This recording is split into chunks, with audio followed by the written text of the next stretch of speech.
Good morning.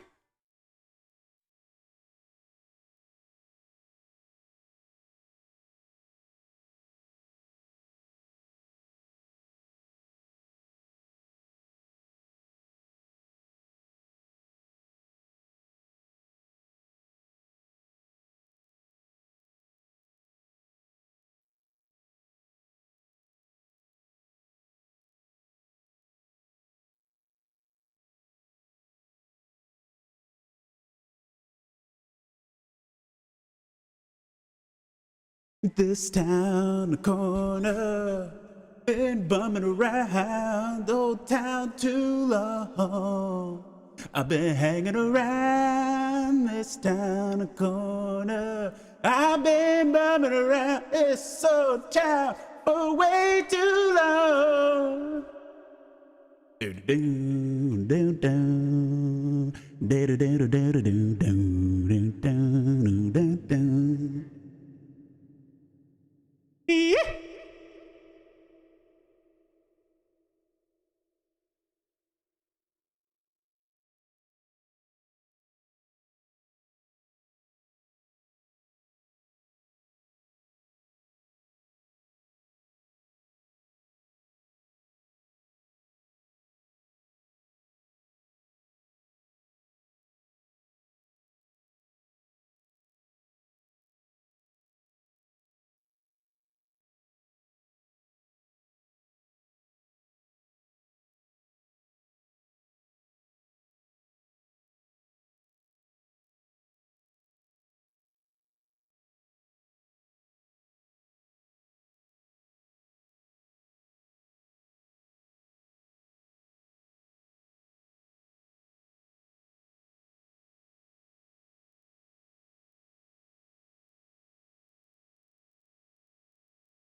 Counting Crows is underrated.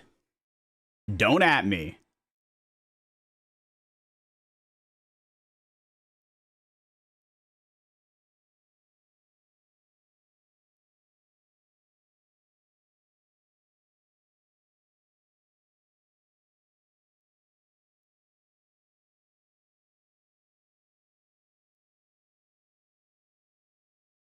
Underrated. Underrated. Underrated. I mean, you got Mr. Jones. Mr. Jones. Dude, there's that. Then you have this. Accidentally in Love featured in Shrek 2. Are you fucking kidding me? Then we got this one. Hold on now. We ain't even there yet.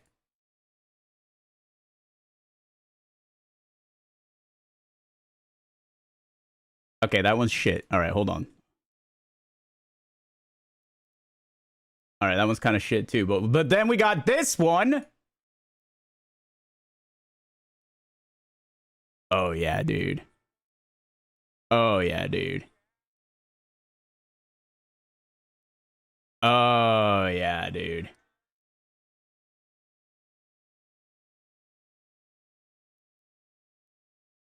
A Long December, dude. I'm just saying, underrated band, often forgot about. Don't get it twisted. Don't sleep on my man. I have no idea what ethnicity my man's is. It's the most ambiguous thing I've ever seen, and I love him for it. I kiss him right on his ethnically ambiguous forehead. Ladies and gentlemen, let's get weird.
Good morning, good afternoon, welcome back to Little Marks from TV. What's going on, brothers?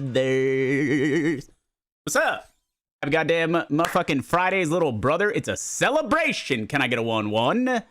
Can I get an amen? Can I get a... Mr. Lordsaron, what up? Growl, good morning. Mr. Sapper, Alad, Scrammy, Core, what's up? You get 2. Leonard, Andrew, Regulosh, Markov, good morning. Big Cow, what's up, baby? Jerk my shit and take a nap. That's a good plan. It's a good plan. OBG, thank you very much for the 2 years, bro. I appreciate that. Good morning. That's really nice, man. Bless you, bless you, bless you.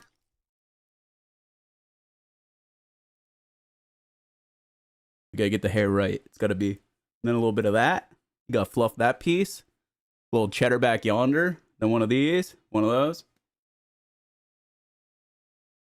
All right. I'm so in.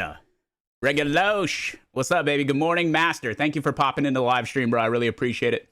Welcome, Big Dog Drim. What's up? Quarrel. God damn.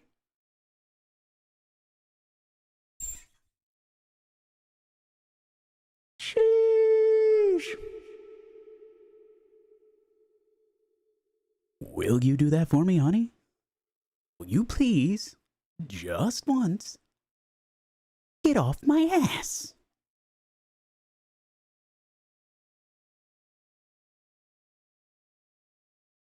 My man! Tizzy, thank you so fucking much, bro. Coming in with a fucking 10-banger off rip on the bird chest. Thank you very much. That's really nice, dude. I really appreciate it. Good morning, good morning. We do have a brand new 10 Gamba. The 10 Gamba is new. I'm looking forward to it debuting. We have not hit it yet, but it's fucking hot, dude. I really like the way it came out. LP, how are you, my friend? It is excellent to see you. I hope you're super well. Hello, hello. Did you catch my pre-stream message? Brother, I saw you and Gooch talking about 2 disgusting, diabolical pieces of content. I did not read it. I did not internalize it. I glanced at it and thought, I'm not reading what these 2 troglodytes are saying. That's where I landed, personally. All right? I hope you can understand. I hope you can understand. I said, hell no. How long are we thinking that the stall could be this fine morning, chat? I don't know. I don't know. The world is our oyster. What do you feel like? How are you feeling? How long would you like the stall to be in minutes? Go. Write it in the chat one time. Andy, what's up, big dog? Good morning, Miss Snarky in the house. Hello, hello. Miss Echo is awake. She said she woke up 4 hours ago. Crazy. He read it. He's just a diva. You're a fucking diva, Billy. I know that's right. Country, what up?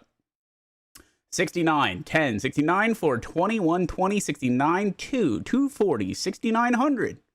All right. No, that's right. Andrew, Mark Stall, morning. Let's go. Hello, Doka. Good morning. Hi, friends. Hello. I got some fucking sweet news for you, chat. Would you like to hear it? I got some news for you. Would you like to hear it? Would you like me to break it down? Okay, that seems like yes. That seems like a yes. B, what's up, big dog? Big dog. Being a dog owner is terrible.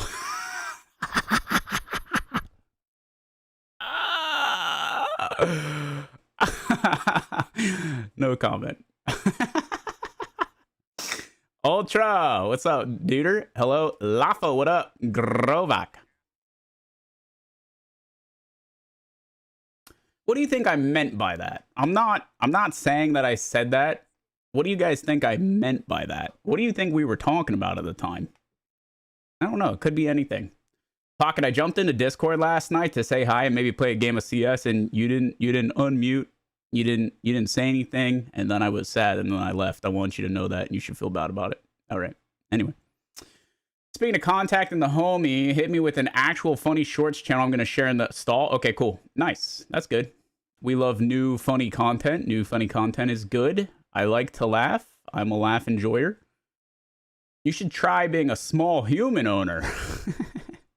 I got one of those. I got one of those. You made hot dog smoothie spin, only 5 gifted. Shut up. No. Oh, you know what? I think I might have fucked up. I didn't put I'm not drinking a hot dog anywhere big on the screen. That's where I made a mistake. That's where I made a mistake. That's fucked up. Oh, I fucked it up bad. What is happening? Rather. Yeah.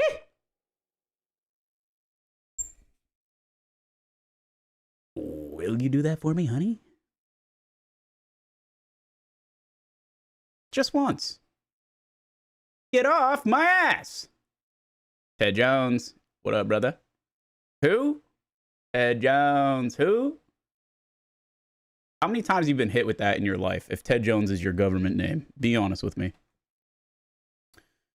My fucking man. Guccimus Maximus coming in 12 15s. Thank you, brother. That's really nice. We do still have one bonus gifted per 5 from Jeff Bezos. You too can make sure Jeff Bezos is unable to send more cock rockets to the moon. All you have to do is gift in 5 job increments. 5 job increments. That's all it takes. That's all it takes. I'm taking it. Are you taking it? I'm ill. Like sick or like a little wheezy? Motherfucker, I'm ill. Jumping on marathon. Too much for my lethargic anatomy. I hope you feel better, Dut. Sorry about that, bro. Feel better, big dog. So many times, my man. So many. I'm sorry. I hate to be one of the masses. That's my fault.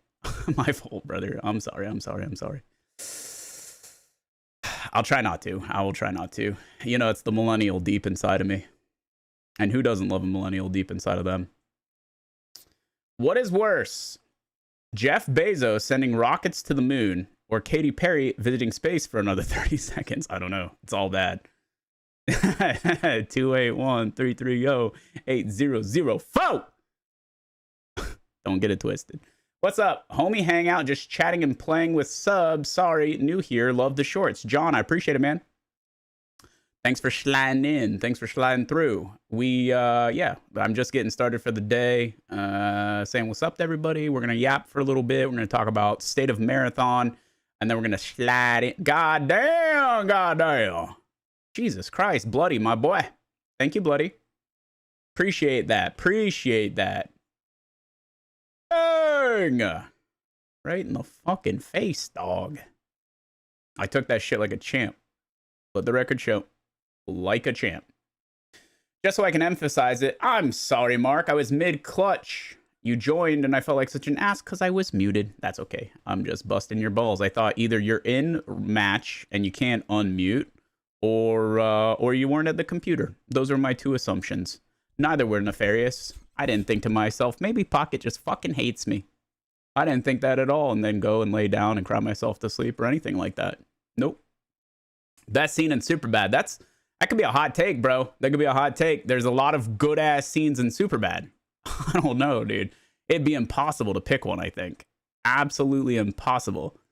Too many good lines, too many good scenes. Iconic. Greatest comedy of my generation for sure. And I'm including, I mean, I'm kind of old, but I was in high school when that came out.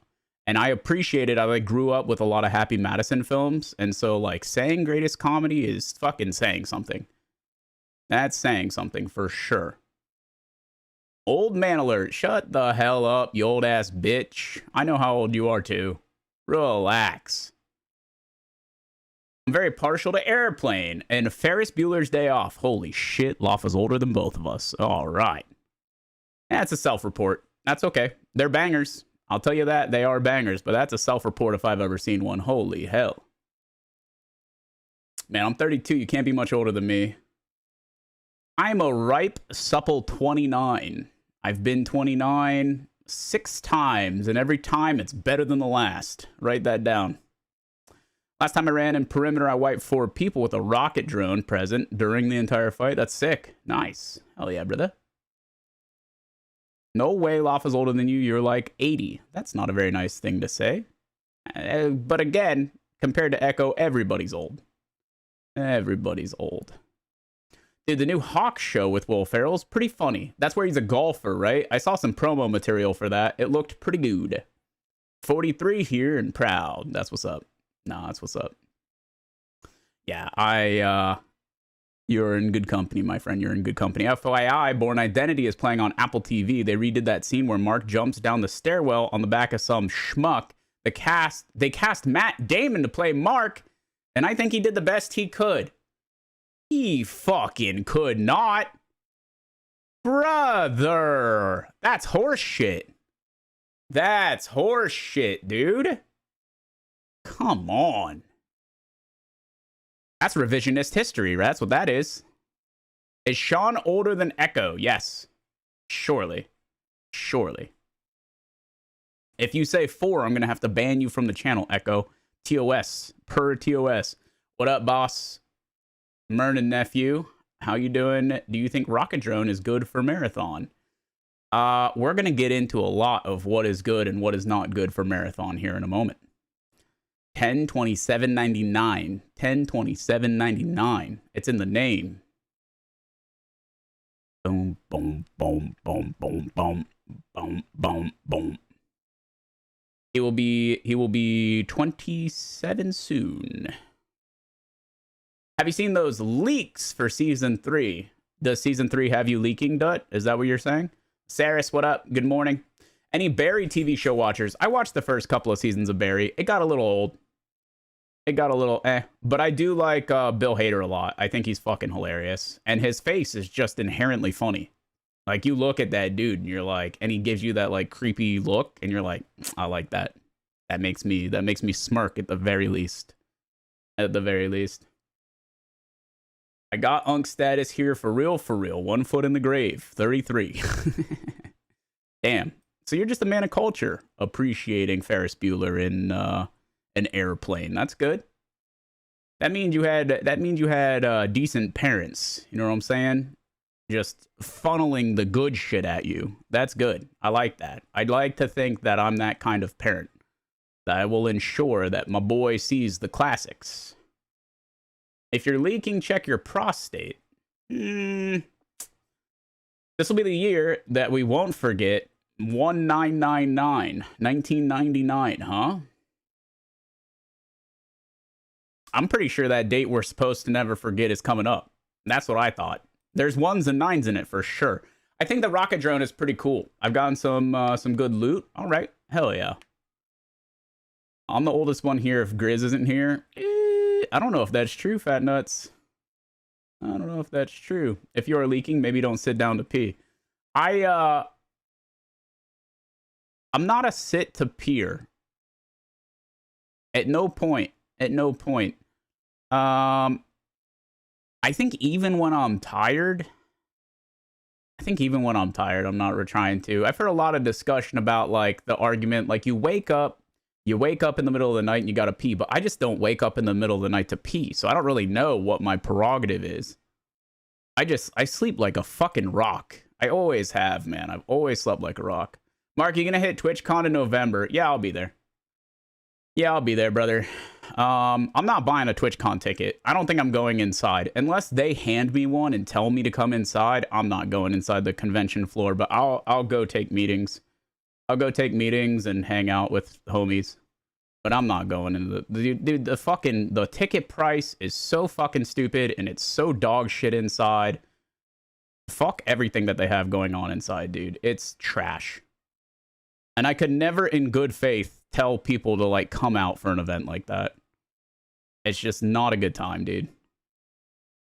Now, is it worth coming out to San Diego, which is a fun city, to have meals and have some drinks with the homies? Yes, absolutely.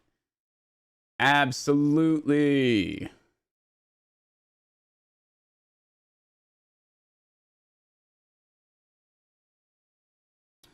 Don't like sitting to pee because my balls always touch the water. Another self-report so early in the day. Incredible. Saggy balls, not a long wiener. Bad combination. Bad combination. Sean asked if I wanted to go. I don't know if I can add another trip. Dude, bring her. What do you mean, bring her? San Diego's nice.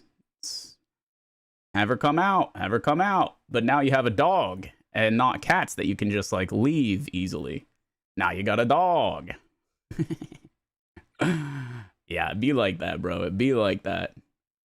Fuck the entire plane ride. Yeah, layovers suck ass. I go to Seattle next week. I'm in Seattle next week for PAX West, and then after Seattle, I fly to LA for a couple of days to do some work, and then I fly home. But I was sorting out my flights with the company I'm flying out for, and brother, flying from the west to the east is ass cheeks. Not only is there typically a layover, which I do have, there was no direct. I have a layover, which is ass.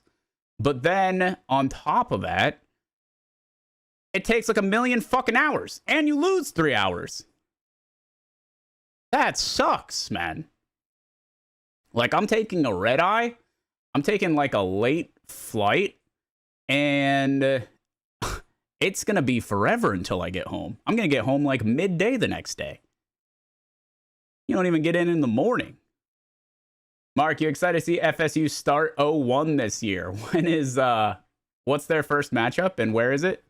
Do they have some like crazy off-rip, like we play in Dublin bullshit again or what? Duck, what up, big dog? Layover so they can make you buy $23 protein bars and $8 waters. No kidding, man. No kidding. It's horrifying, man. Because you know that's what I'm getting in the little shitty stores. It's like a protein bar, a beef jerky, and a water. It comes out to like $48. Okay. All right. That's sick titties, man. A lot is close. Turned 33 about a month ago. He didn't say anything, so I think he just didn't know. Oh, I see. Flying to Alaska again this Christmas. Got a 4-hour flight, 3-hour layover, and 5-hour flight. Awful. Nuts at the airport aren't too expensive compared to everything else. Which is funny, because you would assume that they don't really want to sell nuts at an airport. Wouldn't they want to, like, cut down? Maybe the idea is if you make nuts cheap at the airport, you kill off all of the peanut allergy people so that they can bring peanuts back to the airplanes. Maybe that's their grand plan. What do you guys think about that? If they let the nuts murder the people in the terminal because they're the cheapest snack there, we get peanuts back on these airplanes. And all these soft motherfuckers off the airplanes. Can I get a 1-1? You know what the best part? You know what the best part is? Teddy has a peanut allergy. Peanuts will kill Teddy. It's really the only reason I go hard on it. It's literally the only reason I go hard on it. I think it's funny. I had a bag of hot nuts on my flight last month. Oh, yeah? Soft. Mr. Super Smash, what up? Good morning. Hello. If I shave my beard, I'm instantly 24 years old again. Yeah, 24 years old and with a chin scar.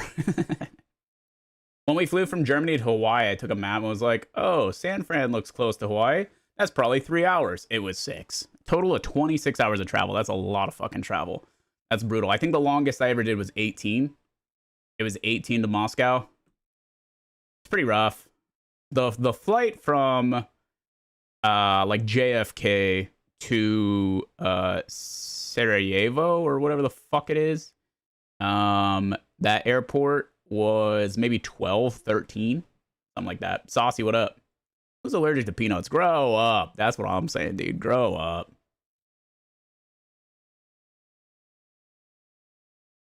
Yeah, nailed that shit. Yeah, Sarajevo. Yeah. Wouldn't it be easier to fly over the West Coast than over to Russia? No. Not if you're going to, like, Western Russia. For the Horde, Locktar. Oh, God. I'm 24 with a chin scar, but I can't grow a beard. Unlucky, dude. Unlucky. B's lucky those fucking follicles, man. Those follicles stayed. The scar that I have, I don't have any follicles. I got a pretty good hairline, but look at this little guy right there. You guys see that little guy right there? I got no fucking hair growth. I got nothing from cracking my head open as a baby. Got a little hole, man. I got a little hole right there. Don't clip that. I also have a punk-ass chin scar from my cat. Fucking punk-ass cat, bro. What other cool scars you guys got? I got that. I got a scar on the side of my face. Got a scar on the side of my face. Mostly because of Teddy. So I get to make jokes about him dying to peanut allergies. And then I have a scar on my wiener. Shout out Cut Thugs one time. Can I get a 1-1 if you're with me? I got a scar on my wiener. It's pretty cool. Hell yeah, hell yeah, hell yeah, hell yeah. Show us. Prove it. Mark, have you got the lotion? This is a bring your own lotion kind of stream, dude. And if you're fucking jerking your shit, I need you to not tell me. I accept the fact that it's gonna happen, but I just need you to not tell me. All right? Thank you for your consideration, brother. My first time here, by the way. Mr. Price, what up, doggy? Good morning. Welcome. How are you? Hello there. Oh, yeah, that is a good scar. I like that, Fat Nuts. That's good. That's good. That's good. Little top of the dome piece. I appreciate that, champion. Thank you. 13 staples. Poggers. Skateboard scar down my right arm from busting it on a 7 drop. If you're only getting 7 drops out when you bust it, dude, you might have a prostate issue. You're out here trying to give pro tips. Crazy. Do you like the leaks? Guys, I'm not leaking. I have a burn scar the size of a coin on my knee. I had one of those, but mine went away, Echo. I burned my leg on like a coffee pot from like sitting on the counter when I was a kid. But I don't have that scar anymore. It's completely gone now. Oh, you know what? I have one other scar next to my belly button. I got a scar next to my belly button from chickenpox. I had one really bad chickenpox scar next to my belly button. It's kind of hype. It's a kind of a banger. I like that one. I was scratching the shit out of that thing, dude, for sure. Had to have been. Mad itchy, bro. Are you going to play Zero Company? I know it's not your usual type of game because it's actually good.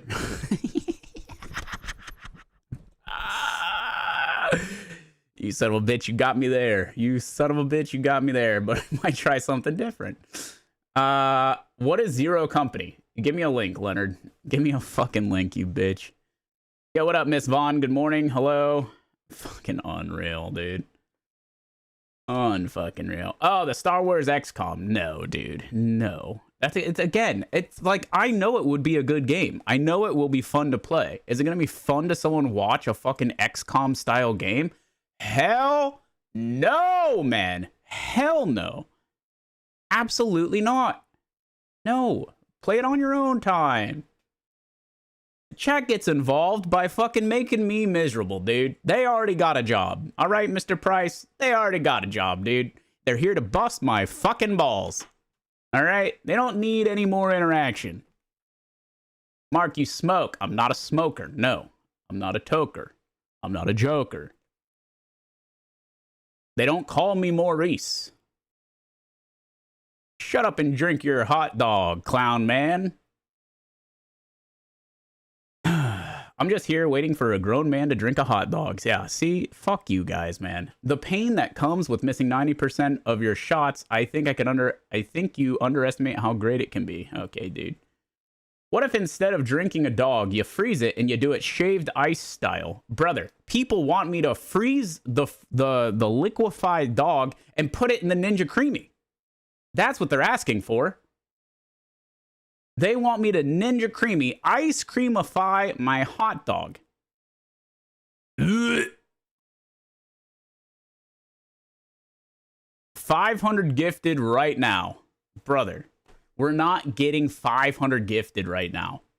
That's not happening. The number is higher. The number is higher than what is possible. That is the case. That is why it's not a thing. Okay? That sounds so fucking horrifying. You know how long it would take you to eat it ice cream style? No, not where's Mike. Leave poor Mike alone, okay? Don't fucking peer pressure Mike or Jeebs or anybody else with a fat fucking wallet to get me to do dumb shit for you. That's selfish. That's selfish. I think if Mike knew beforehand, he would be here making you drink a frozen dog. No, man, you could use it as a chip dip. Miss Vaughn, I don't need any more ideas, actually. I'm good on that. I don't need any more theory crafting here. Thank you for your consideration. What if the hot dogs do... What did the hot dogs do to deserve such a fate? Nothing. Nothing. It's a waste of a perfectly good dog. It's a waste of a perfectly good dog. I'm with you, LP. It's fucked up, dude. Don't Miss Vaughn continue. Villy, stop. Have we seen flying meat recently? Stop it. I talked to Pierre the other day. I talked to him in text the other day. He's doing really well, which makes me super happy. He's doing well, makes me happy. Literally last week I talked to him for a bit. Good guy. Good guy, good guy, good guy. I'm getting an obscene amount of hot dog related reels. Well, you are what you eat. We've seen meat flying into Mark's mouth, but otherwise he's been busy. Okay, dude. All right. All right. He was on vacation, in fact, on a boat in the middle of a tropical spot, and he was enjoying life with a lady and a child, and it was wonderful. I watched him eat a hot dog in Boston. That is a true story. Dude, you know I fuck with hot dogs for real, on my mama. I don't require much else. I may like a nice bougie meal. I'd go to a Michelin star restaurant, but also, dude, I'm not too big. I'm not too big britches for a fucking dog shit street cart dog. You already know.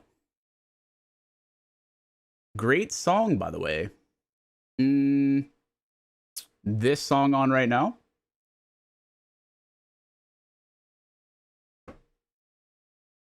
His lady and his child, because it isn't wonderful if not. Jesus Christ, yes. Yes, dude. He was with his girlfriend and his child. God damn it, dude. What's up, babe? Hello. Do you think Marathon can be saved? That's a good question, and we are going to work to answer that question today, my friend. We are going to work together to answer that question today. Oh, On My Mama. That is a good song. You're not wrong. Yeah, On My Mama is a good song. Yeah. On My Mama.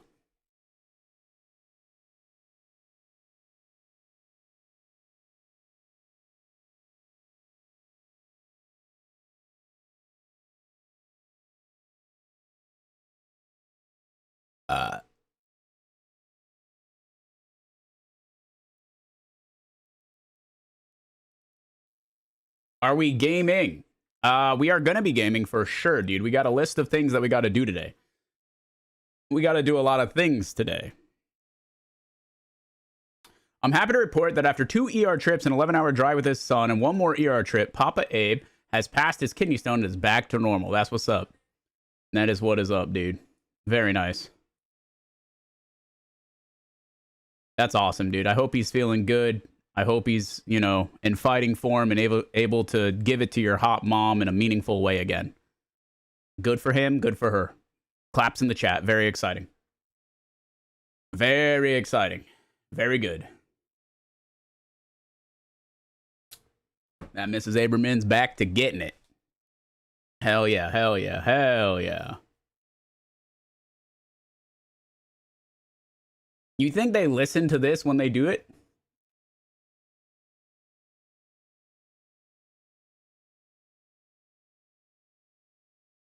I could see it, dude. I could see it, and I like what I see. I'm just saying. Dude, she's deep in her bag like a grandma with a peppermint, dude. Mrs. Aberman's like, hey, this my shit. This my shit.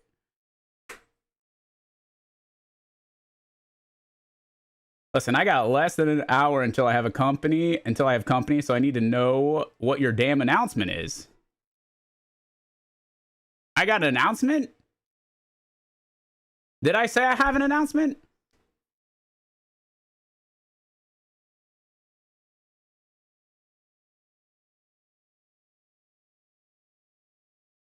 You said you had news. You did say you have news to share. You definitely did.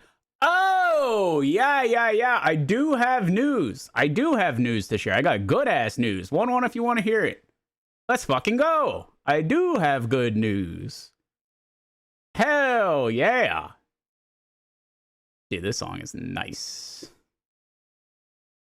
I got hopes for PvE mode in Season 3, but I might be delusional. I don't think that that's going to be the thing for me, at least. I don't think that's going to make me bricked up, but time will tell. Time will tell. We'll get to the marathon portion of discussion here. What's up, Big Mac? Good morning. Hello. What up? What up? Good news, everyone. Hurry up for what, dude? Relax. What's up, Lors? Hello. Good morning. Good morning. Good morning. That's your God-given duty as a ruckus owner? A Darius Ruckus? Dude, Liam and I listened to Hootie and the Blowfish this morning. Fire. Alad has added an emote in the chat called Abe's Mom, and it's a fucking rocket! Woo!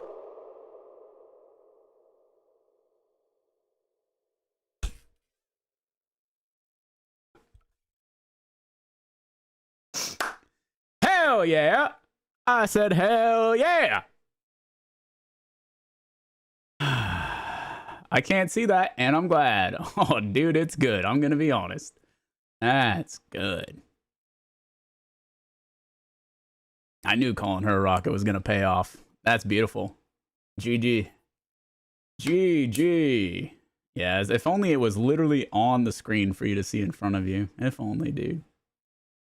Not sure if it was mentioned. R.I.P. Dolly and Tim Curry. Yeah. Yeah, that's fucking Pepe hands on both fronts. R.I.P. F's in the chat one time for the one time. Mark, you listen to Nickelback. Yeah, of course, dude. You know they're releasing a new album soon. That's exciting. That's exciting, dude. I'll check it out. It could be good. That could be good. Tits out for Dolly. R.I.P. Yeah, Atari announced two big things in the exact days two big celebrities die. That's unfortunate timing, you know? In the space of time and attention, that is unfortunate. Very unlucky. Who is Tim Curry? It's Steph Curry's dad. Yeah, Steph Curry's dad. Yeah, tits out for Dolly, dude. No doubt. We got a third announcement coming today. Oh, who's going to be the third celebrity to... All right. We don't have to go there. Dicks out for Harambe. True. Yeah. Tits out for Dolly. Dicks out for Harambe. True and real. Yo, brother. Mark, leaked the playtest confirmed. What? What playtest, Kid Pulley? What playtest, silly man? Silly man. Thank you for the $2. Appreciate it. I'm on the cycle today. No announcements. A third announcement from Atari today. The Clue movie is awesome, dude. I got a raging Clue. Hell yeah, hell yeah. The marathon leaks. I didn't see any leaks, dude. I'm not trying to see any leaks. I haven't seen any leaks. I don't know what you're talking about. I don't know what you're talking about, big dog. Tim Curry was just a question of time. Man's been struggling with his health for like 14 years. Yeah. Yeah, it's unfortunate. It's unfortunate. And I think the Dolly feels definitely more sudden because what is Alad doing? Alad, are you good, dude? Oh, dude. Alad's pulling a whiskey in the controls, man. My oldest brother printed out photos of Tim Curry's Pennywise to terrorize me when I was little. Dude, so good. Actually terrifying. Popping up in the shower. Don't like that. Mark going to Seattle. Bungie collab confirmed. I'm going to Seattle for PAX West. And then I'm going to LA after to do consulting for a game that is unannounced. I got no news for you. Sorry, brother. I got nothing for you. None of it is with Bungie. I hate to be the bearer of bad news. None of it's for Bungie. Sounds like a Bungie collab to me. All right. Okay.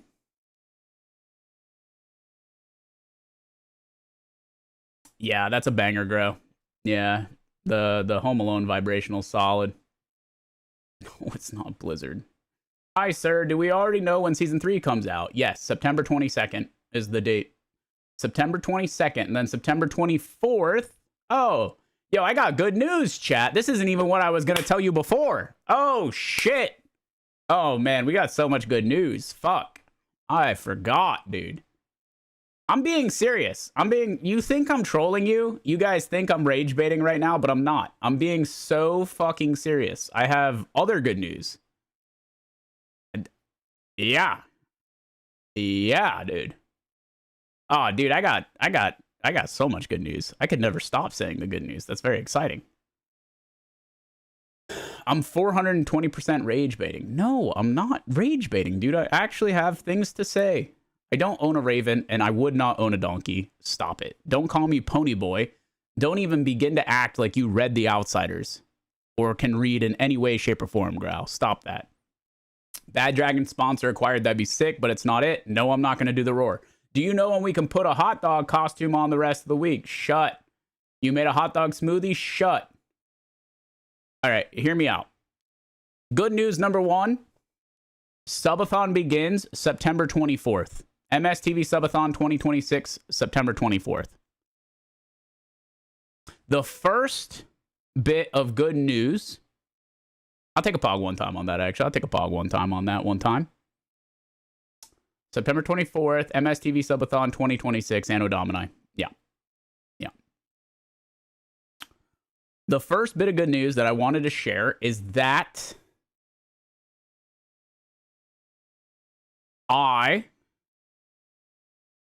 am very excited for the plan for the subathon. I'm very fucking excited. It's going to be great. First and foremost, we're going to start the subathon with Marathon Season 3. We're going to be starting the subathon with Marathon Season 3. We will be playing that for a specific amount of time.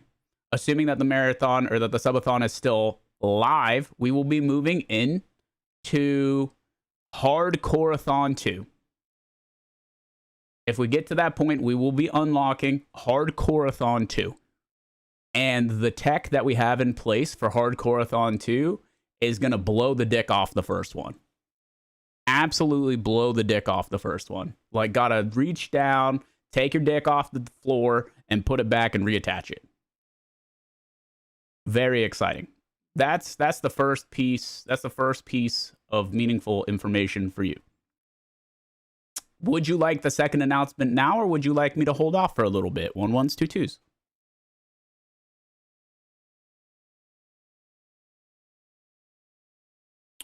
Minecraft, Leonard.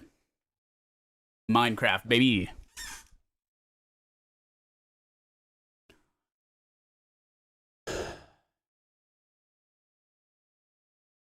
Do you have to ask Melissa if I can take my dick off? Okay. The second announcement better be B is coming over to hang out. The second announcement, as predicted by Miss Echo, is that one of the weeks, B_tired will be here live in person to hold it down during some Liam days during the subathon. Pogs in the chat one time. Pogs in the chat one time. Very exciting. Very exciting stuff. You will get to see us kiss each other on the forehead live in person. Poggers. Handshakage one time.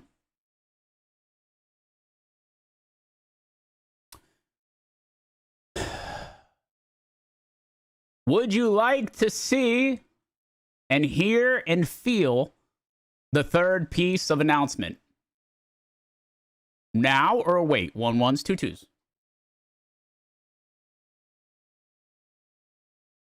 Are you guys gonna Lady in the Tramp a Glizzy? Wouldn't you like to know, Weather Boy?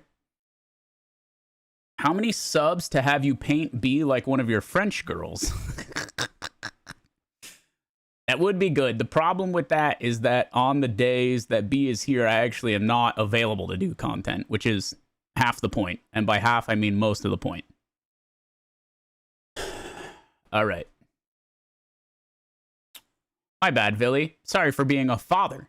My bad, dude. My bad. Villy wants me to neglect my child. Imagine?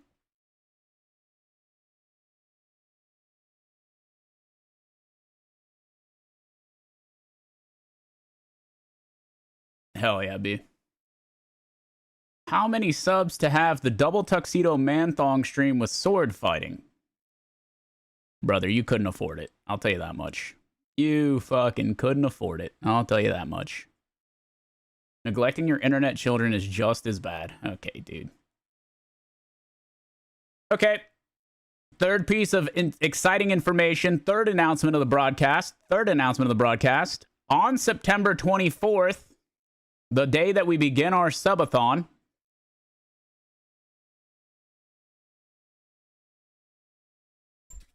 I will be live on the front page of Twitch. Pogs in the chat.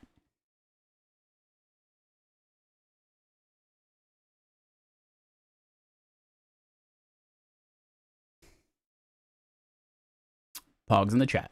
And we will be celebrating 10 years of streaming. And by streaming, I mean being a partner. 10-year partnerversary. Very exciting. Front page on the 24th. Bang. Bang. A decade. A decade.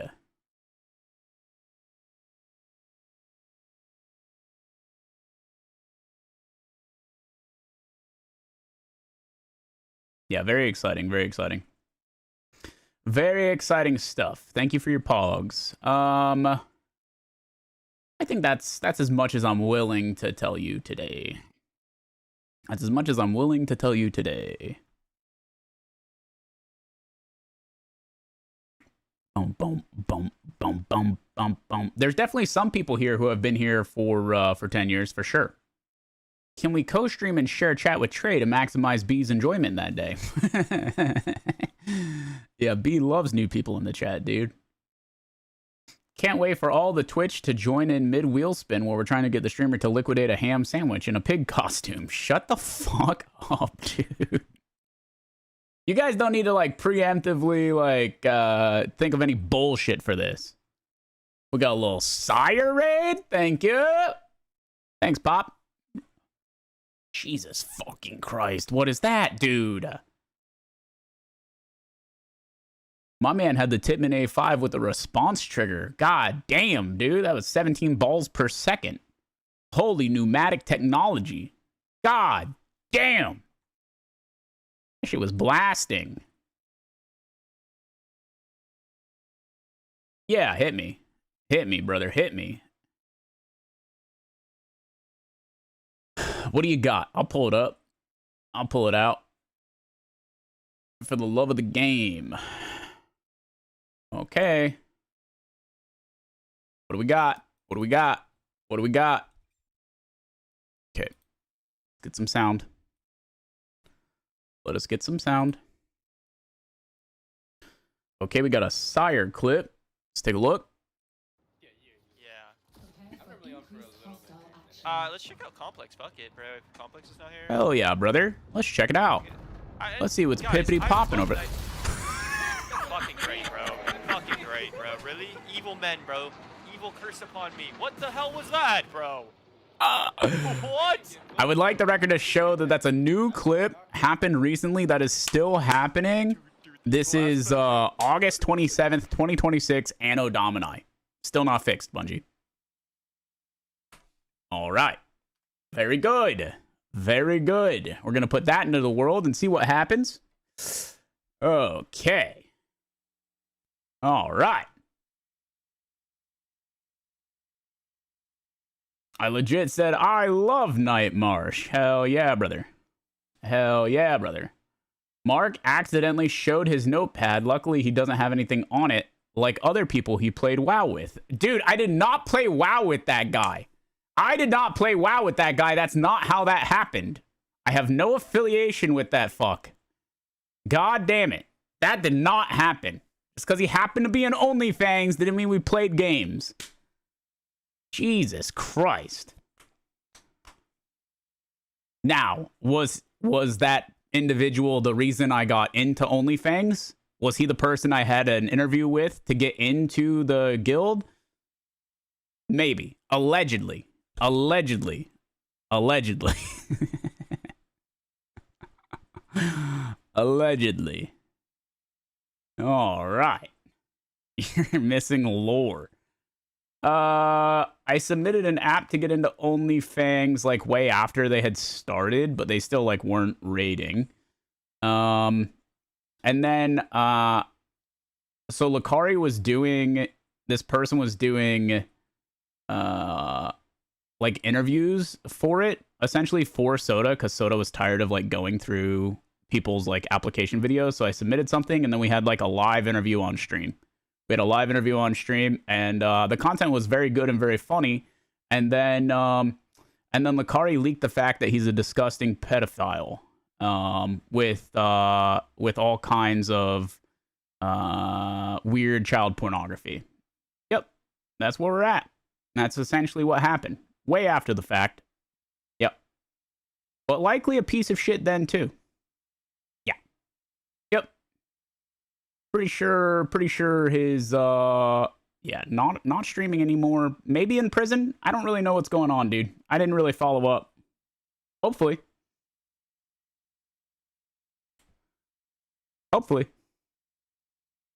Yeah, I didn't really know the guy, Lafa. Yep. Non-ideal lore. Yep. Now you know. Anyway, now you know the lore. What else? What else we got going on? Did you get a chance to play War Dogs playtest? No. I didn't accidentally show my fucking notepad, dude. This is our itinerary. You can see that there's a lot of scrolling on this itinerary. We have lots to do today. Shut up, porn rehab. Fuck off. Zero order. Thanks, man, for tuning in. Good morning. Hello. I don't know how it went down. I didn't really. It is what it is, dude. I don't fucking know. Dude. Okay. We do need to take a look at the marathon subreddit, though. Catch a couple of clips. Catch a couple of clippies.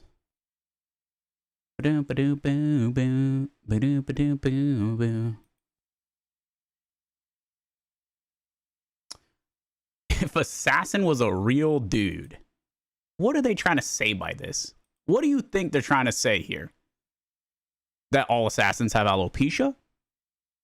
That they're all Neanderthals? Troglodytes of sorts? What are you trying to say? Huh?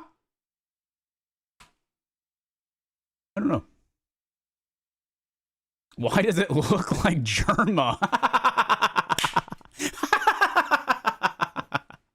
Does this look like Germa? Kind of. That's good. That is good. +2s in the chat. +2s in the chat, please.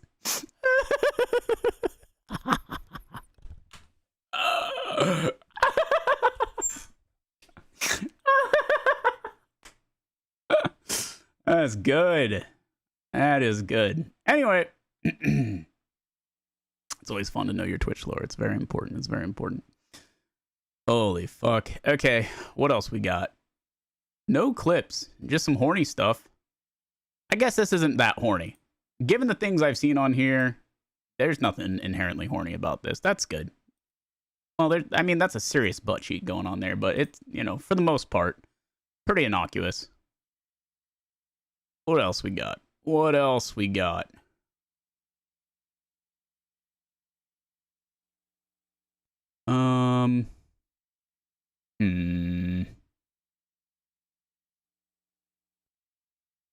Also not inherently horny. Okay. Not inherently horny. That's fine. Oh, dude, we got we got The Incredibles. Now, showing The Incredibles in and of themselves is inherently horny, I would argue. Would you agree?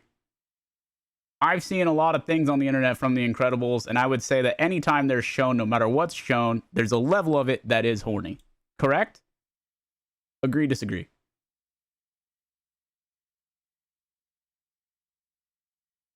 Don't fucking question mark me, dog. Do not question mark me like I'm the weirdo. Okay. Bunch of very dishonest individuals here in the chat. Dishonest individuals. Whatever, man. It's whatever. What the fuck? There's not a single clip here, dude. Remember when people used to make content for this game? Gold from an armory. Let's take a look. Was it a good one? Good gold? Maybe? Perhaps? Perhaps? Perchance? Per maybe? What do we got? Okay. Gold, gold, gold, gold. Vas! That's a good one. What do you think? I think that's a good one. So when... What else? What else? What else? What else? Up and over with Vandal. Little movement tech. Oh, hey now. Movement gaming. This room again, huh? A lot of fights happening here. Dude, fried. That's good. Oh, okay. Yo! Fucking swaggy P. Yo, that was actually so sick. What the fuck? No shot. Finish, finish, finish, finish. Don't fuck this up. Let's go. Highlight complete. Whoa, okay. I like that.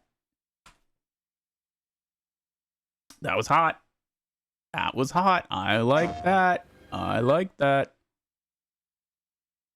So when I do... Let's see. Sometimes you need to learn when to pick your fights.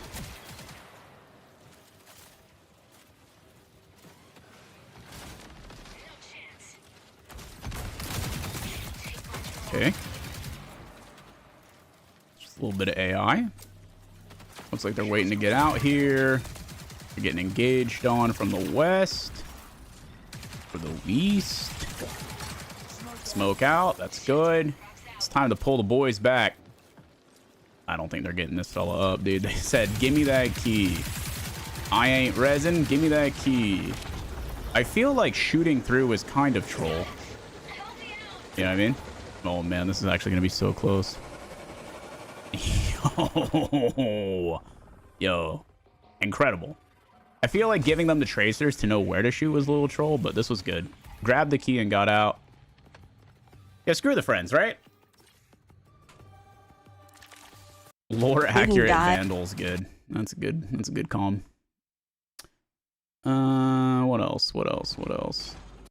To the destroyer I met on Outpost.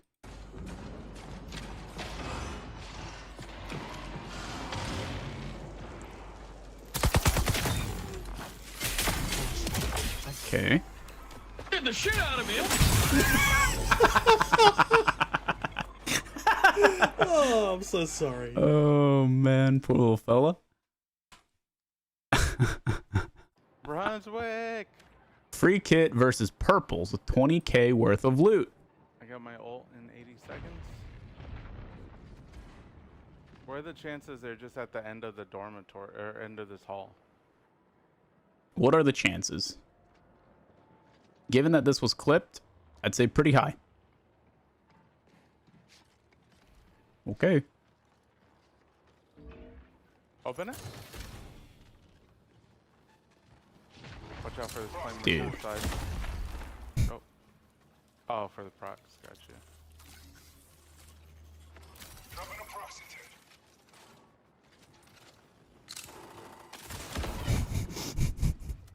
Dumb. This guy loves tripping these things.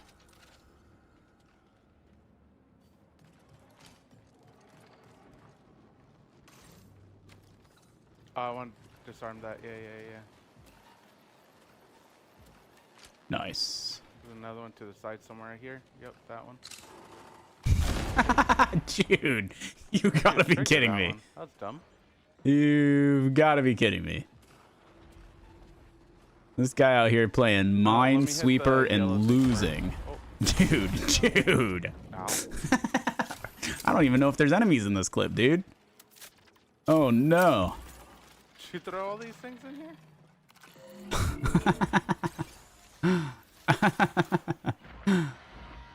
Can you disarm that one?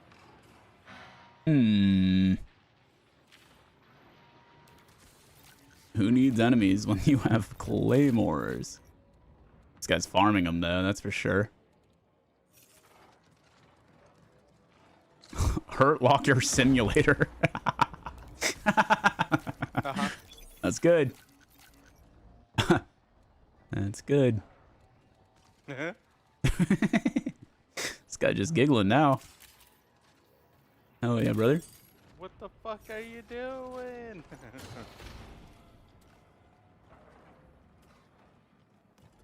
I got 3 claymores. Alright, hit this shit yet? Yeah?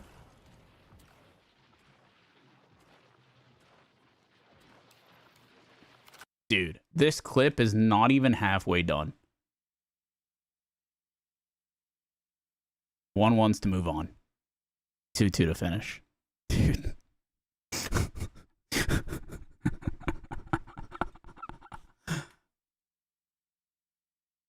The clip title was Free Kits versus Purples 20k loot.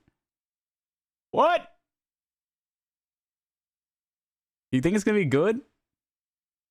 No. I ain't about that. Prepare for increased hostile action. Okay. I got All right. We'll watch. Houston, we have contact.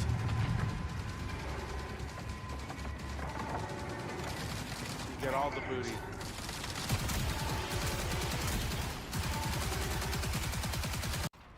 Not Heard players. this shit. Or a bunch of free kits? Don't use it, just let them push. Okay, here we go. So all of the claymores that they looted before might actually come into play in a meaningful way now, which is cool. They're getting utiled down. He's dodging around it. That's good. That's good. Yeah, that guy eats that for sure. Wow, he almost died immediately. That's actually nuts. Nice, Wow, you guys dude. are bad. Oh, he's self-resing? Oh my god, he's gonna get up with his right? Okay. All right. Now my man's talking shit. Now my man's talking shit. Okay, he's having a good time. Membrane. Interesting. Very You interesting. get that guy, you get this boy. This boy. Nice. All right. I'm going to be so for real. Oh, beautiful. Okay. This boy.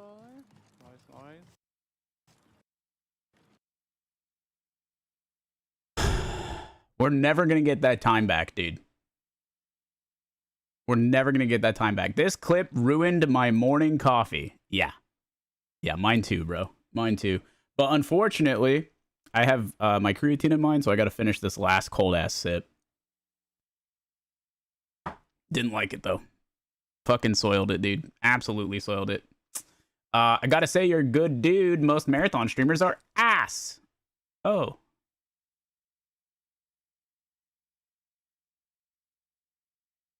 While not 100% inherently agreeing with that, I will say thank you.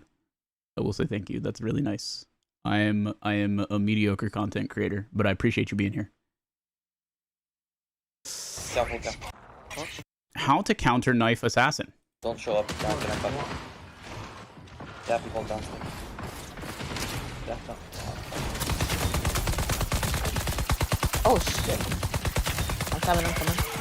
Dude.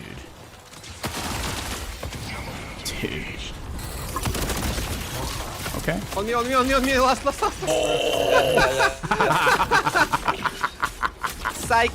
Absolutely rolled. It was a nice use of the... He said, nope. Fucking Makembe Mutombo out here, dude. That was good. Okay. Free kid disconnect from my perspective. We fighting orientation or what? Okay. Right, you're gonna jump through?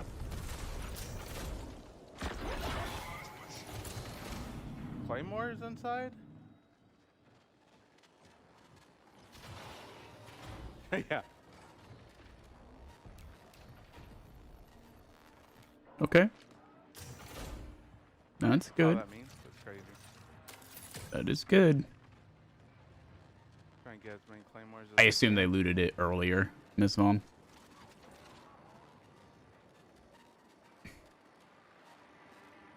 But we haven't really been trying.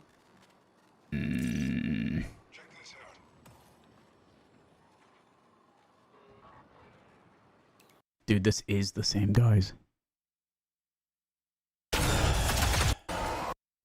This is probably the best way I could have ended the Mida quest line. 1 HP in a dream? Jesus.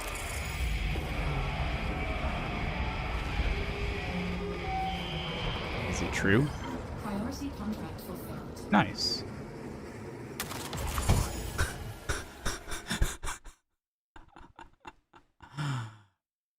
Boom.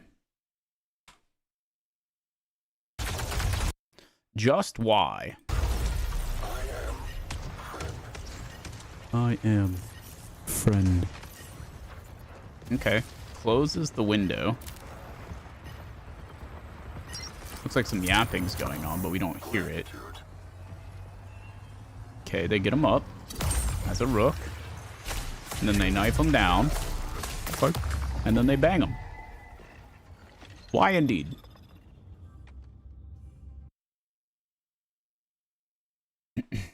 Okay.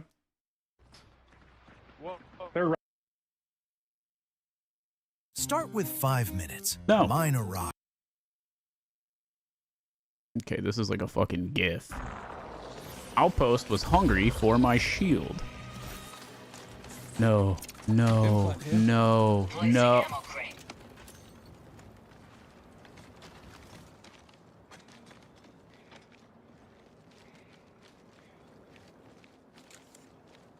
Brother. All right.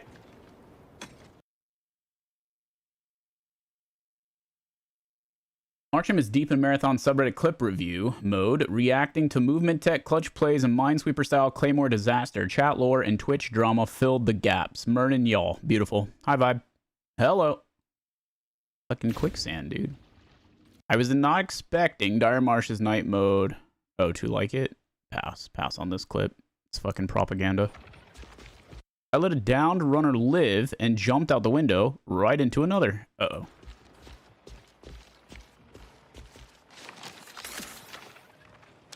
Okay. For a benevolent god. Thumbs up. We let them oh, that's bad. Oh. Dude. Came at him like a spider monkey. Oh. Yeah, you did that shit. Very good. All right. That was sweet. There's no way Bungie. Oh, is this guy gonna have a reason to be mad? Let's find out.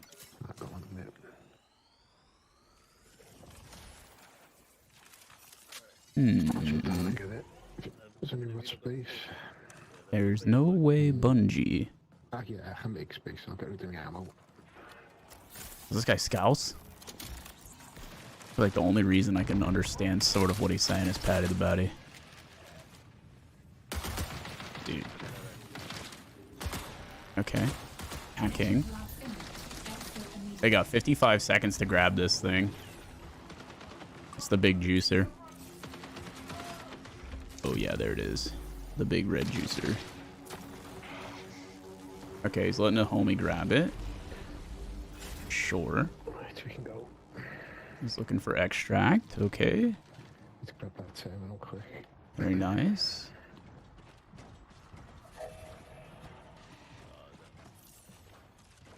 Still looking. Surely. Check it out. Where are you going? Where you going, fella? Yeah, you're taking a chance there. 10 seconds. Shit. Ooh, 7 seconds. I've got 5 seconds. Oh. Okay. Not the choice I would have made, but gets it off. Check this side. Nice. Amped up. Not here.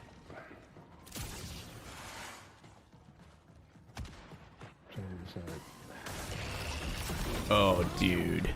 Took the lazy route trying to get around it. Got super punished for it. Oh, man.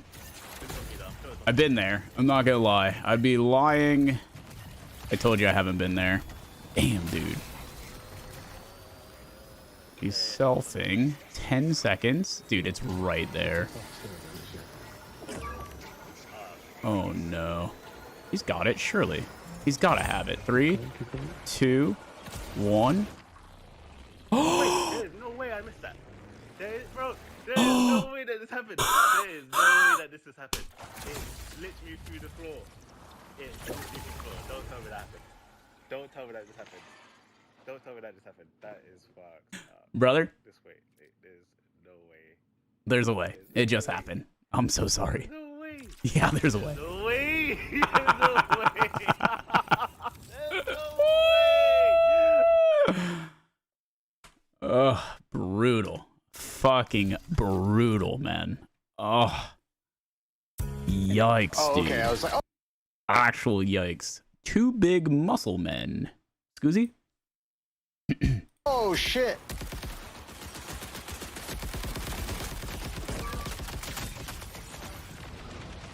What do you mean by that? 3 machine guns with shields on them.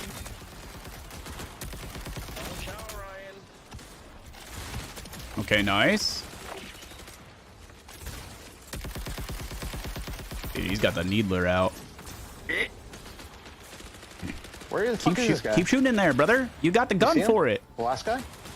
That's the whole point. Yeah, throw that shit. Oh, Zen's Yeah. dipping to heal.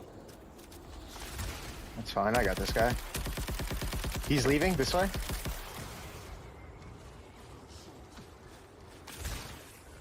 He's on the floor. I got him. Nice. There you go, buddy. All 2 right. big muscle men. Kidding. That's a crazy calm, dude. That's a crazy calm. That ain't the clip, though. Decided to run Sentinel for the first time after the cinematic. First Sentinel run. They go nuts with the toolkit or what? Okay.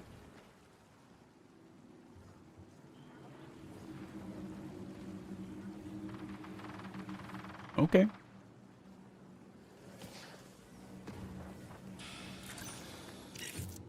Watch it.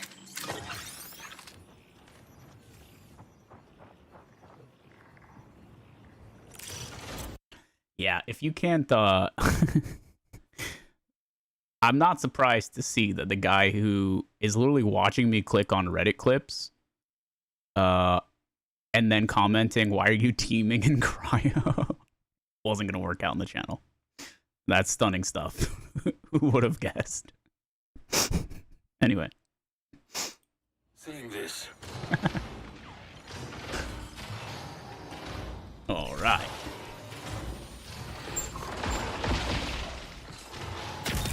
Nice. Yeah, that's good stuff. Sentinel. Hey, how are you? I think Waster is still, like, not that good, man. Waster is still not that good. Ugh. Is there a better feeling? Let's find out. I've felt some good things before. Pause. Nice, dude. Massive util. Boom! Boom! Boom! Nah, that's better than sex. Nah, that's good. That's real good. All right.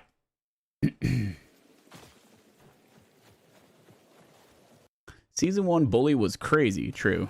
But if I put out a clip of me reviewing something from Season 1, dude, I feel like people are going to get mad. You know what? Fuck them. Season 1 Bully was crazy. Where, right here? Season 1 Bully was crazy, dude.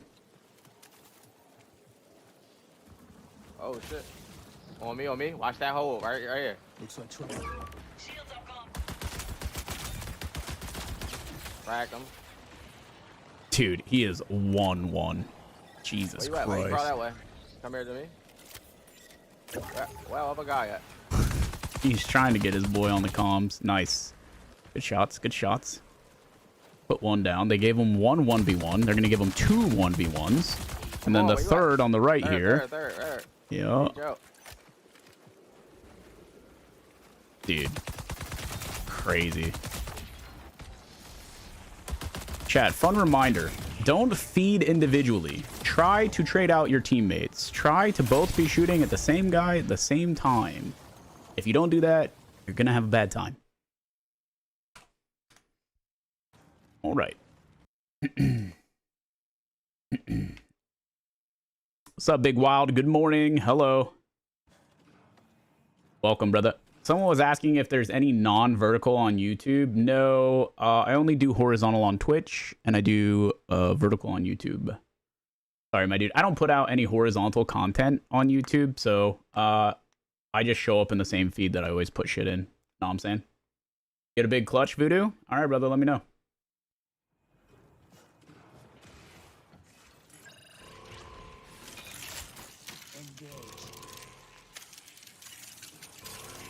This guy is jorking his shit in this corner. That's crazy.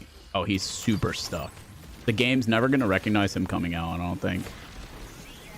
He said, I might as well lock in, I guess. Oh my god, they don't even know. Dude, that's hilarious. This guy can't move and is more useful than most teammates I get in Phil. That's the crazy part. That's actually nuts. Oh my god, he's even throwing util. Look at him go. Holy shit.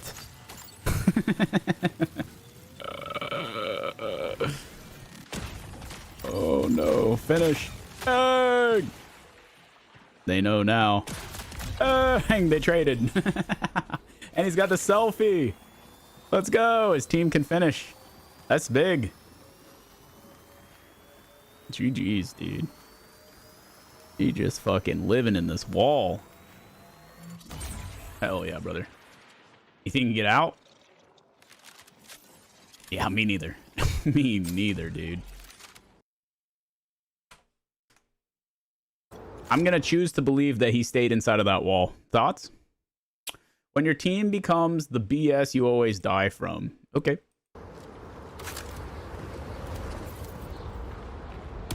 Nice shot. Eats one, stays in the pocket. Kind of a crazy choice. Gets the kill, though. This is super greedy. Oh, wow. What an insane play. Yo, that was actually sick. Wow. He pulse cannoned the guy out while they closed the shades and he got stuck. GG's. Destroyer ranked 1v3. Okay. Well, high-level PvP. Let's see it. Gets jumped. Gold shield. Under half on the shield. Starts moving. Big movement. Getting the heal off on the shield. Bang. Shield's full now. Gets the opening snipe. Looks for the second. Can't finish. Engaged on by the teammate. Looking to wrap. Force the 1v1. Very nicely done. Gets it. Looking for another. Gets it. The left guy is on his left. He's going to try and chase this guy down. Now he can heal and try and take this last one on even playing field. He knows the third guy's going to be rushing him hard right now. He hears the self. He's got to ignore the self to kill the third. Now finish the self. Great target prioritization. GG's. Very well done. Those guys got rolled. Hell yeah. Beast.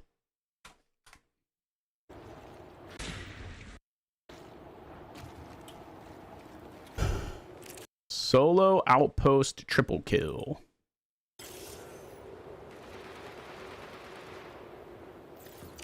Victim spotted.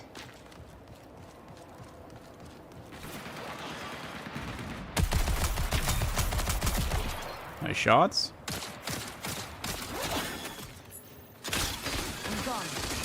Okay.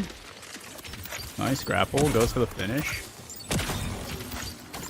Nice. And here's the third. He's got time to finish these.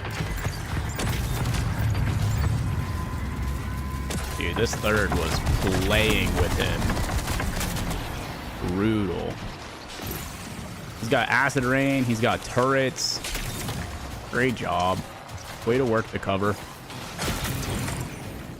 Nicely done, dude.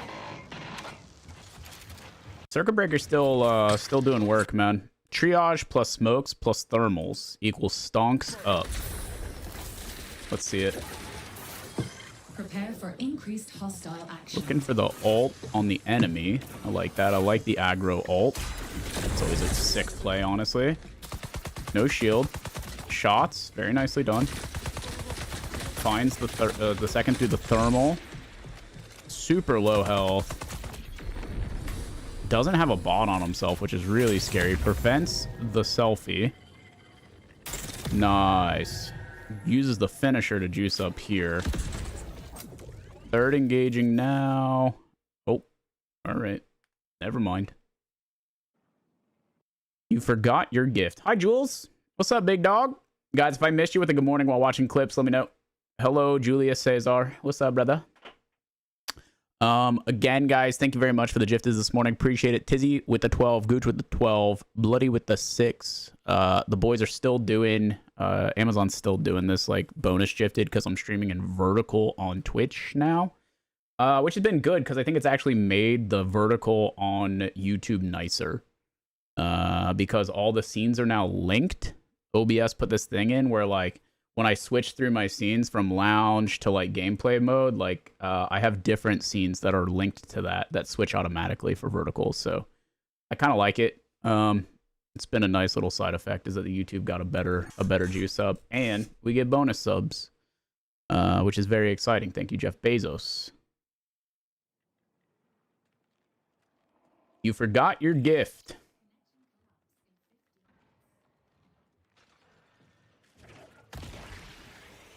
Okay. Assassin. Drops. Looking for a Claymore play. I respect it. Deciding where he wants to put it. I'd put it inside. It's way harder to see. That's crazy that he just wants to open with that in his hands. Super dangerous play, man. I respect it. It worked. Can't hate on what works. Sometimes you just gotta win the 1v6. 1v6? Let's see about that. One of his homies is dead. Brutal. Oh my god. Okay. Well, there was a teammate up when he got that one. For what it's worth. People underestimate the value of just having an alive teammate that other people have to think about or deal with. I think that's true in a lot of games. Even like very different shooters like Counter-Strike. Just staying alive matters a lot. It makes people way more tentative about how they play. Okay, now that guy's dead. Big dead. And they got the homie up. So now it's a real 1v6. Here we go. Lock in, baby. He does have IMO, the best gun for any kind of CQC. Not only is it the dervish, but he's got a fucking thermal on it with smoke plays. As an assassin in CQC, like absolutely disgusting what you can do with this. Also, shout out to the homie for fucking fast forwarding. Love that. He's finding some 1v1s here. That's pretty big. Gets the finish. They're looking for him. I probably would have invis there to reposition, but it looks like he's going to be able to save it for like when things get scary, like now. He's going to stand still. He pushes actually. Very bold. He hears the selfie coming up. That's scary because the guy's close. Nicely done. Yeah, he popped off there for sure. Nice. It's a res. They hear one other dude. Okay. Okay. Bang, bang, bang. Gets the 1v1. Constantly looping, right? Cuts off the guy. Now he's going to sit in the smoke and wait for him. Especially since he's full. Assuming that he's going to push through. He actually wraps the outside here, which is really smart. Sees the outline. Puts him down. Knows there's one left. Gets cover. Gets the heal off. Very nicely done. He still has a bubble to work with, too, if he really needs it. Nice. Super free. Thermal plus smoke, man. It's still a great play. That was sick. Rook runs are fruitful if you are pure of heart and free of karmic debt. 0 for 2. Don't at me.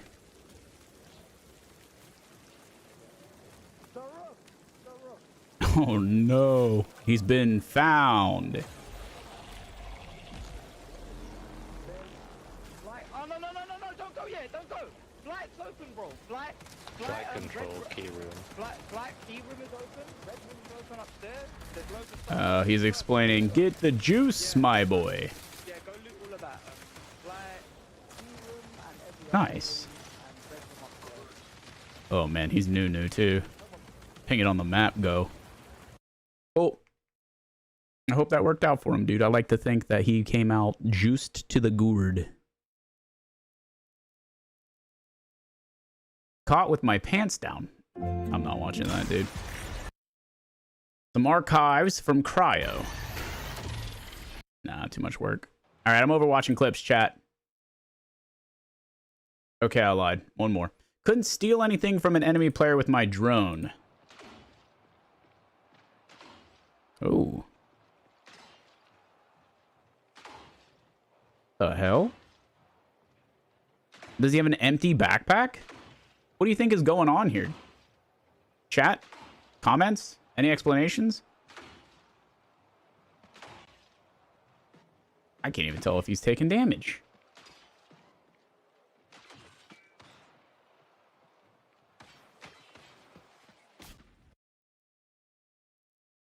Weird. I've been playing Cock and Ball Torture Simulator, surprisingly not having a terrible time, but then again, I haven't played Tarkov in a long time, so it feels nice. Okay. Oh yeah, brother. Player didn't even notice the drone. You think it was just like crazy desynced and the drone wasn't even there in front of him? Gotta be. That would be my guess. Ordnance Heist is a great event. Alright, 2 dudes banging. Dude. Jesus. Okay. It's healthy. Oh, okay. All right.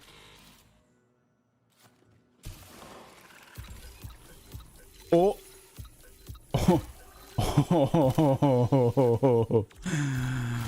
Oh, that's a bingo.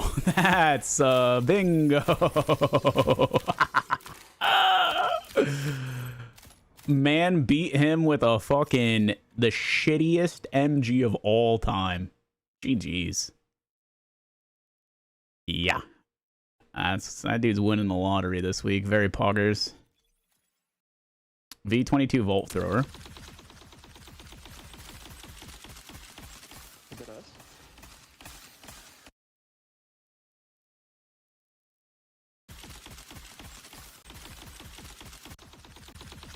Is this guy complaining about the gun? It looks like he has stick drift. He's got that stick drift. He's actually mouse and keyboard. I don't fucking understand the clip, to be honest. Sentinel is bad. Nuh-uh. Is Sentinel good, guys?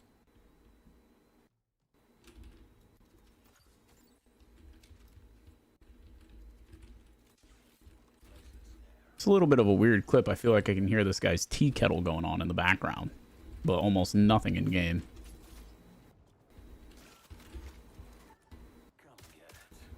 What the hell is grenades? Is this like, it doesn't even explode. Okay. We call one of our homies stick drift because he can't aim for shit. And he has a curved penis. Be honest. It's okay. You can be honest.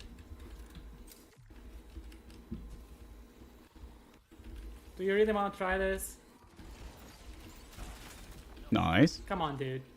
Do you want to try this? You had no chance. Dude, what an insufferable shit talker. Okay. There's nothing wrong with a little Merv curve. It's totally natural, Jules. It's totally natural, dude. Don't let anyone ever tell you otherwise. I thought we all had a little curve. You know what? even if you have a perfectly straight penis, I like to believe that you got a little bit of a curve deep down in your heart. You know what I mean? In your soul. Thoughts? All right. I think that'll do it, boys. That's the stuff. Penises are like snowflakes. That's good. That's very inclusive, Lafa. I like that, dude. Curved for her or his pleasure. Or their pleasure. Let's not get it twisted, dude. Or their pleasure. If it ain't curved, something else is twisted. All right. Peyronie havers unite. I don't know what that means, but it makes me kind of hungry for pierogies. Thoughts? I love pierogies, dude. Why are pierogies so good? So fucking good, dude. I don't think anyone's ever eaten a pierogi and was like, nah, I don't like this. I don't think this is good. I feel like the way that you've written this is questionable. Car is packed. I need to go get some beer, as if the beer is necessary for the drive. But I know that that's not what you mean. But I just feel like we as a people need to clarify just a little bit. Peyronie's disease is a medical term for curved wang. How curved does it have to be a disease, though? You know what I mean?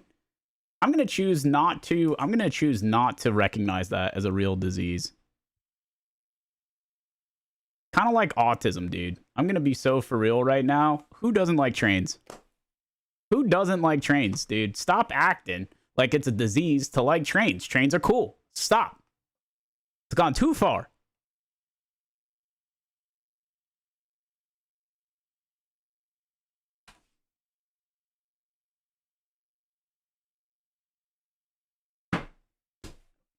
I literally work on the railway. Yeah, dude. That's my man's on the spectrum. Let's go. Curved train lover here. I am not diseased. This is my life. I'm penis divergent. Brother.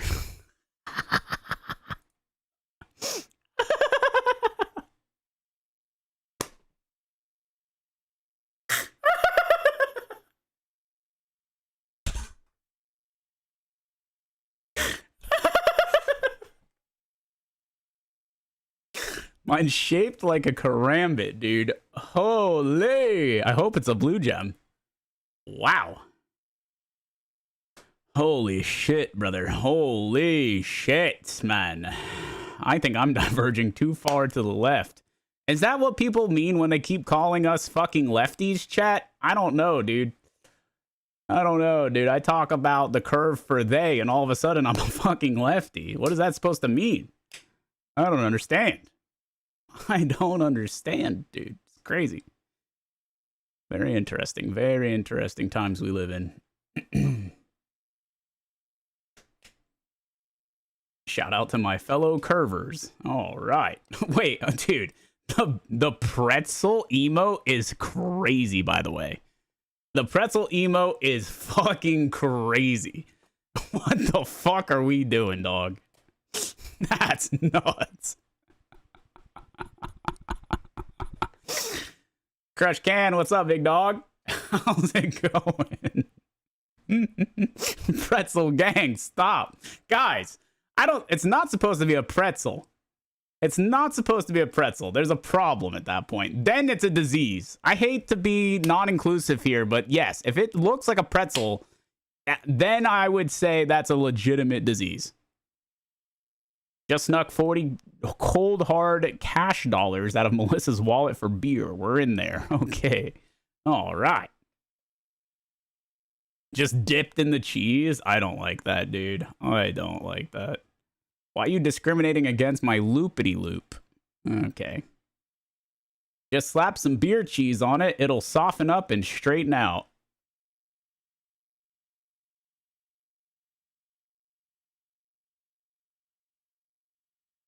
We might have to end stream there, dude. I'm going to be honest. We might need to fucking... I'm so glad I already ate this morning. Oh, I'm sorry. Does pretzel dick talk make you hungry? All right, brother. Imagine I said something like that. Chat would be down my throat and up my ass at the same time. I can't say anything like that. I can't ever be speaking crazy. The fucking Framunda. They wish. You're right. They do wish. They sure do.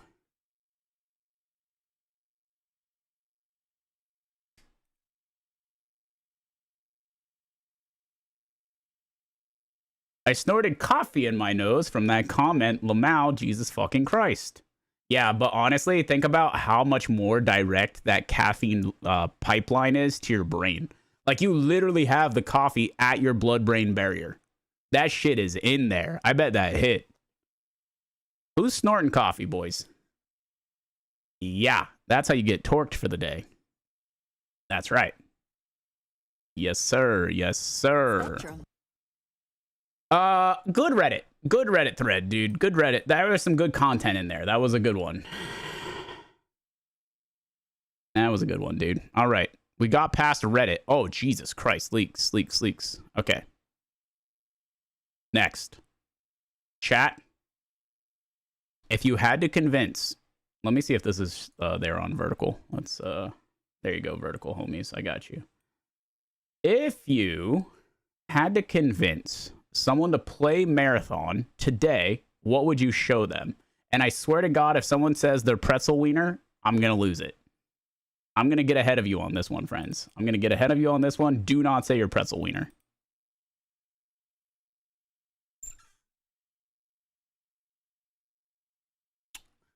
$1v5 video. So you mean like PvP, like good, you'd show them good PvP, right? My non-pretzel wiener. Okay, dude. Okay. Firestorm locker. You'd show them good loot. Show them horny caked up skins, okay?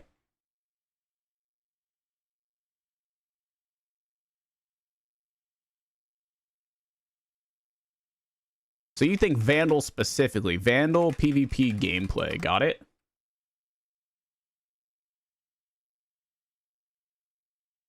I remember one bloke kicking off a Bucks weekend by snorting a huge line of ground coffee. That's wild, Frogman. That is wild. Not a good idea.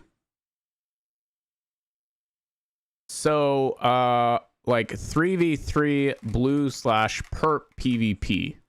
I agreed that the PvP gets better the higher the loot tier is, which is the opposite of Tarkov, which is one of the reasons why the game is so good.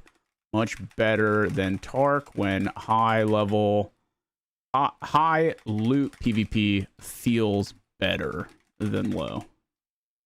Yeah. Free kit come-ups. Okay. Which is really both, right? It's good loot and good PvP combined, really. Oh. Revive mechanic. So you're never out, theoretically. You show them cryo map. That's fair. Cryo map's great. I'd show them the Stew Box Clutch versus FaZe on Inferno, Boston. 2019. I thought it was 2018. And say the game has come a long way since then. That's funny. Shout out Stu. American hero, dude. Show fast forward gameplay of solo sitting in a hidden spot for 23 minutes to pop a key room, only be killed by a rook. Lamau. 0 to hero.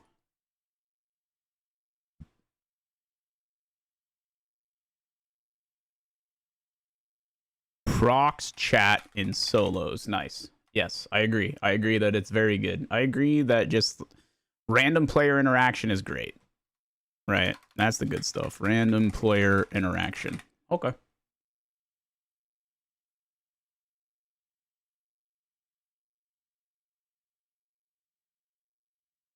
FYI, folks, it's PSL season at Starbucks. Get your basic bitch on. Very exciting. Very exciting. I would butt chug a pumpkin spice latte. Write that down, chat.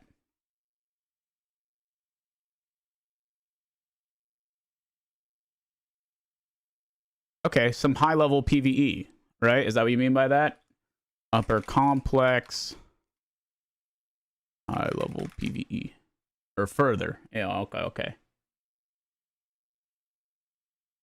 Yeah, 0 to hero, same as like Rook Run, a come up. We got PSLs and black leggings. Let's go. What about jeggings? Thoughts?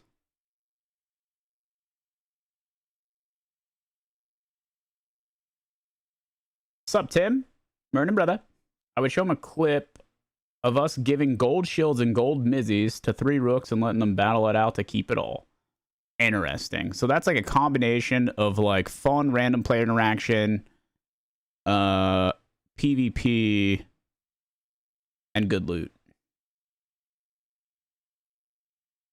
Jorts. Jorts are nice, dude. I'm a jorts enjoyer. Go Gators.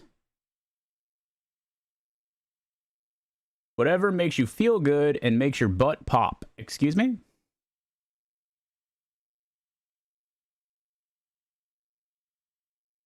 What about Jinkos? Love Jinkos, dude. Bonus points if you have a chain wallet. Bring that shit back for sure. Is someone being convinced of that's an enjoyer of extraction shooters already? No. Nope. It can be a non-extraction shooter player as well. I think if you already like extraction shooters, it's a much easier sell. The reality is like none of the other games have consistent PvP that is skill based. Just doesn't exist.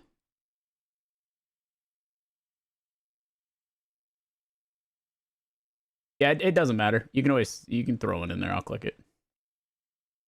All right. So there's this. Okay, those were good. Thank you, chat.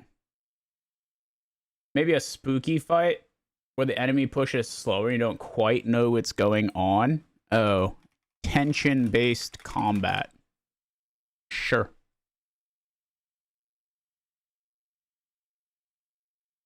Good sniping. Sure. I do think that this game has good sniping. I agree.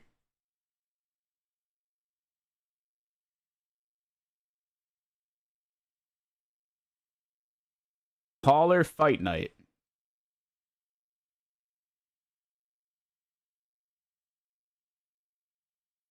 I feel like you need to show initial high-level streamers and the reactions how much freaking fun they were having until they weren't with the external viewer pressure. That's actually so funny. Show massive streamers enjoying game before their chat ruined it for them. Yeah, this guy's cooking. Actually cooking.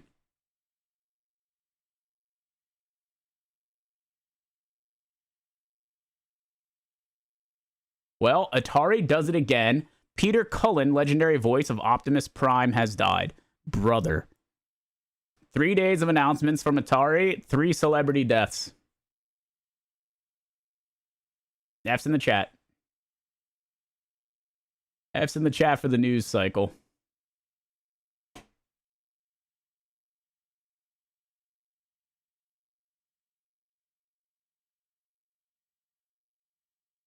I think this game's hard to sell to new players. It's the same as getting someone into Tarkov. You're telling me you have to deal with rats, scared players, meta abusers, and if you grind and grind, it'll mean nothing because you can just die to a gray shield with a knife and lose all your gear to someone who just gets lucky. It's an extraction shooter genre in general. I love it. Some people love it, but it's extremely hard to entice new players to join. Yeah. Atari's making blood sacrifices? Maybe. Maybe. They definitely have some magic users employed. I'll say that much.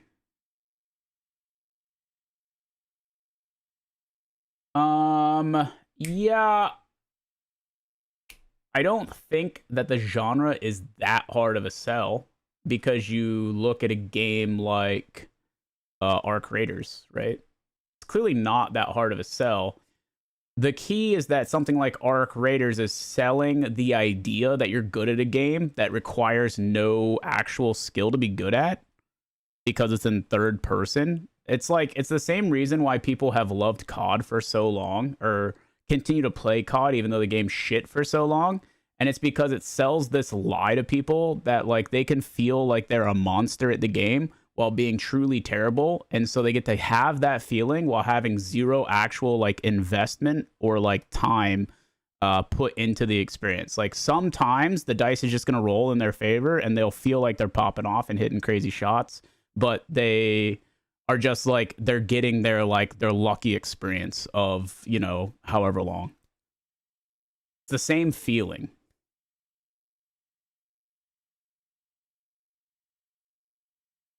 Yeah, I mean, Ark definitely came out with like the most handholdy experience possible between third person and then aggression based matchmaking. Very interesting. Skill based matchmaking is dog shit unless it's ranked mode. I'm a big believer in that for literally every kind of game, every genre. It should be completely randomized unless you're in some ranked mode. It would also inherently make there be a reason to play ranked in something like Marathon. There should really just be completely random matchmaking, which I think is at this point, with how small the player base is, it is random because they don't have a choice. They're not matchmaking shit right now. They can't be.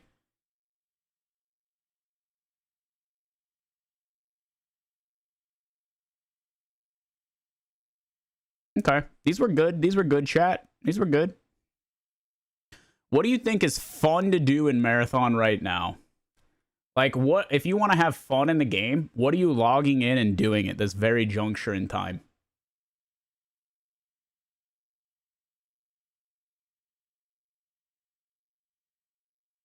Yeah, it's a great hook for the genre, Callie. 100%. I'm very thankful that Ark exists for that reason, right? It's a great introduction to the genre. I feel like the toughest part of Marathon for someone new is the amount of time it takes to get acquainted with sounds and maps. Okay. I get 2.5k hours. I feel as if though I've seen every side, but for the top 0.1% who just runs lobbies, it ruins it because of how small the player base is. Yeah, of course. New players will get rolled. Well, you can protect the new player experience while not having matchmaking. Those are not exclusive ideas, and I think that it's a lie that it is. That like it's one or the other. Key-based matchmaking does not exist. As someone who's literally worked and had discussions with the devs, it does not exist. For prox chat and solos, specifically pull Mylan shorts of the guy who just had testicle removed as a glowing example. Excuse me? I just play with the homies. Okay.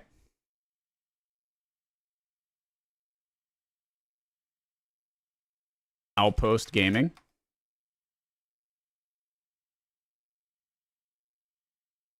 There are a lot of ways, Prim, but I'm trying to focus on these discussion topics right now. But a good question I'd dive into another time. I'm running with my brother and grinding cryo, trying to codex grind. Oh, that's cool. Okay, codex grinding is good right now. Great for Endo's season. Yeah, I like that. That makes sense. Outpost / cryo gaming. Yeah, that's fine.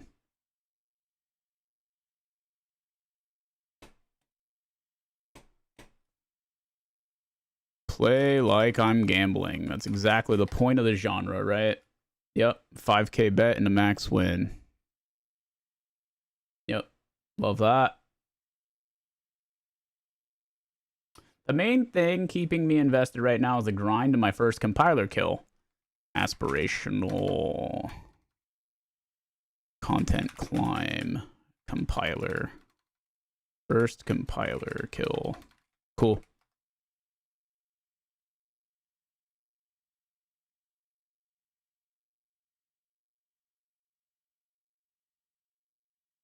Key runs. Key runs, intentionally difficult runs. Don't bring best gear. That's fair. Learning player spawn so you know approximately how close a player is. Individual goals for improvement. Focusing on player spawns, i.e.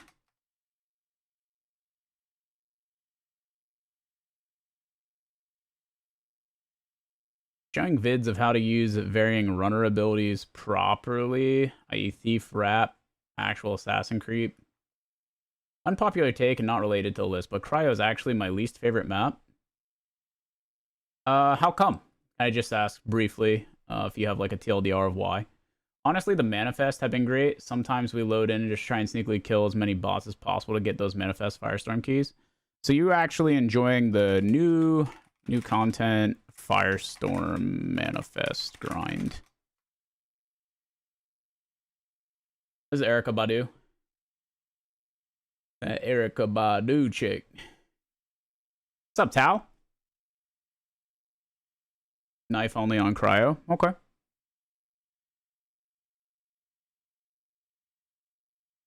We'll throw that here. Knife only. Helping friends get their goals, like, hit a certain rank. Oh, I see. Helping friends with goals / progression / learning.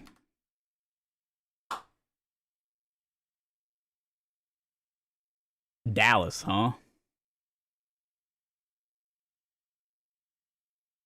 Am I the only one? Listen, I'm really excited for football season, but I do want to point out that there's nothing better than watching Dallas lose spectacularly every year. Thoughts on that? No hate, but the Cowboys losing is awesome. I think it's just one of those things that everyone in the NFL, regardless of who your team is outside of Dallas, just can like get behind, you know?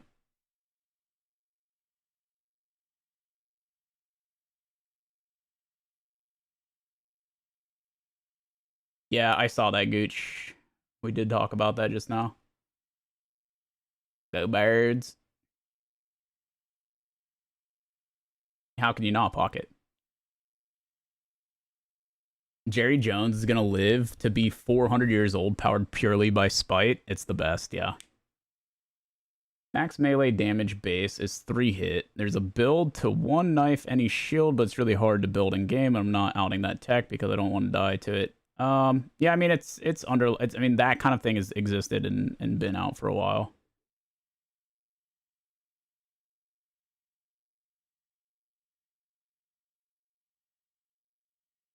I'm having a lot of fun rooking.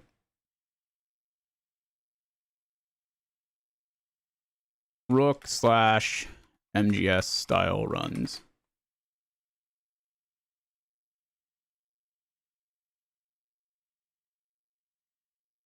Okay. That makes sense. That makes sense. Knife maxing is my favorite because you're more enabled if you are going in no loot or on Rook. Yeah. Okay. Next. What do you think is keeping people from playing? What do you think is keeping people from playing?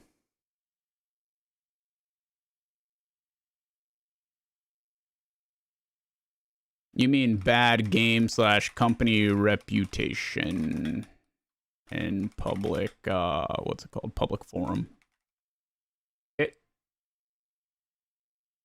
Gear fear? Lack of friends to play with.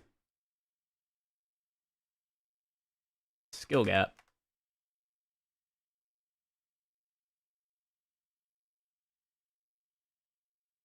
I will say, it's like, a lot of people do say no homies to play with, but then they'll, like, you know, they will entrench themselves in, like, a community that's marathon-based, like ours, and then not spend time jumping into the Discord or asking people to play. Like, we have a, you know what I'm saying? Like, we have a Discord where people talk about things like marathon, you know? We have a marathon chat channel, right? You just hit people up there to play. And it's kind of like it's much better. Yeah, the loot economy. And when you say that, I don't mean to put words in your mouth, but do you mean that it's just like pretty fucked from the beginning of season 2 and the way that it was handled?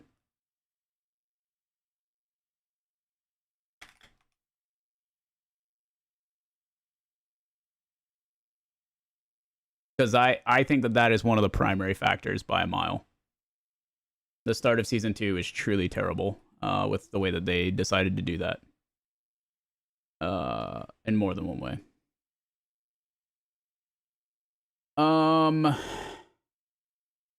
Not enough map variety. Okay. I would say timed maps. So like Cryo V ranked and Day Marsh versus Night Marsh, I think is a huge factor. I think those all feel bad. It's partially it's a result of low player count, but yeah. I'm also gonna go out and say empty raids, obviously a problem.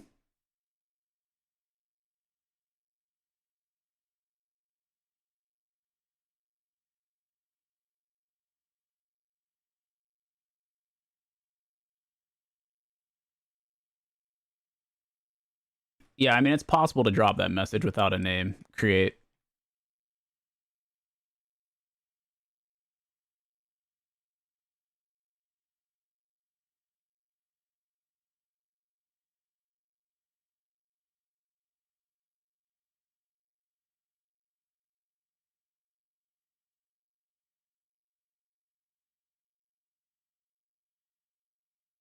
Solo should be possible, even if only for the sake of it and clutching.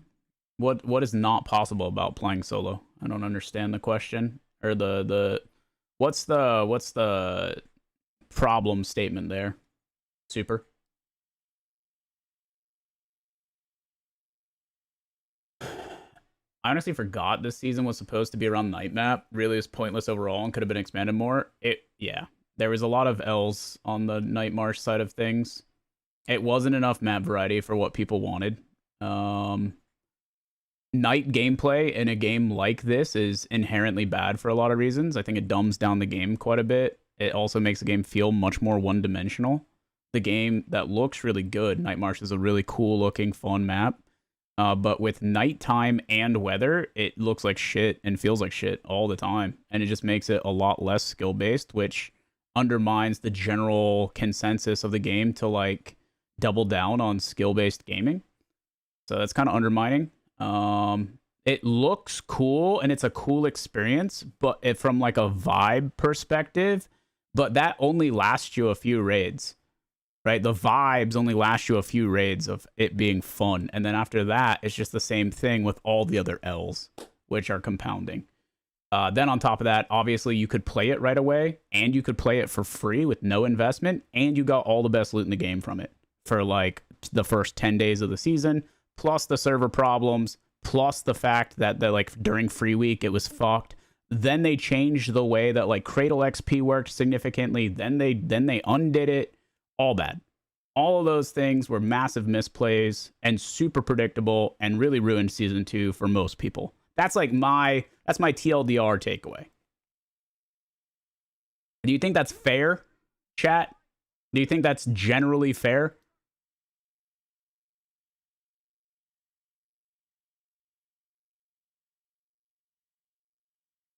That's hot.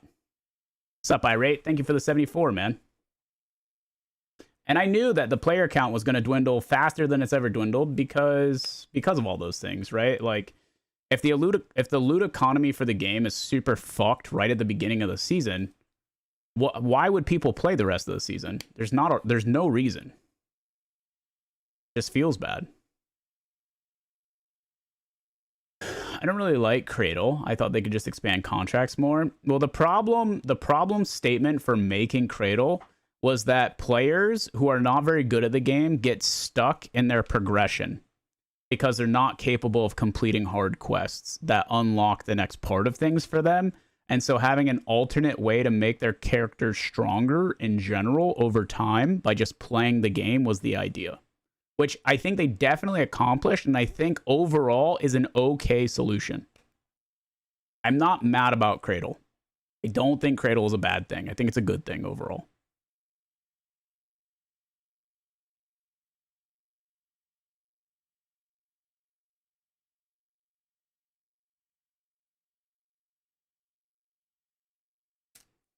What's up, Harry? Good morning, my man. How are you, brother? What's up? What's up? What's up? What's up?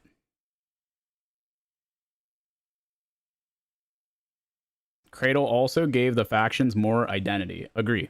I agree.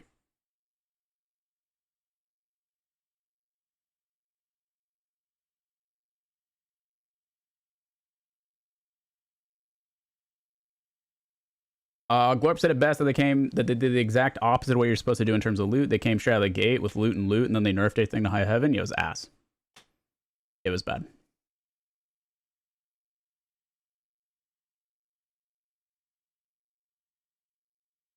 Progressing contracts and getting that slow drip narrative and motivations through simple VO cutscenes is/was so much fun. If the game was 80% that every season, come on, sold.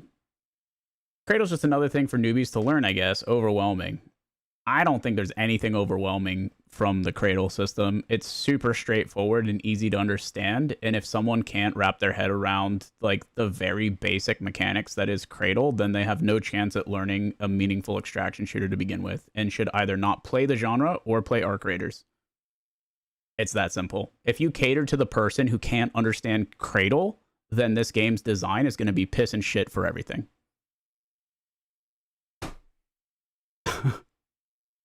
Having a game cater to like the lowest common denominator of understanding is how you make the game not meaningful.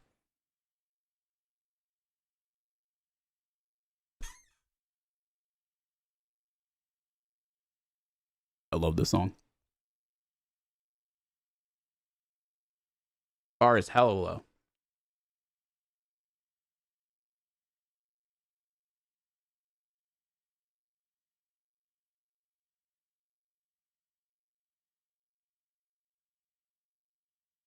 Control click is bad? What do you mean? I wish there's a better way to multi-select items for Cradle. You just control click everything and then you hit one button and it gets rid of it. What's bad about that system, Digi? I'm just curious. I just don't quite understand how it could be better.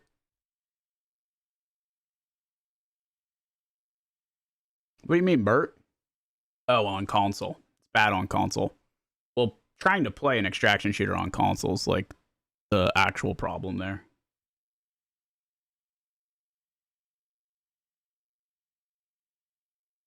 I see. Okay. Well, menu navigation is always going to be truly difficult on console for a game that has like the depth and complexity of an extraction shooter. That's true. I don't really see a solution or a way around that.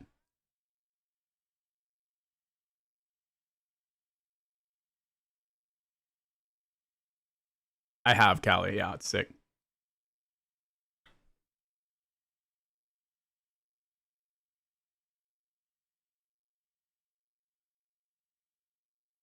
No one asking the real question, why are you eating a banana like that? What do you mean? I just don't understand.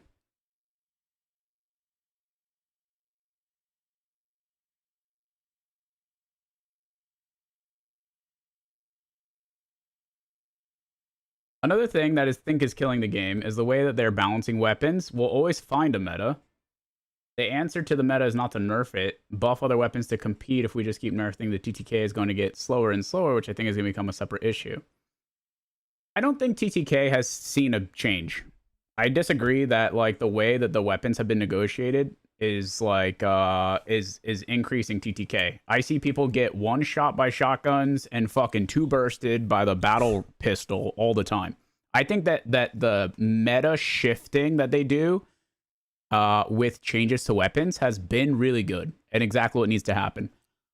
It's okay if something is OP for a period of time, and then when it gets nerfed, other things will fill its place. Of course, people will always find the meta, and that's like kind of the whole point. This is a live service game, and if you're constantly shifting that, then the PvP is different over time in a meaningful way, which makes it fun. Like to find the new meta and then use it, and then it gets nerfed, and now you have to use a different weapon set. That's good. That's a good loop.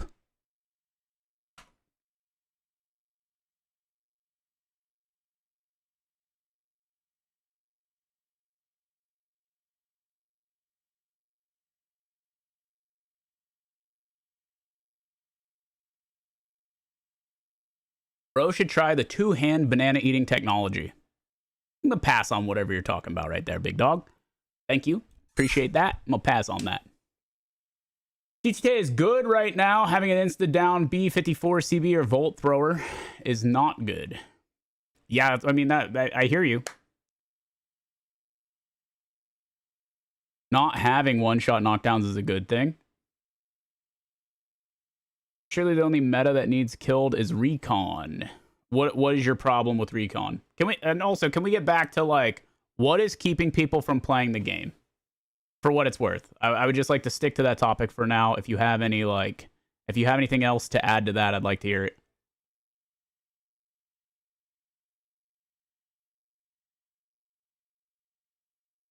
I enjoyed the Mizzy Bubble meta because I got PK Gibby vibes. Terrible. The worst, that was the worst period of high-level PvP in the game by a mile. I hate to say it, but that was the worst by a mile, dude.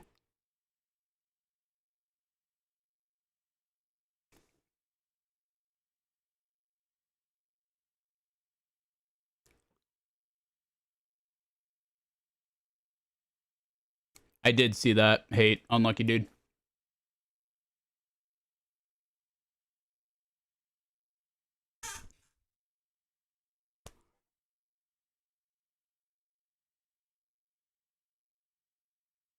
Recon needs to be the only one that can see a player position, not the entire team. Oh, not pinging it for everyone and then forcing them to communicate where they are. I actually like that a lot, Arbiter. I like that change a lot.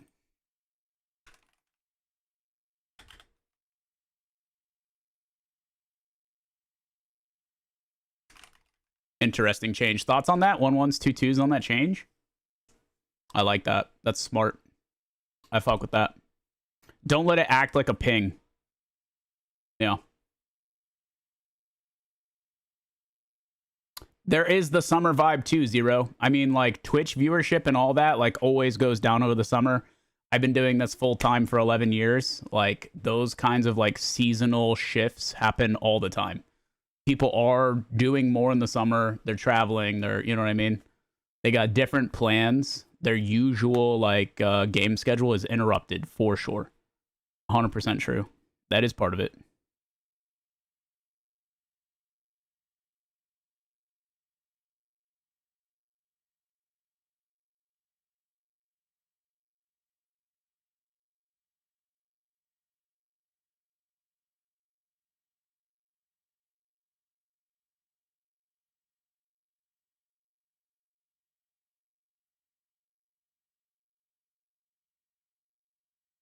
Hit reg on snipers is weird. I put 3 shots on someone and none of them registered. I think what you're experiencing, if that happened recently, Digi, is that the player count is so low that they're introducing people from different regions into the same map. Like, I'm getting fucking Oceanic players in my US East raids, and ping has been a problem for hit reg, which is really frustrating. I would rather have an empty raid. I think it's really frustrating. I think that that is the biggest issue right now. When it because like the game, like the saving grace of Marathon always for me is that the PvP is consistent. When you shoot someone, they take damage. It's the same amount of damage. Like, consistently, they die. Like, you know what to expect, and you can play around that. But when you introduce these super high ping variable players, it makes it almost impossible to have a consistent outcome of expectation for what is going to happen with damage registration. And that feels really bad. And makes it so that you can't make intelligent decisions. And then you are left scratching your head and your balls. It's bad.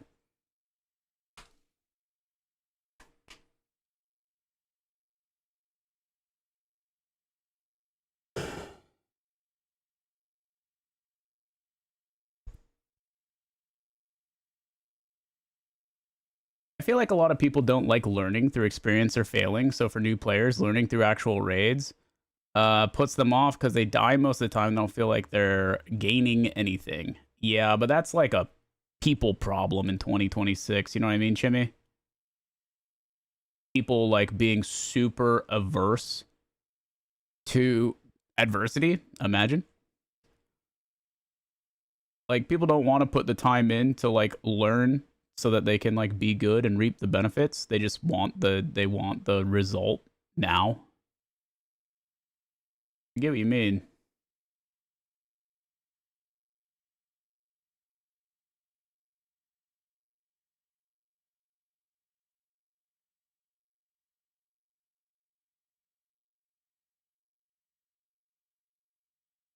They see the run as a contained game instead of part of the session, sort of. Yeah, that's fair.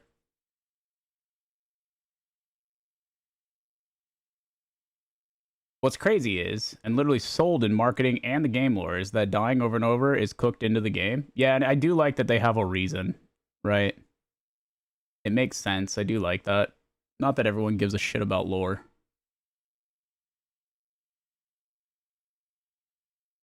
Meta progress and armory costs of things is an issue. Blue heals are way harder to maintain. Okay. That's interesting.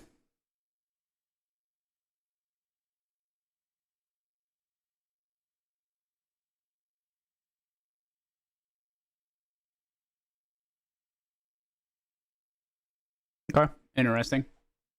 Anything else that keeps people from playing the game right now? I'm going to also say forced interaction or forced matchmaking for different regions. High ping players equals bad PvP. I'm 37. I think the game appeals more to my generation than the modern gamer. 100%.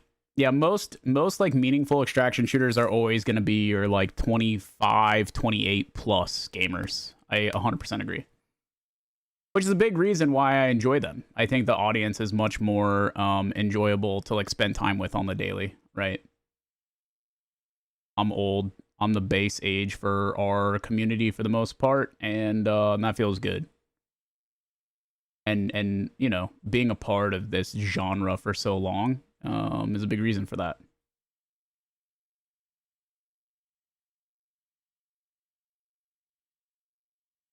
It's not a game has been solved thing. I disagree with that.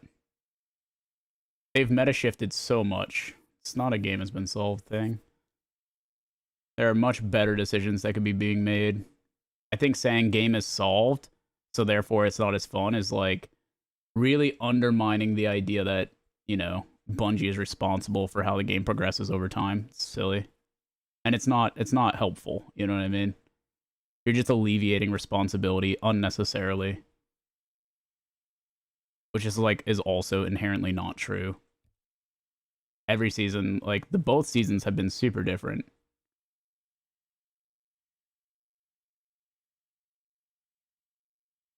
You have bad performance. Interesting. I don't get that complaint very often.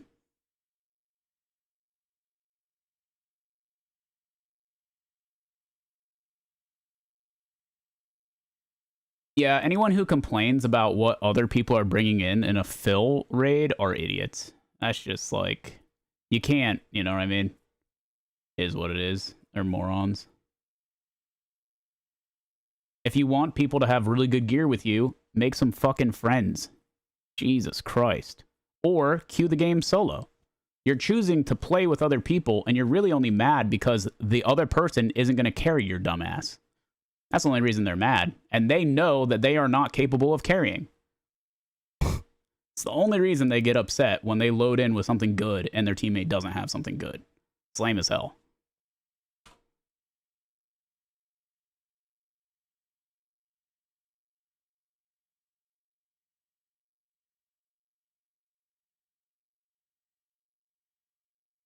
Nice. Haas. Hell yeah, dude.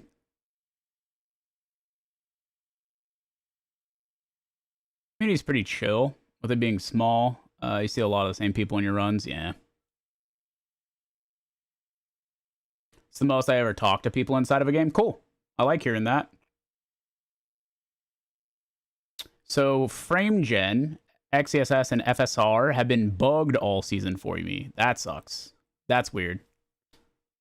I feel like it's because Destiny community talks so bad about the game, not giving it a chance. Yeah. I mean, it's part of it. It's an aspect.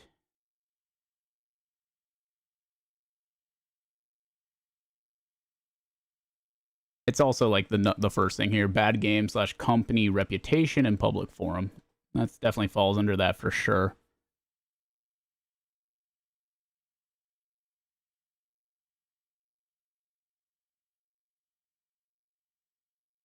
Another example is the Vault Breaker mode. Before that, I personally didn't run normal cryo because I was so confused on the map. After running the Vault Breaker mode a bunch, it made me more confident to run the regular cryo. Yeah, I thought Vault Breaker was a great addition to the game. I thought it was great. I agree.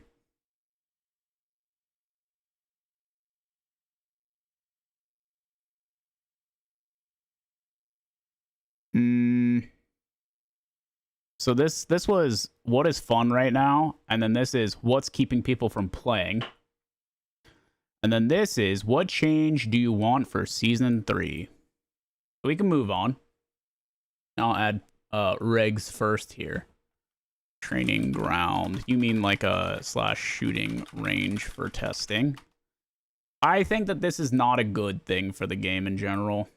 That's my 2 cents. That's my hot take. I think this is a bad addition. Pug, what's up, dude? Good morning. Hello.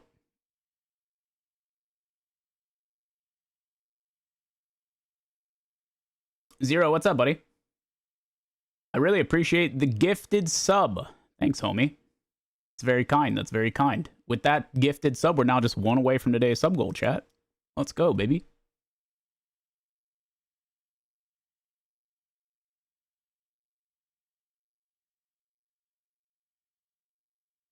Friends of mine who got like a gold mod for a gun that they don't have equipped and then dying in the same rain is demotivating. Yeah, but that's like that feeling, those L's are what makes the wins good. If you don't have that, it feels terrible, Julie. Like nothing feels more lame than a system where like you get a really cool gold mod and then you put it in your ass and then you don't care whether or not you have to get out. That feeling of urgency when you get a good item to like leave the raid and extract successfully is the reason people play the game. Like that's the hook. It's that spike in adrenaline of, oh shit, time to go, that makes the game worth playing. And it also makes the PvP worth doing, because if you can't fight someone and win and take their best item because it's hidden inside of their ass cheeks, then that's a massive L. You know?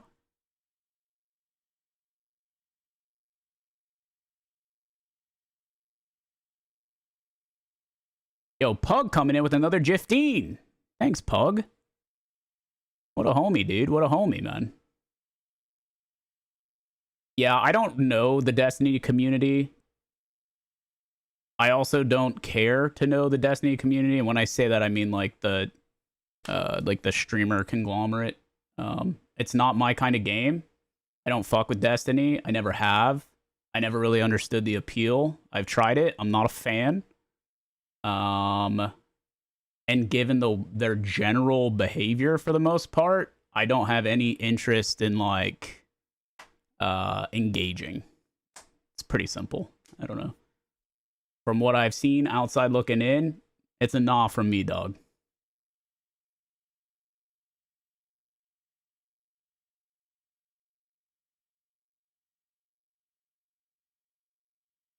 We need to stop with the Destiny versus Marathon stuff. Bungie caused all that. I disagree. I think Marathon or no Marathon, Destiny was a dying game, obviously. Like that's not like debatable. Like it was just a dying game already.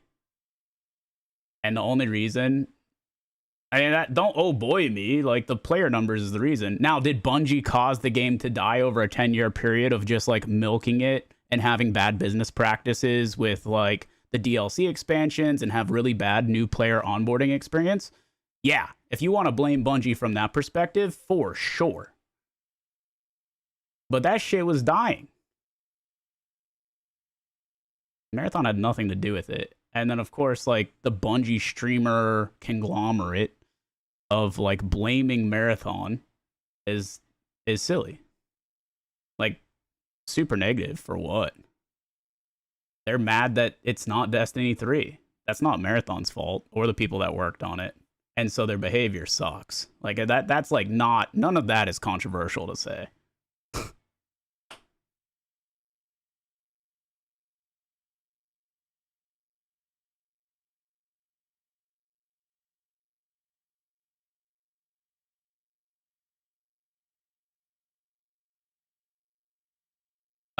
Coming from someone who played Destiny from the first one, writing had been on the wall for a while, player count had been declining, and Bungie was very clearly out of ideas for storyline.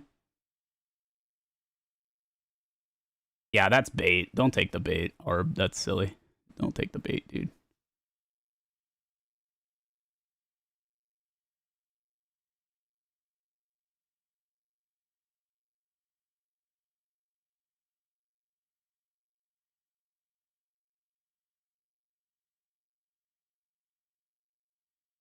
What do you think about in-game forum chat, like regional? We have chat right now, but it's only for teams. You mean like proximity chat? No. Either have a mic or like don't participate in it. I really like I wouldn't want to encourage like people not having a mic. That's silly. Don't enable them. Yeah, no kidding, Medina. No kidding, dude. Guys, don't take the bait on the art stealing thing, dude. That guy's fucking, he's it's either gigabaiting or stupid, and there's no reason to respond either way. It's fine. You guys are getting baited. Mark, am I the only person to remember how toxic the Destiny community has been? No. No, of course not. No.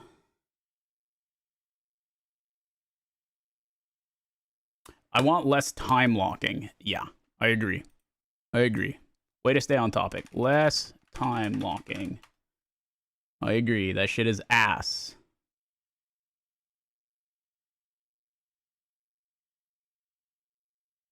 Not you, Hedge. Not you, buddy. Talking about Mind Goblin, dude. Not you, big dog.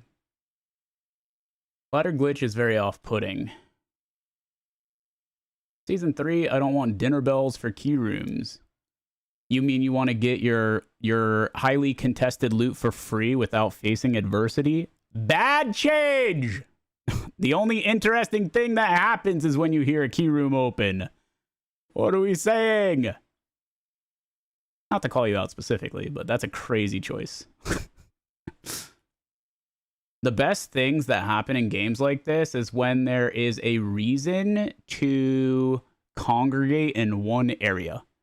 Whether that's a key room or like the sound for a key room, or you hear a fight break out, or you know there's like an exact event happening in one spot. Like when everyone rushes towards that place, it just, I don't know, man.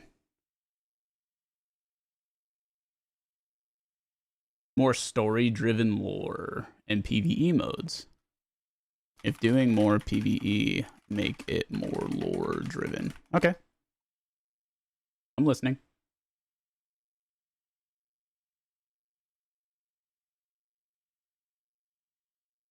More events on every map. More interaction. I have worked on key template and then open a room just to lose all my shit. Yeah, but that's the magic, dude. You took a hard L. But the time that like you get the key template made and you open it up and you get all the sauce, it feels way better.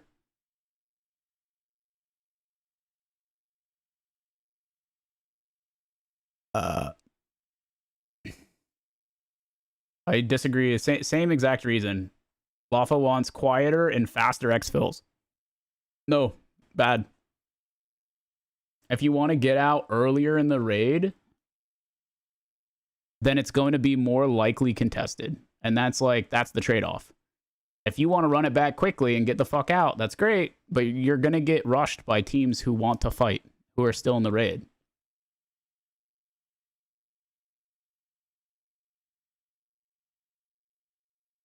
Yeah, I'm trying my best to avoid, I mean, just for clarity, just so that, you know, I'm asking you what you want to see changed for Season 3, but if you're fundamentally undermining, like, risk-reward in an extraction shooter game with your change, then I'm not going to write it. I hate to say it, but, like, making the game easier for the sake of it being easier for you to be successful, for it to not have any value whatsoever to people long term, is not the right direction. Not the right direction. Yeah, I mean, we're talking about for season 3 right now, Dad. Which I think obviously we're hoping comes with a boost of gamers. Can they fix the codec? Codex has been bugged. Having everything complete and the counter's not accurate. Fix? Sure. Codex counter for collectors.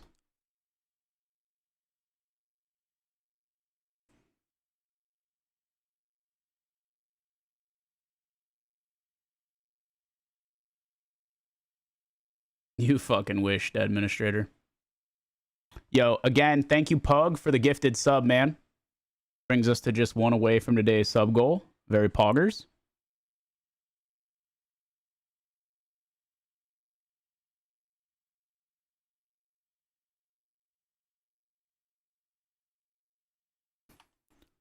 Less weather.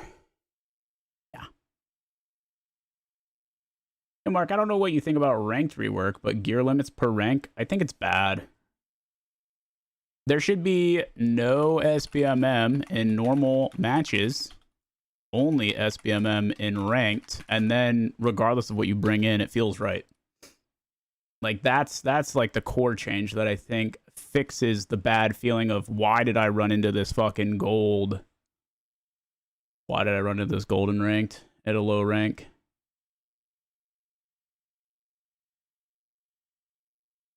Yeah. Buff Rook. Again, makes the game too easy. Rooks are already, there's no cooldown for a Rook run, and the stuff that you can get from Rook is so good. Like, you can have a very meaningful raid as a Rook right now. I don't think we need to make him any better.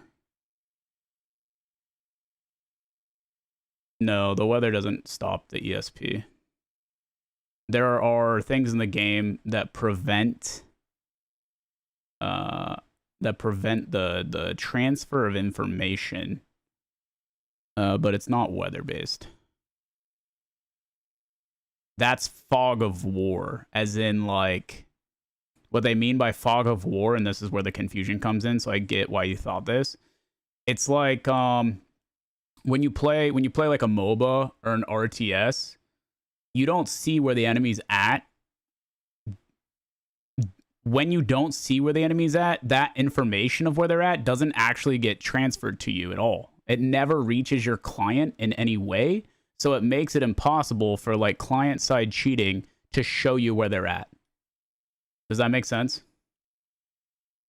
It's a really effective way to prevent ESPing. A lot of games do that specifically. Yes, of course. Again, I was very specific. No, it's okay.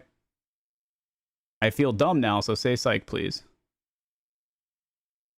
Well, I use that as like the understanding for fog of war.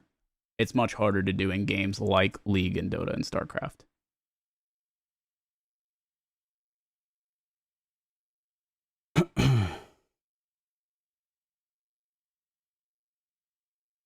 We need some kind of treasures, like Red Loot in Tarkov or Arena, to give people a reason to loot maps.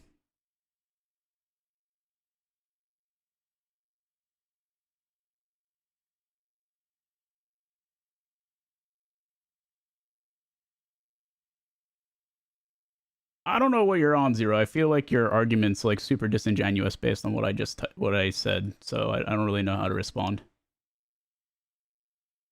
And also, as someone who has like an insane amount of hours in this game, I run into cheaters super infrequently.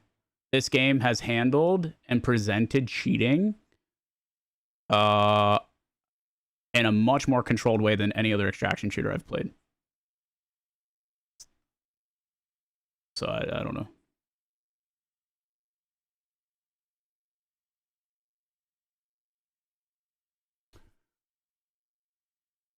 I experienced more cheaters in the 2 days that I played Tarkov, this new like season thing, than I ever have in Marathon. Like ever. So putting a game mode in that's like literally 30 years old, like Team Deathmatch, is like the worst choice they could do, Master. A complete waste of time and energy from someone like Battlestate to make a game like Arena. The only reason Battlestate did it was to have more sales, like to have a product that they could still sell. And claim it's a separate game and not DLC, so it's forcing all the people who already spent $150 on Tarkov to get it again.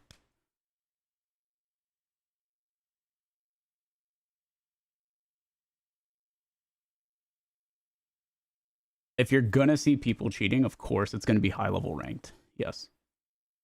But my point is that 99% of the people in this chat right now would not experience that. But like when you reduce the pool, the few cheaters that exist in the game get more prominent, obviously. So not only is the pool much smaller, but there's like the inherent, of course they're winning, so they're at the exact top.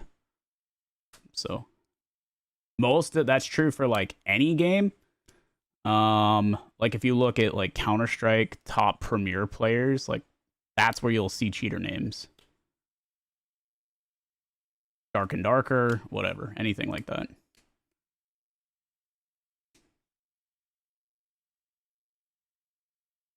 Custom main menus, like ones you can decorate. Interesting.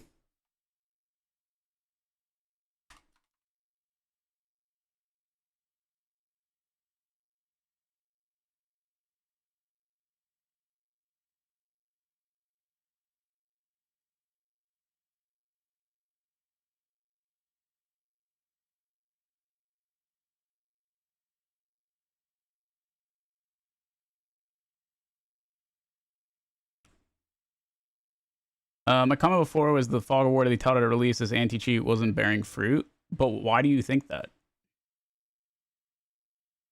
I had more hours in Season 1 than I do in Season 2. Still didn't see cheaters. Your views are pretty solid, my man.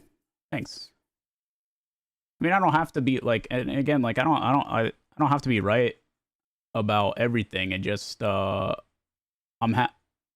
what matters more to me is like qualifying why I think XYZ, and if you make a claim XYZ, I just hope that you're willing to do the same. That's all. I'm writing things on this list that I don't think is good. But if community sentiment is there for something, then it's worth thinking about or looking at, you know?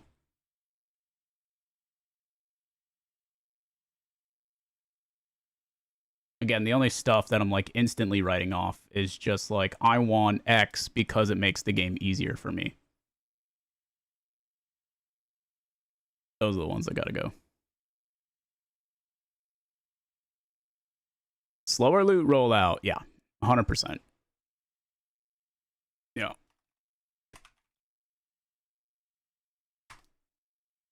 Night Night Echo. What's your #1 desired change for Season 3? I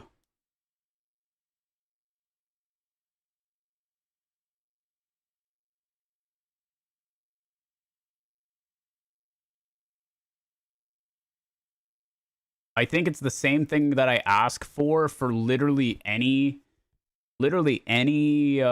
NT shut. Not liquid hot dogs, no.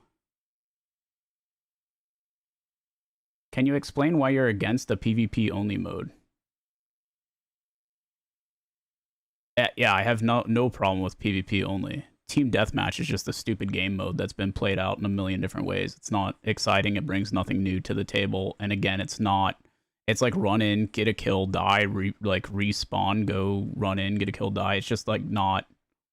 It's literally not extraction genre. It's a completely different genre. Silly, very silly. I just don't get it.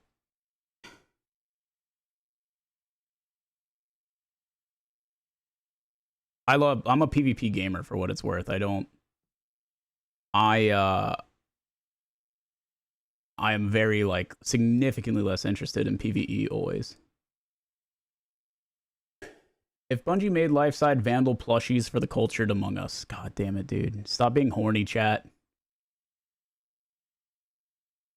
Add something after reaching Pinnacle 1, maybe like a top 100 or something. Yeah, maybe. That could be good. Kind of the way that like Overwatch did it. Like you get top rank and then it's like you have to be within the top X to get the thing beyond that. I think it was like, what, top 500 for Overwatch back in the day or something? I don't know. Or just, you know, renegotiate the top like that could be interesting. Who knows? Remove shields. Dumb comment. Haven't been on for a couple of weeks. Is anyone getting low CPU GPU usage while in raid? I don't know myself. Maybe chat can answer that for you. That was Chimmy who asked if you want to tag him. If raid has a gear cost to get in, then have the opposite where you cannot exceed a gear cost. Nope, that's asking the game to be easier. The whole point is like if you bring in gold shield, you have a chance to lose gold shield. I want a chance to gain gold shield if I fuck someone up who has one. Like the answer there is just get better. Like this game's TTK is nice and low still. If you outplay someone, you can absolutely kill them and take their shit. If you don't have that ability to kill someone who has better shit than you, then the game's not fun. Again, it undermines the entirety of what extraction genre is, dude. It makes no sense. This is literally just asking the game to be easier for the sake of it being easier. There's no actual win there.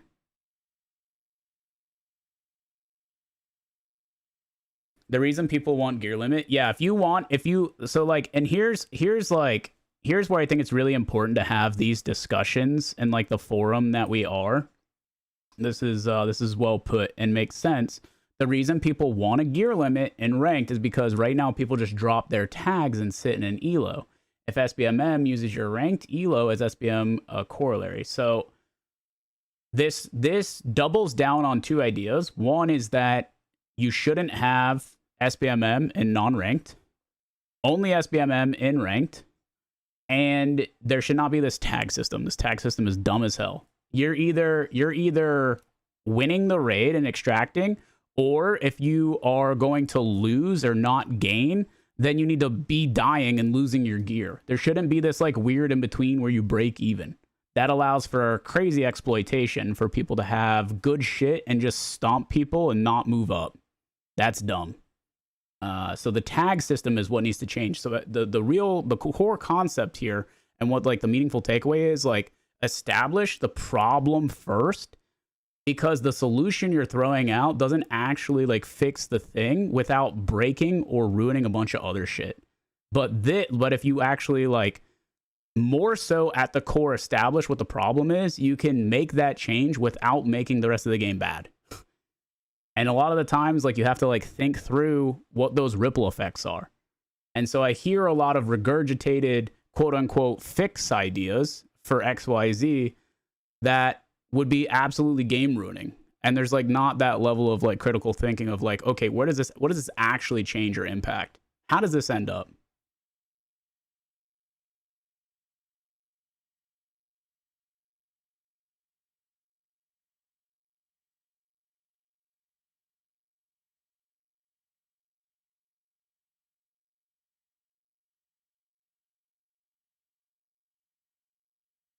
I wonder what then can be improved to make the game easier for new players and players who just don't get better. Well, if you're a player who's unwilling to like put time and thought into getting better, then the genre's not right for you. And that's okay. It doesn't have to be for everybody. Totally fine. And you see this like bigger disparity or this bigger friction point behind like for Marathon specifically, in the idea of like, I've never played an extraction game before, so I'm going to suggest changes that are undermining to the genre I'm trying to play because of like the Destiny shift.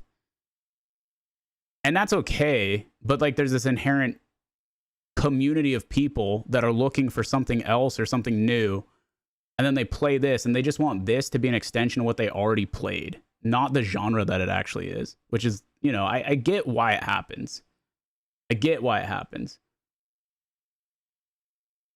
But again, a genre doesn't have to conform to a completely different genre who's like losing a home. That's not the way this works. And also not Marathon's fault and or problem.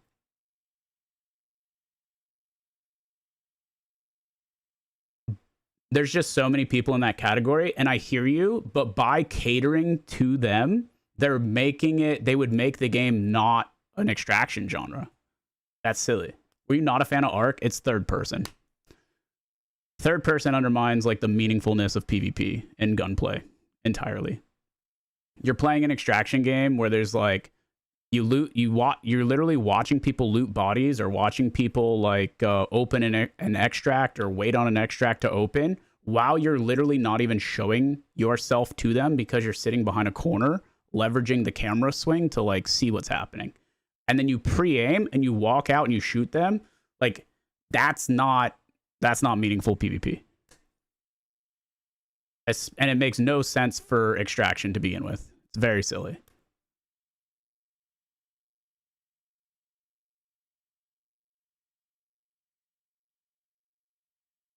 So then you take that and then you pair it with the idea that Arc Raider community wasn't interested in actually fighting each other and would demonize people who would attack each other, so much so that then the devs had to add an aggression-based matchmaking system where if you fight people, if you shoot other people, you get put in lobbies who shoot other people, and if you don't, you don't. Like, that's... Why even play the game? What the fuck are we doing? So, like, you know, it's really easy for me to just write that game off entirely. Other people are now writing that game off entirely because they've mismanaged, like, you know, progression and development of it. They got their bag, you know, and now it's like they're not doing much to upkeep. They're also not dealing with like long-term exploits and cheating in the game and people who are stream sniping and making it miserable for streamers to play. Like, there's a bunch of things that, you know, other people are now on board and being like, yeah, fucking Arc Raiders, dude. But it just never jived for me. Also, the fact that they are, at the end of the day, Nexon, which is just this absolutely horrifying gigacorp that has the worst business practices in gaming by a mile. That's the real company behind Embark Studios, and it's ass. Fuck them.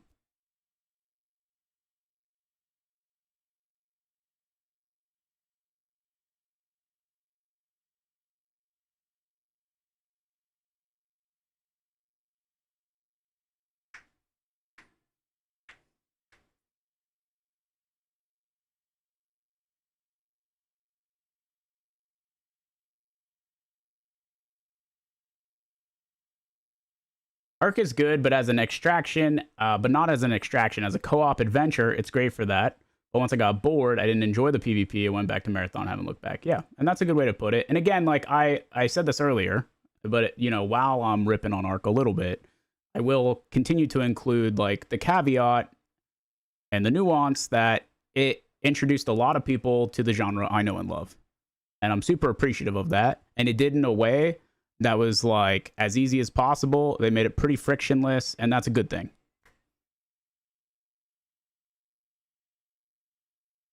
But as someone who like played and consulted for this genre for many years, it's obviously just not the project for me.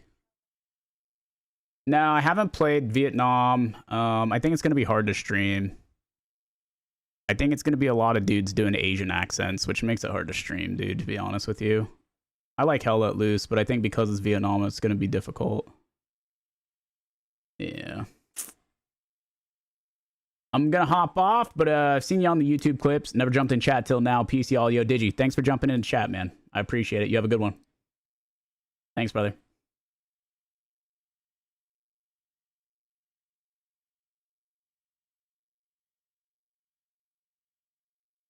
Honestly, with the new 2K that I'm doing NT, with like the variable bitrate and the GPU encoding, I think I'd actually crush it more than most, which would feel good. Everyone that I've played with that's played Ark says Marathon is way better. I think a lot of people just need to play Marathon and then like But you know, how to get people into the game in a way that is meaningful, or like a hook that feels worth jumping in after everything that's happened, is the hard part, obviously. I miss the simple days of Summit in the Pit, bro. So good, man. I loved H1. H1 was a good ass time with the boys. That's a fact. That is a fact. Stone Guitars, thank you for the resub, man. Appreciate it. Beeve, thank you for the resub. Thanks, guys. Appreciate the love.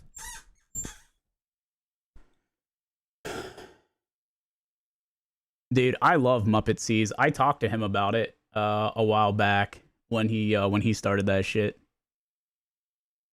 I was an OG Marathon hater. I thought it looked stupid and the UI was complicated, but I was gifted it and actually think it's one of the best shooters out. That's awesome, dude.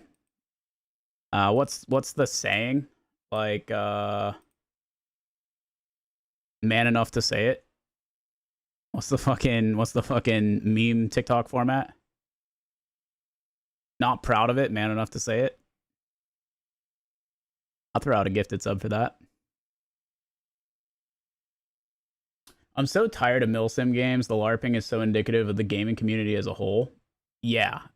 Yeah, I agree. I also think that milsim has always been kind of shit just because, like, the people are not very nice. The community has always been, like, kind of fucking brutal to deal with. What are your thoughts on, like, a kill cam light theater mode for Halo? No, I disagree. Kill cam you can't do. I mean, you could see kill cam maybe, or like download and watch after a raid is finished, but obviously you can't do it while the raid is still there. It gives too much information. I enjoyed War Dogs. I think it'll take me away from Marathon. Okay. I think it'll get old quickly, but I understand that it will be fun to play with friends. It's definitely that game. Have a beer, play with your friends. I think that will be very fun.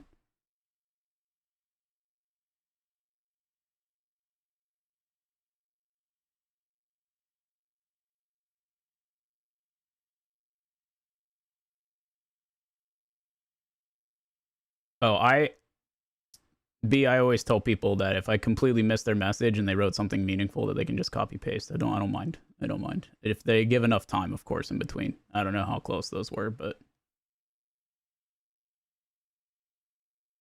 yo, have a good one, Andrew. Later, brother.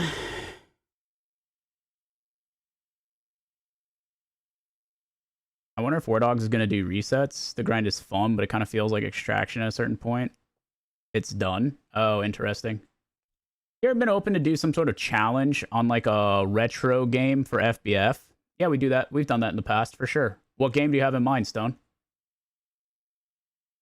Oh, I meant to ask you guys, are we doing fucking... Are we sending FBF again tomorrow?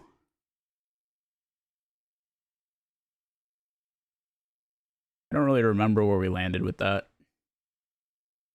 Because I'm gone next week.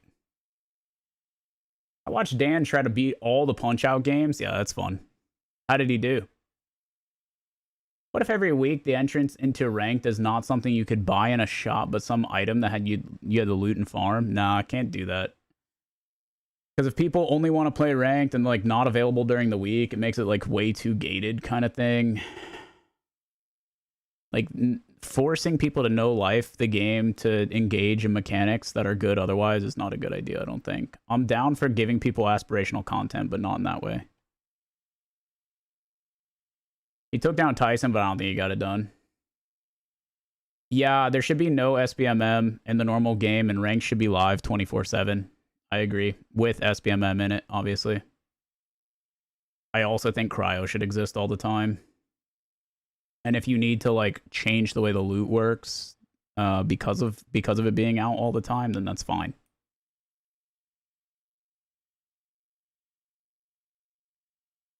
Time gated shit sucks. It's really unfortunate. People who only can play on the weekends never get to play ranked, and people who play during the week never get to play cryo, and that sucks. There'll probably be drops. Yeah, there will probably be drops for Season 3. Some supporter streamer stuff would be my guess. Yeah, for sure. Gameplay is king. That's a fact, brother. I don't think we're going to be doing My Summer Car. The reality is that the tech is so good for the Minecraft stuff that we've cooked up that it'll probably only be Minecraft. So, again, for those that missed that announcement this morning, Subathon for me starts, like, MSTV Subathon 2026 starts September 24th. The new season for Marathon is September 22nd, so it'll be in full swing. We're going to dive in and participate in all, like, the new stuff for Marathon for, like, the first week or so. If stream is still live after a week for Subathon 2026 Anno Domini, then we will be unlocking and participating in Hardcoreathon 2, which will be Hardcore Minecraft, and we will be doing an all-boss run, all 4 bosses as are out, with some insane demon tech that I'm really excited to share with you guys. That's a big announcement. I'm stoked. And then beyond that, obviously we'll be live 24/7. Sean will be on and gaming through the night. We'll have special guests come and join, which will be great. And then on top of that, on the 24th, on day 1, we will be live on the front page of stream. Can I get a pog one time?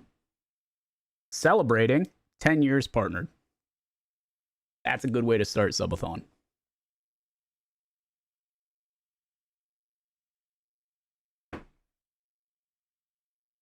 Ten years partnered, Stone. Fucking decade, baby. I can't wait to see how Whiskey and Abe absolutely disrupt this subathon. Hell yeah, dude. Wild cards, baby. Wild cards. Yeah, it should be good, dude. Thanks, Dart. I appreciate it, buddy. What's my favorite whiskey? Oh. I like rye a lot, to be honest. Most ryes are good. I like Elijah Craig rye. I like Whistle Pig. What is Subathon? It's where I'm live 24/7. There'll be a bunch of like sub incentives. You guys will start with 24 hours on the clock, and then every sub and dono adds time to the clock, and then the stream ends when the timer runs out. I'll be live 24/7 for that, and then we have a nighttime streamer, so there will always be live content here on the channel. It's really fun. We do a big one once a year. Buffalo Trace is nice and accessible for sure. Yeah, I mean, I don't get to Whistle Pig Rye. Yeah. That's definitely like a more upper shelf choice, but the Buffalo Trace Rye is good. I'm a fan. You've been pracking Anubis. Nice. Hell yeah, dude. I haven't, Swan, no. One of those fancy Japanese whiskeys, perhaps.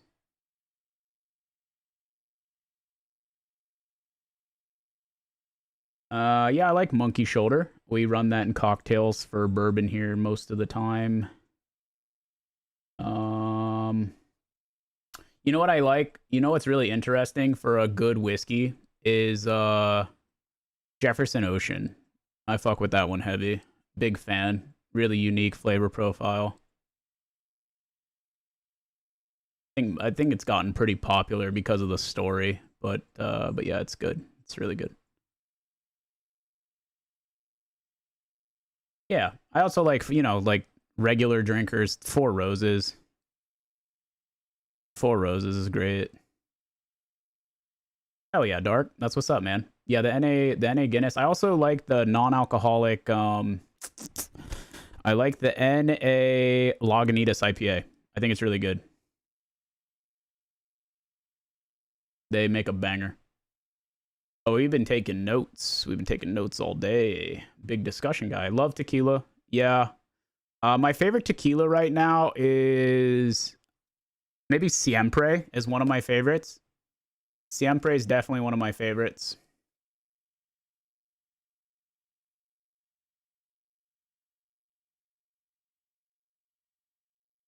You know what's really good if you don't drink whiskey? Voodoo Ranger. So true, so real. Hashtag ad, hashtag sponsored. 1-1s if you drink a Voodoo right now. Mark, you end up watching that short I posted while I was away? No, I did not watch it yet. No, sorry.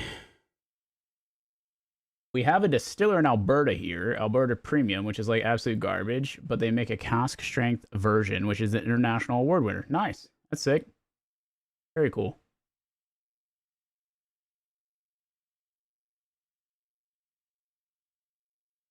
I like mezcal too. It just depends. Casadores, yeah.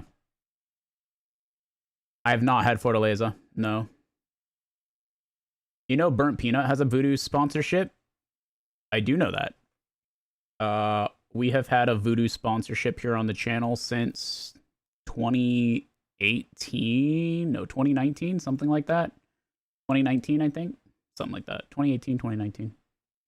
They've been a sponsor of the channel. I think we were actually the first creator with a Voodoo Ranger sponsorship. I believe that is true and real. PBR and Tully's forever. Bring me right back to college, boy. Yeah, shout out Voodoo Ranger. Actually, helping me with my travel for PAX West. I will be in Seattle. Compliments of Voodoo Ranger. Thank you. The goats. If you are out there in Seattle or going to be coming to the convention, make sure you say what's up. Let a brother know. We'll get together, have a beverage.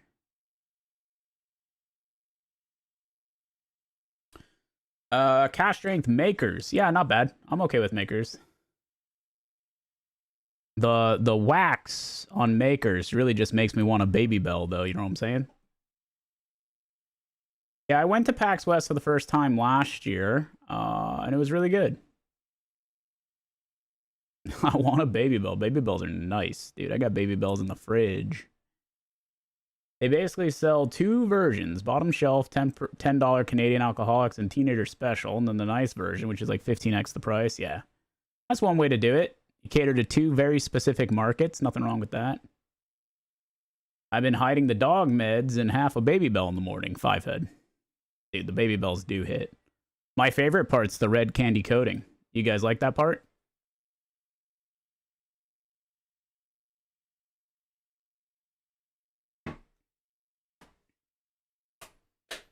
It's a bit chewy. Yeah, you're not wrong. Get stuck in my teeth.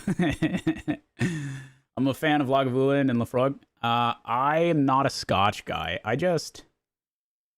Scotch doesn't do it for me, man. It doesn't do it for me. Royal Crown is very overrated, but their bags make for really good dice bags. Noted. Okay.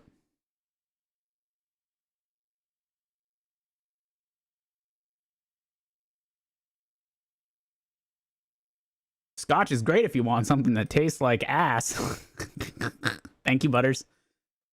Good comms, Butters. Oh. Oh.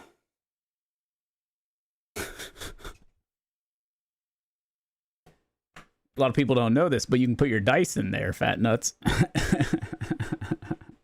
Are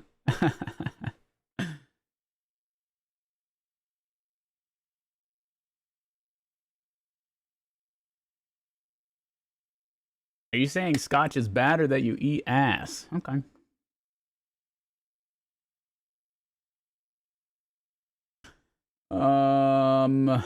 Let's see. You mean we don't have a chat full of proper number 12 drinkers? Thank God. Thank God.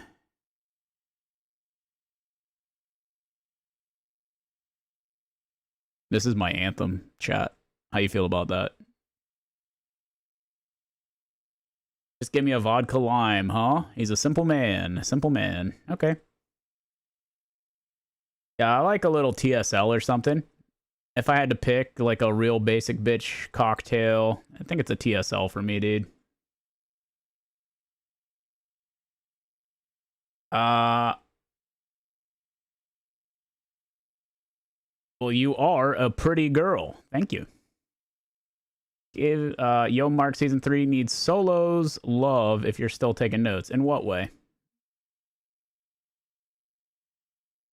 Tequila and orange, nice. Yeah, I fuck with that. I like that. You are a pretty girl. Thank you. I gotta go piss. Can I get a go piss girl one time, please?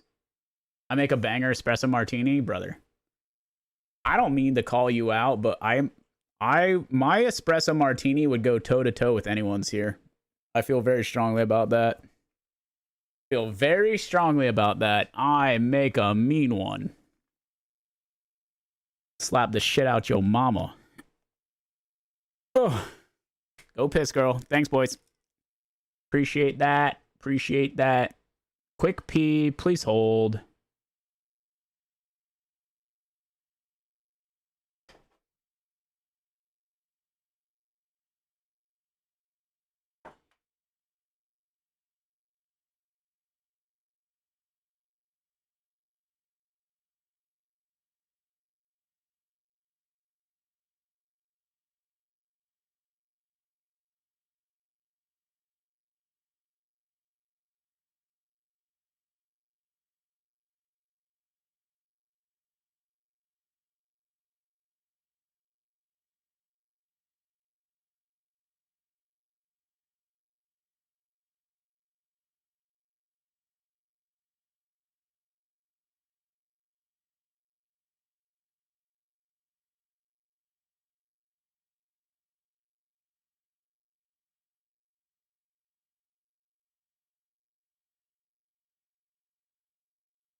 Okay.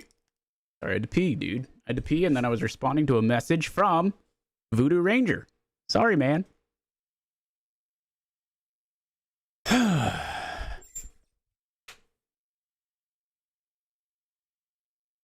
Guys, Chili just went to blend a hot dog for lunch. Guys, we are not doing that. Stop. We are not doing that.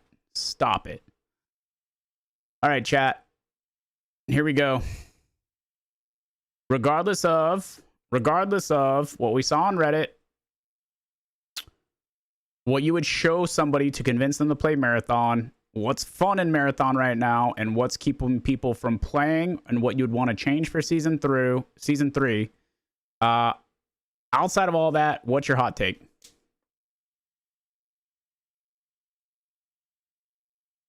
What's your Marathon hot take? Go.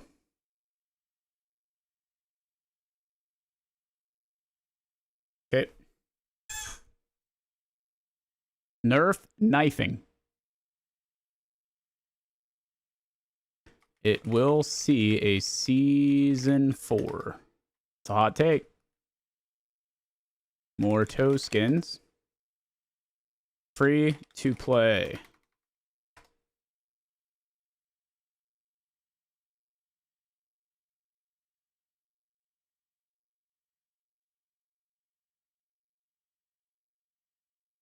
More game modes are okay.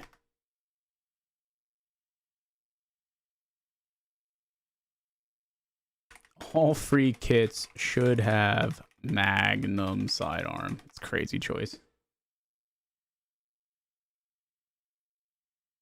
Short cinematic campaign would help popularity. Yeah, dude, just like Nikita's fucking, I'm gonna invest a shit ton of money in this, like, ridiculous series.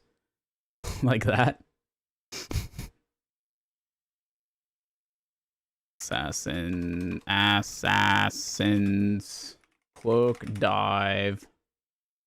Cloak drives more people away than it attracts. Probably true.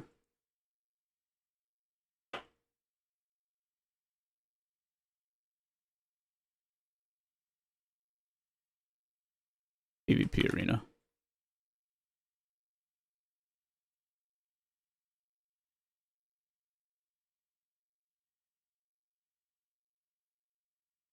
Implemented similar to VB with points to get items in the main mode. I'm gonna be honest. I'm bad and I want a PvP and have that impact my actual like personal economy to then use those items to fight in PvP is not a hot take. That's like a I just want the game to be easy for myself, and that's not a like that's a cold take. Everyone wants that. And by everyone I mean like everyone whines. Rook should have a recon ping that only shows runner bags. Interesting.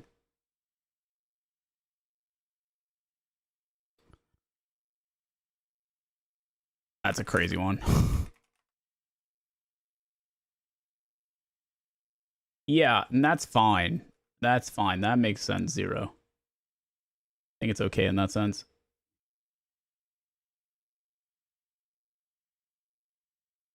Yeah, I agree, Spaza. I agree. Definitely agree with that. Yeah, I like that. Thank you.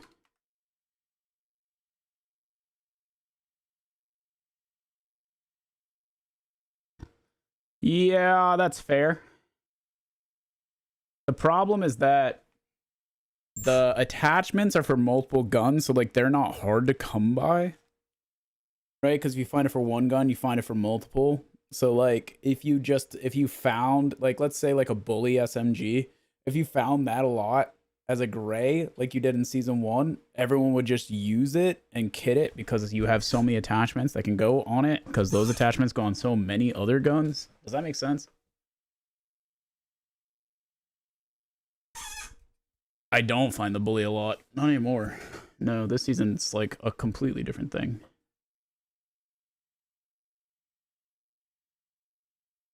Yeah, Nez, I'm a big fan of the Carrillo. The banana bread Carrillo sounds phenomenal, though. I'd make that.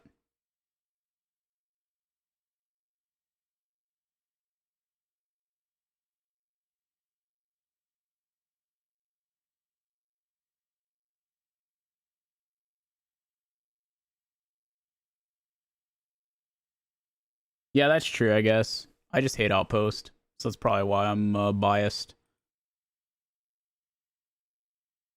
Hot take, Mizzy was fine at the beginning of season 2. Unfucking real.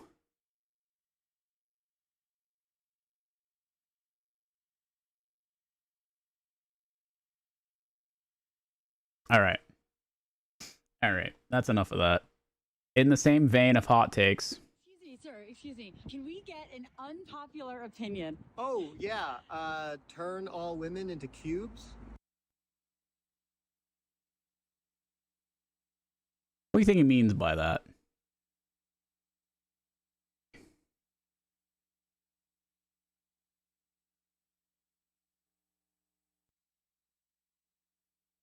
Turn all women into cubes. What? Yeah, like women, you know them? Like, if we crush them all into cubes, and then... I have been keeping up. I have not seen him get food poisoning yet, despite some things that definitely should have given him food poisoning. He might be immune, dude. I don't know. And the man that stacks the woman cubes tallest, he gets to be king of men. You want to turn women into cubes? Oh, I don't know. You asked for an unpopular opinion, so I gave you one. Sorry, no, I meant, can we get like an unpopular opinion that you have? Something, I don't know, like pineapple on pizza or something. Oh. Pineapple on pizza? Yeah.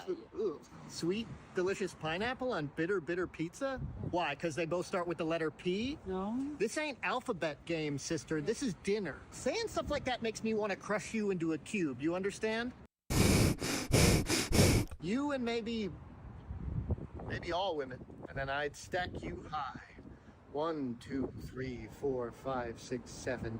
Stacking these women cubes up to heaven. And when I get to 110, then I become the king of men. The king of men is tall and strong, stacking cubes all day long. Oh my god. Get ready with me to get turned into a cube. Okay, I'm thinking this definitely gives more top of the spire, but obviously if I'm on the top, I'm gonna get chilly. Maybe something more like this makes sense so that I'm warm but I'm still like cute. I know the bottom is so important structurally, and to the girls on the bottom, we thank you, but I'm really hoping for the top. So maybe a cute little sweater and then just like absolutely clean girl makeup so it doesn't get like too smudgy. Hey guys, addressing the controversy of the last couple of videos we made, obviously they were satire. If we had known that the government was actually proposing turning all women into cubes, we would not have made those videos. I mean, it was completely a coincidence. My heart goes out to all the women, you included, that will be turned into cubes and stacked up tall and high. I mean, obviously I would not have made like a joking video about it if I had known that it was gonna be me. Yeah, like, if I become the king of men by stacking the tallest tower of women, I promise to reverse this policy and turn all women back into people shape. but we're really sorry. Again, very sorry. Hi. Excuse me, sir. Excuse me. Incredible. That's good. I like that. That's good. Over the past year, things have gotten weird. Household debt has hit a record high, inflation keeps climbing, the job market's tanking, and now we seem to be on the brink of World War III. But right in the middle of all of that, there's a cartoon Peanut pulling some of the biggest streaming numbers the internet has ever seen. He averages like 50 on Twitch and like 80 on YouTube. He's bigger than Kai. Now, the strange part is, the worse things seem to get, the bigger the burnt peanut becomes. What? Yeah, Okay, so we're gonna get a little finance heavy for a second here, but stick with me. A recession is what happens when the economy takes a serious nosedive and stays down. And when that happens, people change. What they buy changes, what they watch changes, their behavior in general can hit a total 180. There's a theory called the lipstick index. It suggests that when money gets tight, people stop buying designer purses, but they'll still grab a nice bottle of lipstick. It's small, it's affordable, and for a moment, it makes you feel like things are normal.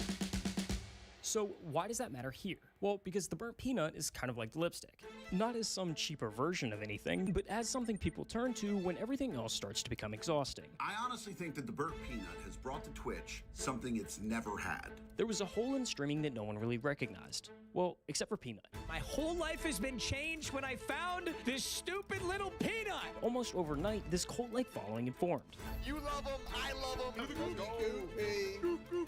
Peanut realized something about gaming. Video games are not supposed to be you're sweating your off. If you're not having fun, get off. And decided he wanted to fix it. I've never had more fun in a video game than Halo 3 multiplayer. If you grew up with an Xbox 360, you already know exactly what Peanut was talking about here. Back then, gaming was more about having fun than anything else. You'd boot up Halo 3 on a Saturday morning, and you and your brother would spend hours in split screen. I'm still miffed that Peanut liked Marathon but stopped playing it because the community was crazy about it. And by crazy, you mean really disliked it or like made fun of him for playing it or was like, you know, mad about it. Yeah. Yeah, that's unfortunate, dude. But things started to shift. Ranked game modes began to climb in popularity, lobbies got sweatier, and then Fortnite showed up and kind of just changed everything. Epic Games started rolling out cash cups, weekly tournaments that literally anyone could enter with real cash prizes. You and your friends could theoretically win hundreds of dollars from your own bedroom without ever wagering $1. That had never really existed before, and it pulled gaming culture in a new direction. Suddenly, tryharding was the only way to play. If you weren't cranking 90s the second you landed, some kid with 10,000 hours in This video is called Burnt Peanut is a Recession Indicator. on his credit card was putting you in a clip. You're so dog, buddy. That was a freeze kill my life. And if that sounds familiar, it should, because the same thing was happening everywhere else. If you are living paycheck to paycheck, don't worry, you're not alone. Throughout the 2010s, the job market got more competitive. Social media had everyone comparing themselves. Well, it was because people were still enjoying Ark and Ark was like still a thing. And then he played Marathon instead of playing Ark. And I think that was a big part of it. If he did it now while there's like not many things to play and like really it's just Tarkov I think it would be like way less of a problem. To people they'd never even met. Hustle culture showed up and swallowed everything whole. And now that one place that used to ask nothing of you, the place you went to specifically to turn your brain off, was asking you to perform too. Why do I only play Zerbil? Because I don't have to sweat my absolute balls off. But here's the thing, it didn't just change how people played, it changed what they watched too. It'd be unplayable right now. It'd have to be at like the start of the season, JCP. Crazier the clip, for sure. Now, when Peanut first started streaming in early 2022, that was still the blueprint. Be good at the game, and people will tune in. When I first started streaming, I copied everyone else. I was like, okay, what these guys are doing, first off, they're being the best. At the time, he was still known online as the Burnt Peanut, but the character didn't exist yet. He was still trying to copy the guys at the top. With the face cam on, gameplay front and center, focused on being good at the game. On paper, he was doing everything right, but it didn't work. And honestly, the fact that it didn't is really what makes his story interesting. Straw? Because it forced Peanut to get creative. So I mentioned earlier that the job market has gotten more competitive. I mean, between AI taking jobs and the fact that degrees no longer guarantee a career, finding a job you actually like is tough. Here's the thing though, you don't have to wait for your dream job to just magically appear. You can build it on WAP. WAP is hands down the best platform to start your business on. It's the world's largest internet market where you can create, connect, and transact all on a single platform. Whether you're looking to offer fitness coaching or launch a clothing brand, WAP provides the full end-to-end infrastructure for both pay-ins and payouts. Over 18. Chat, there's a good question that has popped up on the screen. There's a good question. Does anyone have an answer? 4 million people use WAP and have earned over $3 billion annually on the platform. It's used by everyone from solopreneurs to major default for years. He threw the whole thing out and the playbook wasn't going to work for him. So he threw the whole thing out and started over. Peanut wanted to stand out. And instead of chasing what everyone else was doing, he decided to make his own thing entirely. What up, Roz? Facecams have been the default for years, but Peanut realized there's something about an animated character that just hits a little different. Think of like Baby Yoda. Characters like that have a certain kind of universal appeal that a webcam just can't compete with. So he taught himself Blender, built a character from scratch, a Peanut. Fully 3D, rigged to track his face in real time. Did you already have the tech available to even do that? No. I learned everything on hand as I went. Blender, like I learned all by myself. I'm not telling you, oh my God, Blender has pissed me off so much. I'll sit there and I have that fire hat that has fire on the top. That took me like 8 hours. 8 hours of sitting there and just trying to work how fire worked. I almost punched a hole in my wall. But after 8 hours, you figure it out and then you can use it forever. The Peanut became the face of the whole operation. But here's what made it work. You could still see his actual eyes and mouth. It gave him a way to show genuine personality that most VTuber avatars just don't have. Let me see if I can lure him in.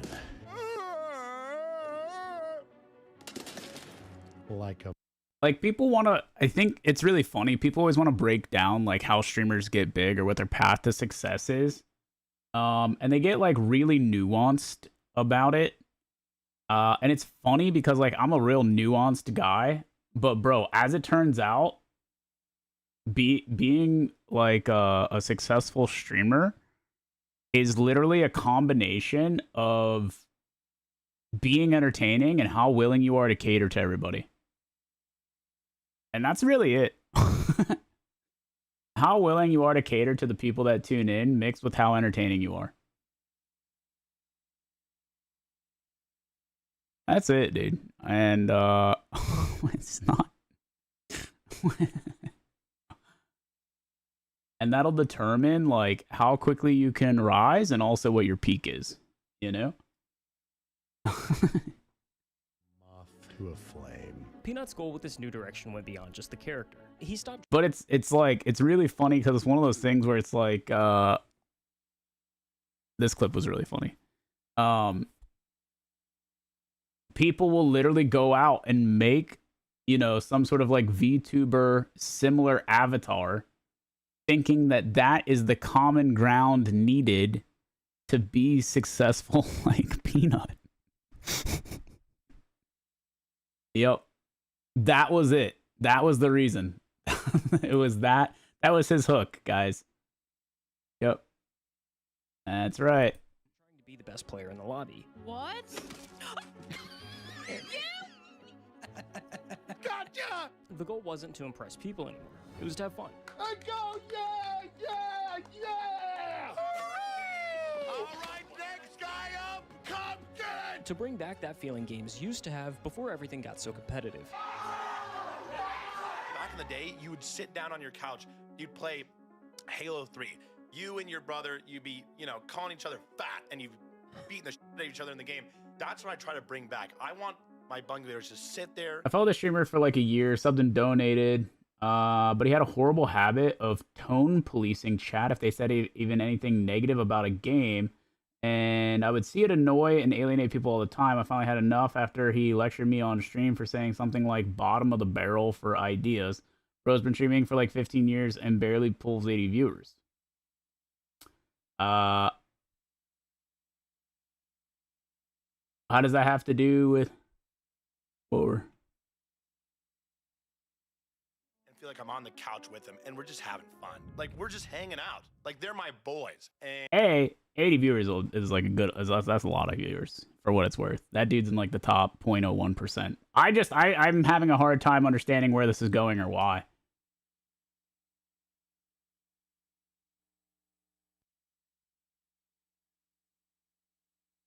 I'm not putting two and two together. He's saying that everyone knows and sees about him, but the tone that sounds like he's breaking down stuff.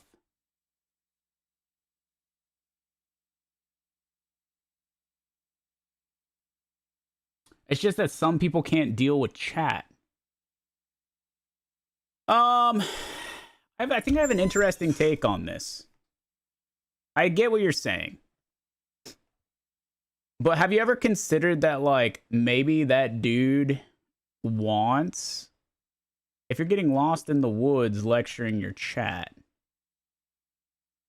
I mean, I get what you're saying, but, like, he is keeping, like, it's his space, and there's plenty of, like, shitty chatters, and maybe there's like a better way for him to go about it, or like rely on mods more often and have them understand like what the rules are and like all that good stuff, so you can focus on like doing the thing and, you know, having it be like a fun place to be instead. Like that all makes sense. I agree with you in that case, but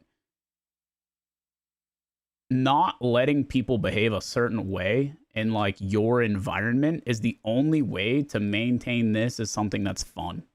Playing video games for a living is such a fucking dream job. And if you let fucking absolute diaper boys run rampant in your chat, or like you don't train your chat to behave a way that is tolerable for you, then you wake up and you fucking hate the people around you. You can do that, but maybe not if you want to do this as a job. I do that, and I've been making a solid living for 11 years full time, doing exactly that. So I just like I don't agree. You don't need 1,000 viewers to like make a living.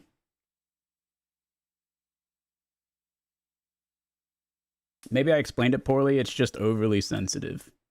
Yeah. I mean, and some streamers definitely are overly sensitive. Some streamers are overly sensitive, and that's fair. And maybe that's the case. But I think like you just kind of based it on like this inherent idea that like you shouldn't do this for a job if you have X amount of viewers. But the reality is that there's people with 80 viewers, there's people with 50 viewers, there's people with like 40 viewers that make more money than I do doing this for a living. I guarantee it. It really is not indicative of, it's not indicative of like whether or not you can do it for a job. I guess that's really my only point. I don't really know anything about the guy that you're talking about, right? Ross said when I had 60 viewers, I was making a living out of it. That's awesome. Yeah. And the thing is like a lot of the time it's interesting because the more meaningful, like the higher standard that you hold your chat to for like not being a piece of shit, what ends up happening is people are like, oh, no one here is a piece of shit. And then they continue to like tune in and spend time there in a way that is like, it's because it's a different environment that they can get anywhere else. Because most people are not willing, most streamers and communities are not willing to regulate at a level that makes it feel like a really enjoyable place. Most chats on Twitch suck, in my opinion, to the point where I would never, ever be willing to participate in them or even think about tuning in regularly because you can't, they're fucking unreadable, dude. And that's fine. But if you're like, if you allow for that to be the case, then you're only going to get more of that. It's very self-fulfilling prophecy. You know what I mean? It's very self-fulfilling prophecy. Yeah. And in general,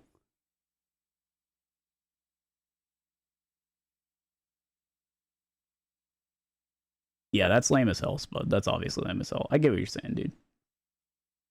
I just wanted, like, to be clear about, like, I don't know, man. Like, tons of people on this platform making a living doing with 80 viewers for sure. I think follower only mode, if you're a smaller streamer and have been the target of hate raid, you should take it off. There's not, even if you are a target of a hate raid, there's no reason that any person should be running follower only mode if they have any interest in growing. And if you don't have interest in growing, then that's fine. And you just want like your small corner of the internet and you're happy with exactly what it is forever or less, fine. Oh, no problem. But if you have any interest, dude, crazy. There's like a shield mode on Twitch now, and you just click that button if it happens, and then you don't have to worry about it, and then everything's fine. You know, it's like it's so easy to mitigate. There's no reason. No, don't click it, B, you fuck. Yeah, saw that coming. I've noticed a lot of people who use follower only were rated by like much larger audience and it scared them. That's interesting. Well, that is a good way to get people not to raid you. Because when I go and raid someone at the end of my stream, if they have follower only mode, I'm not going to raid them. There's no reason. If the people can't come in and say hi without having to follow them first, without providing any value to the new viewer, like, what the fuck are we doing? He sure did, Stoned. I could feel it, dude. R.I.P. Captain Wingnut. F's in the chat for someone that you guys don't know. Good guy. Great guy, in fact. R.I.P., bro. R.I.P. Don't turn this bitch to Wumbo, please, dude. Please. That's beautiful, Piney. Follower only mode feels like a cheap way to get a new follower. The funny thing, though, is like...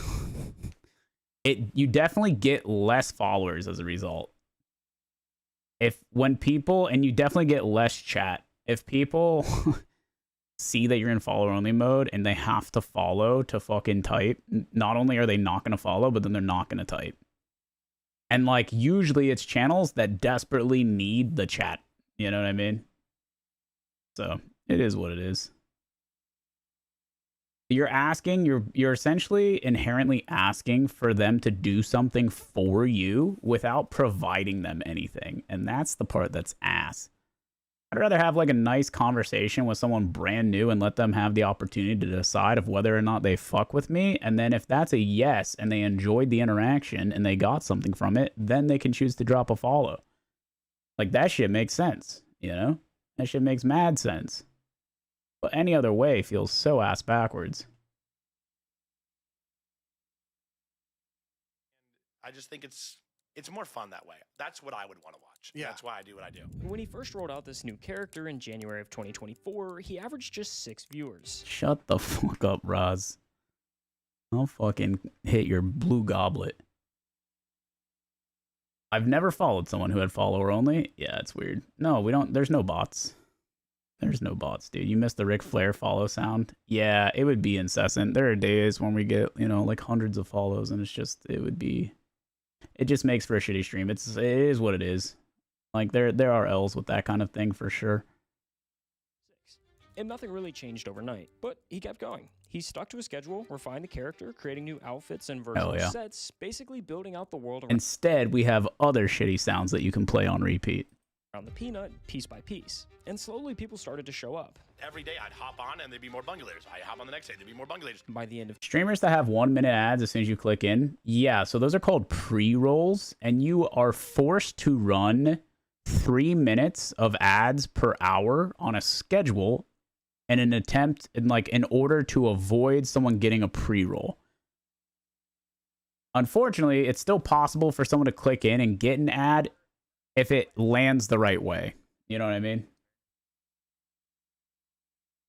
If it just happens to be at the same time that an ad is running, then they will still get it. But obviously, my man. OMB, I appreciate you, man. Thank you. Welcome back. Good morning. Happy Friday's little brother. What's up, my guy? Thank you. Thank you. No, we can't, Lord. I've been subbed. I've gotten ads because sometimes Twitch gets confused. That does happen. Yeah. Poorly coded website, small. Owned and ran by Amazon, small. It's interesting.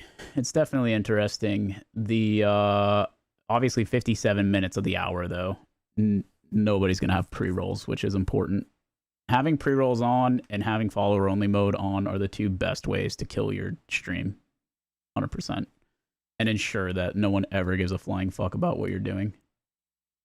2024, he was averaging nearly 1,200 viewers a stream. Unfortunately, which on its Blissey. own is Yeah. already a massive jump. But compared to what was about to happen, it was nothing. You haven't heard of the burnt peanut yet? What's burnt peanut? Burnt peanut? There's a streamer named The Burnt Peanut who has been everywhere lately. You know the burnt peanut? The burnt peanut. The burnt peanut. Who's my favorite streamer right now? The burnt peanut. Burnt peanut is a problem. The burnt Bit peanut of a problem in is the a bot name lane. that I am hearing constantly. I honestly think that the burnt peanut has brought to Twitch something it's never had. I can't help not to watch the burnt peanut. He's all over my feed. Most popular streamer currently in the world. The burnt peanut. Literal peanut, you know, with a face. There's right now a guy named the Burnt Peanut. He's dressed like a peanut. He looks like a peanut. He have more voice than CNN. Nice nut. So how does that happen? It was really a few things coming together at the right time. Let's go back to the lipstick example from earlier. Sorry, Chad. I know I'm on my phone, but I'm looking for what time I have this meeting today. I think it's 3 o'clock. The University of Michigan has been running a survey for decades that measures how optimistic consumers feel about their personal finances and the broader economy. The scale runs from 50 to 100. 100 means life is good, money's flowing, we're buying the designer bags. 50 means the opposite. No extra cash, tough times, the lipstick side of the spectrum. In early 2025, that consumer index sat at 71.7. Not amazing, but decent. Then it started dropping. So the University of Michigan takes America's pulse on how they feel the economy is going every month, and the initial reading for November is not good at all. By November 2025, it had fallen all the way down to 51.0. Your average American was staring down damn near rock bottom conditions. Now, lay peanuts. God damn! How many bonus subs did we get on that? Sheesh. 1, 2, 3, 4, 5, 6, 7, 8 bonus subs on a 10 banger. God damn! We were only supposed to get 2. Oh, was it 9? Can I not count? I don't know, dude. That's a lot of juice, man. OMB hit the fucking jackpot. Brother, thank you so much. What a beast. I really appreciate it, man. I really appreciate it. Thank you, thank you. Holy shit. The sad part is that, dude, we got 24 on a 10 banger the other day. 24 bonus subs from Twitch on a 10 banger. It's like it's literally like gambling right now. It's one minimum bonus per 5, but sometimes it just like giga juices it for no reason, for no apparent reason. That's hot. Thank you, brother. Yeah, F them ads, man. Yeah, this guy's getting fired again.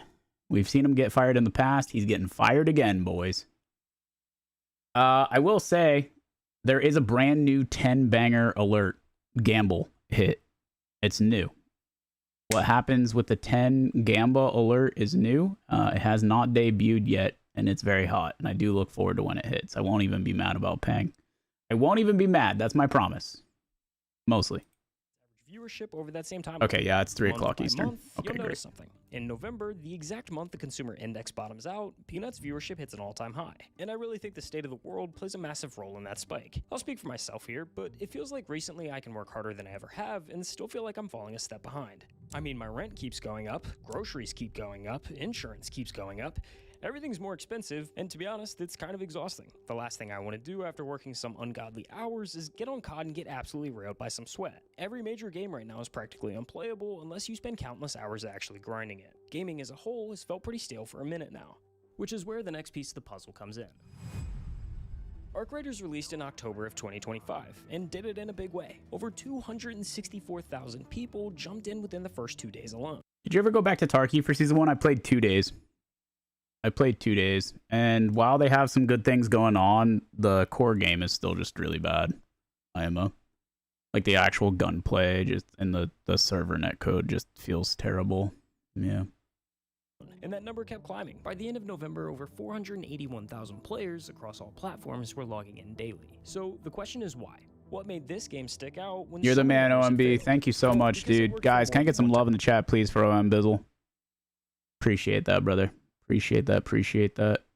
Type of player. The tryhards were still there, loading in to kill other players or find the most efficient way to get the best loot. But the game wasn't built around killing players. The main goal was to find the most valuable stuff you could get and get out. That meant if you just wanted to run around with your friends and have a good time, you And with that, of course, I believe we're just one away from today's sub goal now, which is very sick.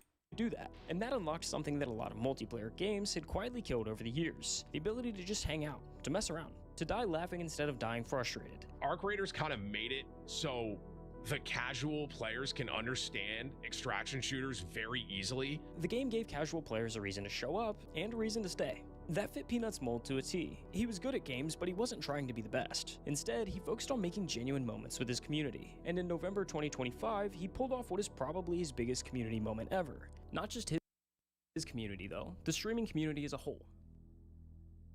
Come on, you gotta let me live, man. You don't need to do this. Just walk me like a dog to the extract. Come on, let's go. This is for the bungulators. Ho! Nelly with the gifted job. W. What started as a bit, a call out, a couple of tweets, turned into an all-out war. Thank you very much, Nelly. I appreciate that. What a homie. Paying it forward. Hooking up JCP. Dub. Thank you. Legion are upon us. They will hold nothing back, but neither will we. Give them nothing. The war was good. This was good content. I liked this. Yeah, run those numbers, B. Streamers picked sides, their communities followed, and eventually the whole thing had taken on a life of its own. Oh, shit. With that sub, we're now just one away from today's sub goal, chat. W. Hell yeah, brother. Very nice. Very close. I am not declaring war or picking sides against somebody whose AFK stream gets more viewers than me. I want my get back. This one's for the bungulators. At the height of the war, Peanut's peak concurrent viewership hit nearly 93,000, and only 3 months later, he was the most watched streamer on all of Twitch, beating out Jinxie, XQC, and countless other names that had dominated the platform for years. I think that Peanut was like the biggest thing that probably could have ever happened to like the streaming and gaming world.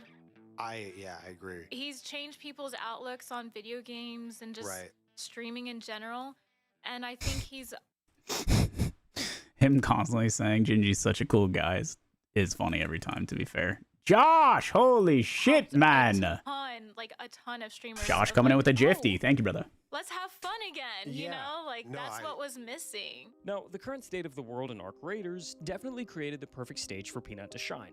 But we've seen it a million times, where someone's the face of the internet one day. Thank you, gone the Joshua. next. Peanut, however, has continued to evolve since he first popped off. He's built a deeper connection with his fan base while remaining one of the biggest streamers in the world. It's not a surprise, it's no just accident that Burnt Peanut has literally 40 to 50,000 people watching him live. Let me repeat that. 40 to 50,000. She's defending him after he dogs on her all the time. She's in love. Dude.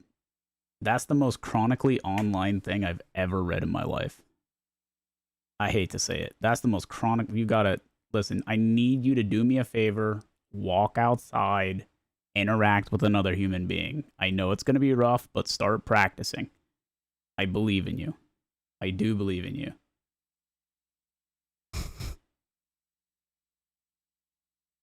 If you can't dog on your friends, they're not your friends. Oh, correct. like any other friendship in the world. Oh man. Oh dude, the fucking secondhand cringe hurts so fucking bad. Holy shit.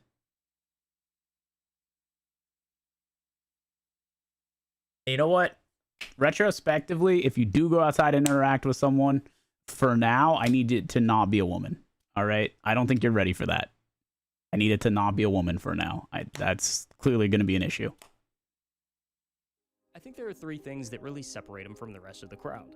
The first is the avatar itself, not as a gimmick, but as a design decision that removes something most streamers don't even realize they're doing. When you watch a regular I literally have a wife. streamer, you're always aware you're watching a person. A real face on a screen means you're comparing, consciously or not. Are they attractive? Do they seem confident? I'm going to choose to believe that she's not real because it's the only way that I can get through the rest of my stream mentally. I hope you understand. Chain cost. Why am I not on their level? All of that runs in the background whether you want it to or not. It's the same mechanism that makes Instagram exhausting. Everyone is posting about their picture-perfect life, and you're in stuck Canada, measuring yourself Josh. against In another Canada. person. The Peanut removes all of that. There's no face to compare yourself to, nothing tangible you can't afford, just a voice, a character, and a game. The second thing is that he's genuinely average at most games, and doesn't pretend to be otherwise. He dies, he makes bad calls, he laughs about it. I've done all I can do. Spent the better part of a decade. Him peeking mid to get instantly opt and then say I've done all that I can do is fucking hilarious. It's actually so funny. Worshipping skills the thing worth watching, here was a guy who was having fun in spite of losing, and making everyone watching feel like they're allowed to do the same. The third thing is the consistency. In January of 2024, he had 6 viewers, and he streamed anyway. Not only do I dog on my wife continuously, but I also wife on my dog.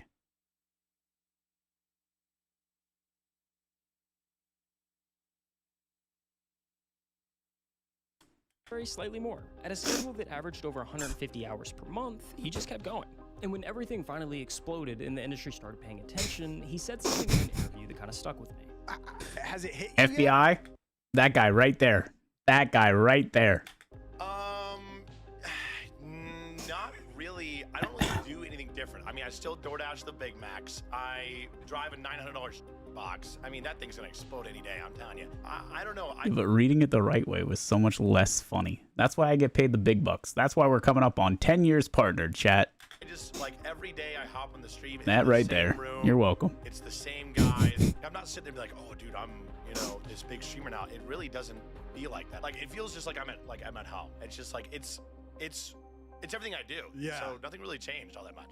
Here's the thing I keep coming back to. Halo 3 launched in September 2007. 2 months later, the housing market started to collapse. The financial crisis that defined a generation was beginning, and millions of people were about to lose their jobs, their homes, their sense of stability. And in the middle of all that, those couch sessions Peanut talks about became load-bearing, the escape valve, the place where you could close the door on everything falling apart outside and just play. The lipstick for this moment wasn't a product, it wasn't a trend, it was a cartoon Peanut playing Arc Raiders at midnight and laughing every time he died. The economist in you wants a cleaner explanation, but I think the honest one is simpler. People were tired, they found somewhere to rest, and it just so happened to look like a cartoon Peanut. If you've made it this far in the video, I just wanted to say thanks for watching. Okay, but like, can we talk about how streamers who hit it big say stuff like, I still drive my old crappy car, but like, brother, it's okay if you get a sensible new Corolla, it won't kill you.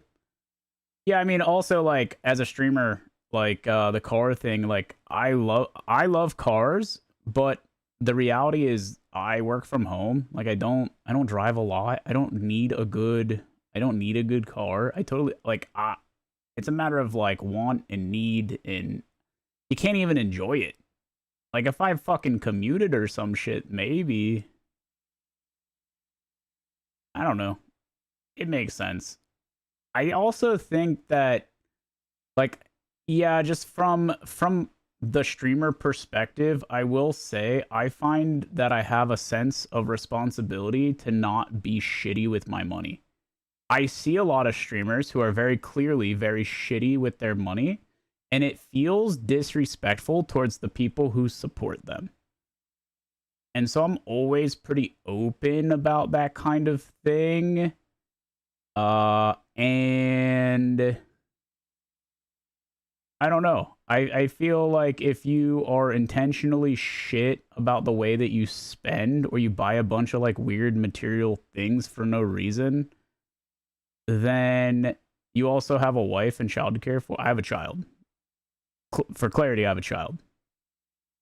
And are more mature than some people with too much money. Yeah, I mean, I'm not really even talking about the streamers who are like young kids with no responsibility. You know what I mean? Like, I'm like, obviously they are gonna buy dumb shit. That's fine and normal. Whatever. But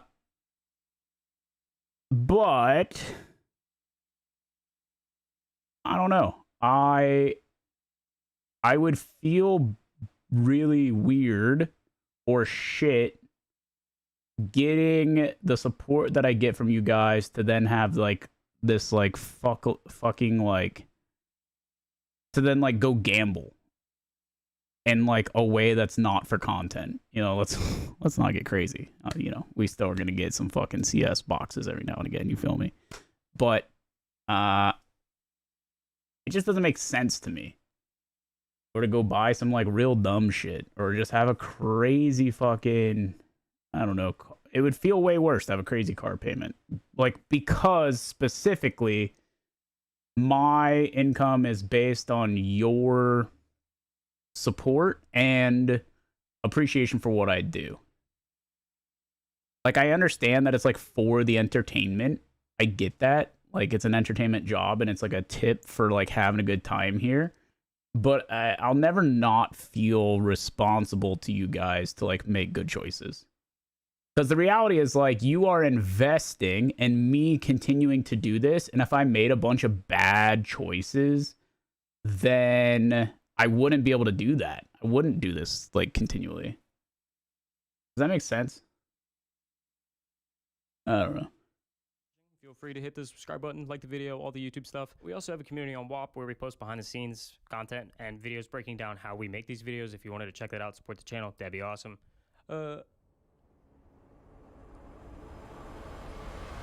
Cool, thanks, love you, bye. That's true, Reg. I didn't really understand the point of this video, to be fair. Nor did I necessarily, like, agree with what he was saying. I don't really think he made a point. Strange video, to be honest. Hey, it's us. When do we get to see the maid dress stream? Okay, dude.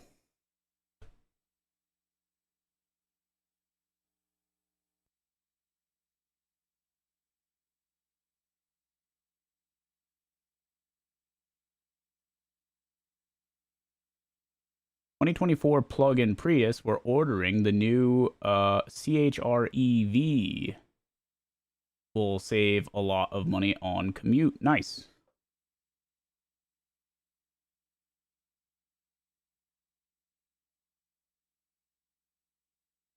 Yeah, I didn't really understand. He, like, didn't close the loop at all, Josh. That was strange.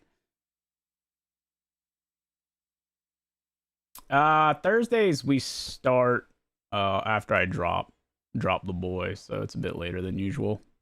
Usually catch me on a little later on a Thursday.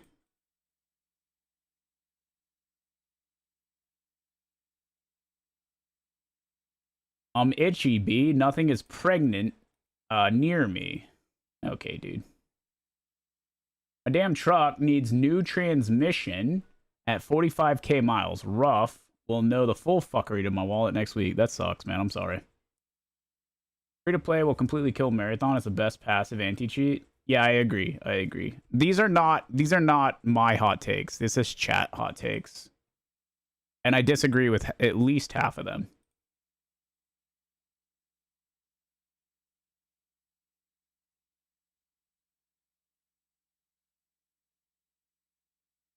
More toe skins, can't disagree with that. No, that's true.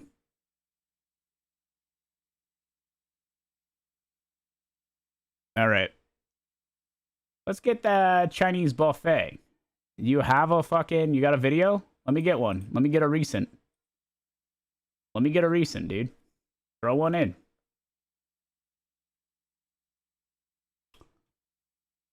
Yeah, I think, I appreciate everyone's input today. I know we didn't play the game at all, but we talked a lot about Marathon in a lot of different ways. I do appreciate the good discussion. I don't think that level of discussion is super possible in most other streams, so thank you.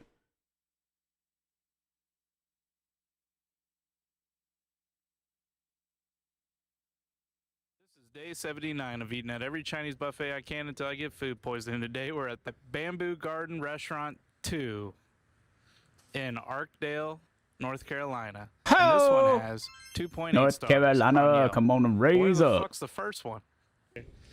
I thought this whole place was abandoned. I don't even think people know there's a Chinese buffet right here. They got a drive-through. Do they got the whole buffet line up there? Or do you just... Shout out to Keith. Quality flooring. I think I'd look pretty good on a bench. I mean, I look great on this one. I'm True. a Keith too. Wow, there's a hole up there. That's nice. This ancient thing, it's out of commission, dog.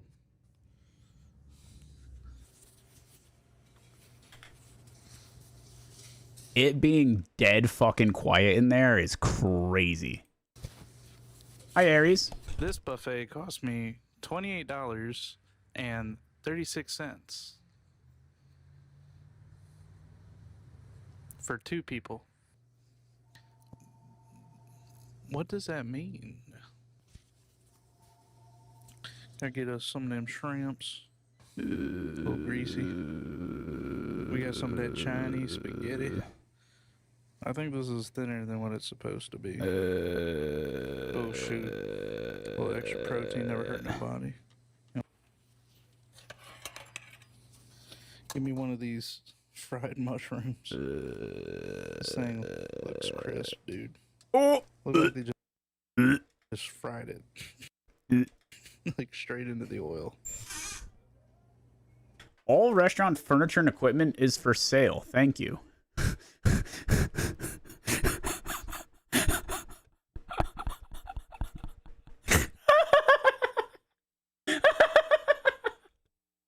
Yo!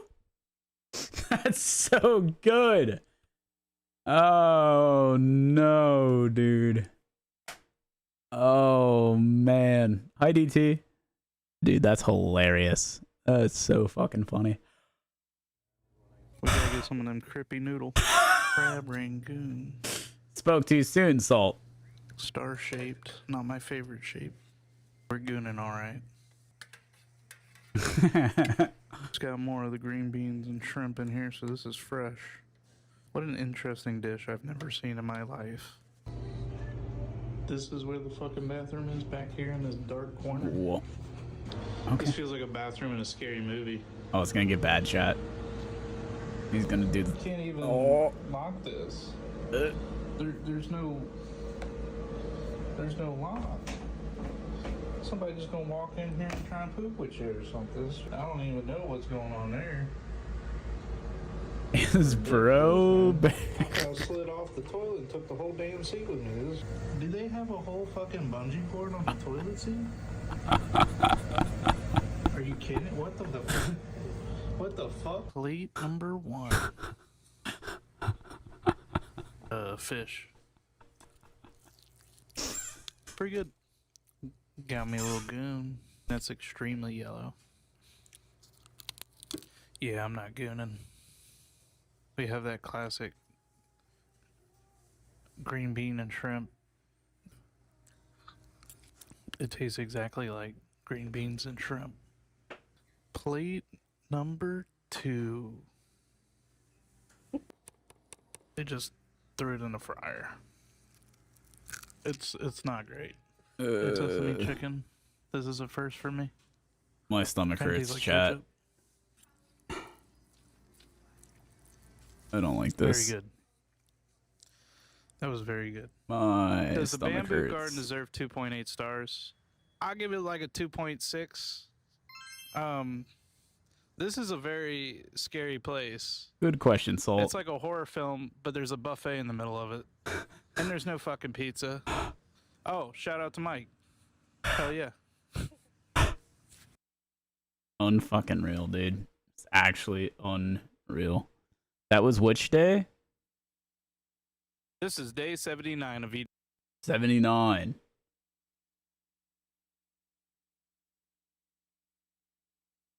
This is the most recent video. What was 78? This is day 78 of eating at every Chinese buffet that one I looks can until I get crazy. food poisoning. Today we're at Asian House Buffet in Mount Airy, North Carolina.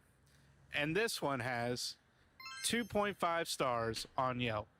Who the fuck is that guy? The awnings are all fucked up and dirty. I mean, that one's got a fucking hole in it. Yeah, I mean, they're pitch black. Almost. They're supposed to be red. He's never in North Carolina. This is his like first expedition. He's just traveling. He's literally traveling to hit all of these. It's awesome. It's the first ones I've seen in NC. Yeah. This beam's got tape all over it holding something down. I think it's the awning. All the tiles are spray painted for some reason. Barely. That's the back rooms, dude. He looked like somebody forgot his birthday. See, I like the little ball spinning up there. That's pretty fun. Oh, yeah. All this good food was making me hungry, this chat. buffet cost me $24.59 for 2 people. Why the fuck is everything burnt? I would rather it all look burnt than be undercooked. Who the fuck burnt these? And torched. This is not good. This shit is stressing me the fuck out, dude. Hell yeah, I used to Sapper. do hibachi here. Why the fuck aren't they doing that? What even is this? I'll grab one. I get those goons. Oh yeah, I'm definitely gooning now, boys. I guess I'm gonna grab the most burnt one. Nice salt. The most red 40 chicken I've ever seen in my life. Burn grilled chicken is right. That's They what I'm burn thinking, everything Blissy. around here, It has to be dude. the case, I guess right? We're having budget cuts now because we got the sweet and sour chicken meatball. Budget cuts for sure. Can't afford the actual chicken anymore. We got to go with the meatballs. They still got a payphone? This thing's older than me. How do you think they took selfies? I mean, it's not horrible in here.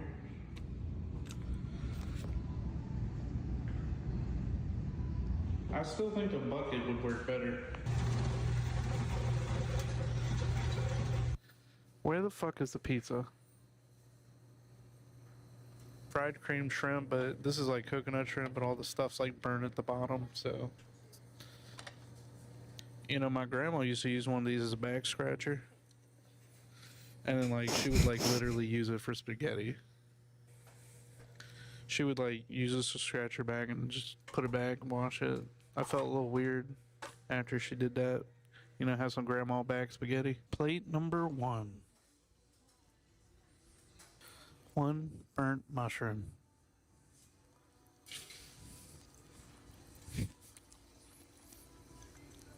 It's definitely burnt. 1 burnt egg roll.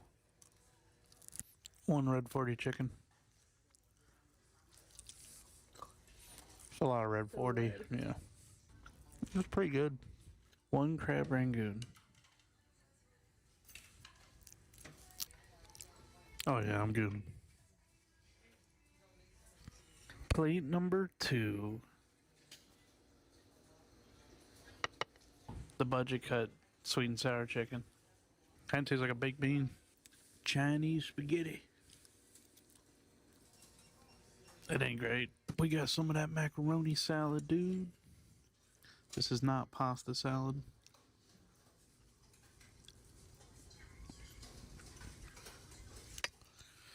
It tastes like absolutely nothing. Brother, I think I'm the one getting food poisoning watching this. Let's see what we got in the fortune cookie. That's good.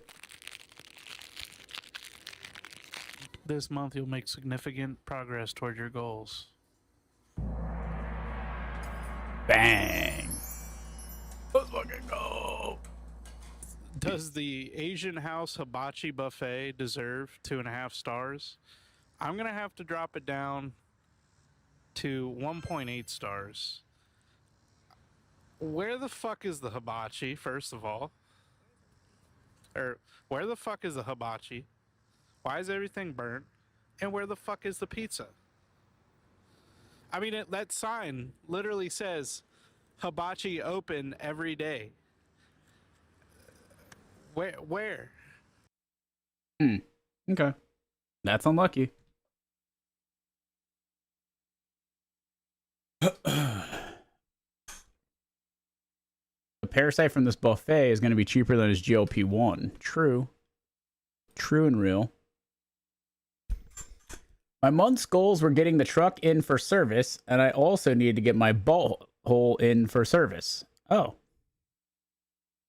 It sounds like you're getting railed so hard by the truck thing that a little 2-for-1 special.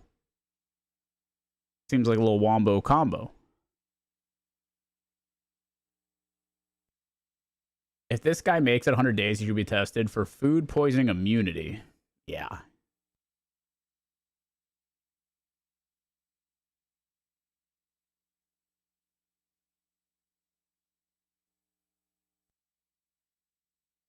Every time we've ever pre-gamed, we've done it in the first person, and honestly, we're sick of it. So we built this rig. We're gonna be able to watch ourselves in the third person as we complete a variety of regular pre-game activities. We're talking darts, making a vodka crunch, gonna play some beer pong. Think of it like a video game. We're gonna be watching ourselves from above, VR goggles, and trying to complete our regular pre-game tasks. I guess they're not tasks, they're fun. Then at the end, we're gonna play a third-person video game in the third person for the first ever sixth-person game. At the end, we are gonna tally up who. This makes me sick. Like, I literally can't. If you would like to watch that video, I got your back. I'm not watching this on stream. We've done it in the first person. I feel unwell just like thinking about what they are experiencing there. I can't. I don't think I can. 2 years after moving to Disney World. What?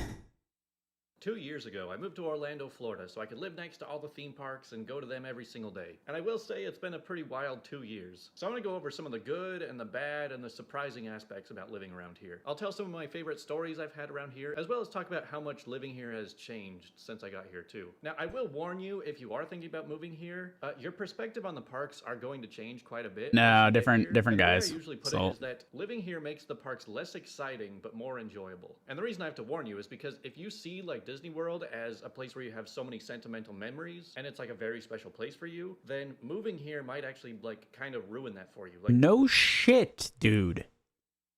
No shit. Okay, brother. Yeah, he didn't move into Disney. He moved to Orlando, one of the shittier cities in the world.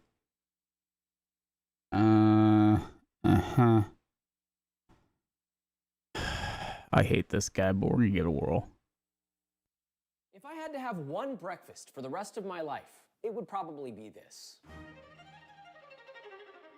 The breakfast burrito is one of my most favorite. Don't whoa me as if this guy's not the most insufferable fucking dude on earth.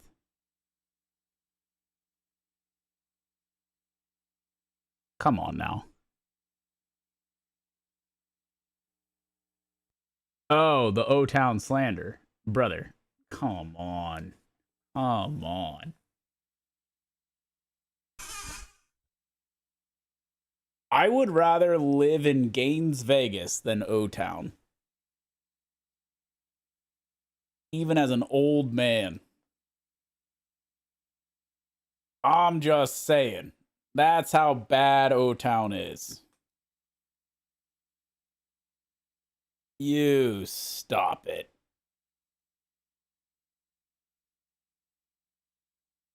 Oh.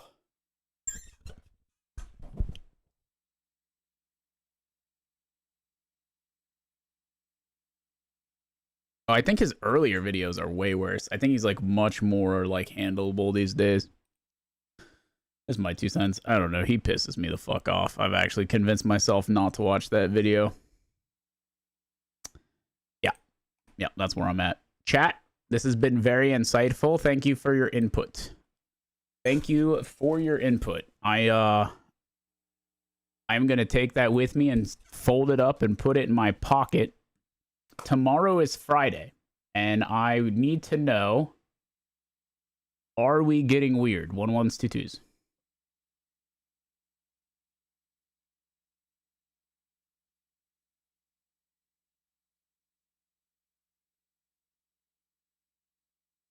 Second question, how weird are we getting?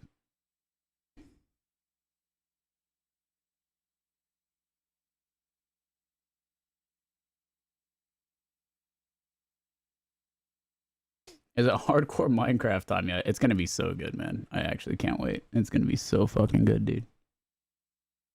I'm very hyped.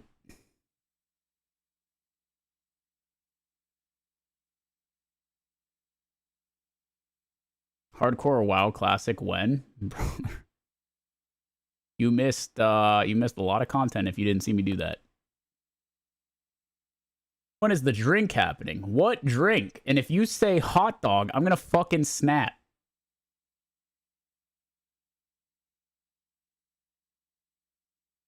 I did a bunch of hardcore WoW Classic. I also did OnlyFans for like 3 or 4 months. Dolly Parton in a sundress karaoke weird. Okay, dude. I remember something about a sundress not too long ago. Is that still happening? It already happened. And if you were not there, then I apologize. Unlucky. You missed out. I looked great.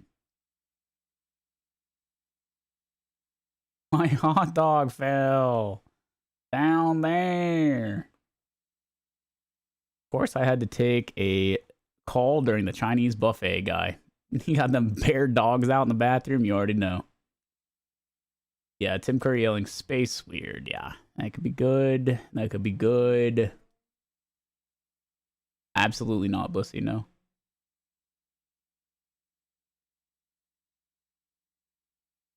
Unlucky. That's okay. That's all right. The good news is that we are back bright and early tomorrow morning. All right? And I hope to see you there. Friends, I hope you have a very nice rest of your day, and I will see you in the morning. Happy Friday's little brother. Bye-bye.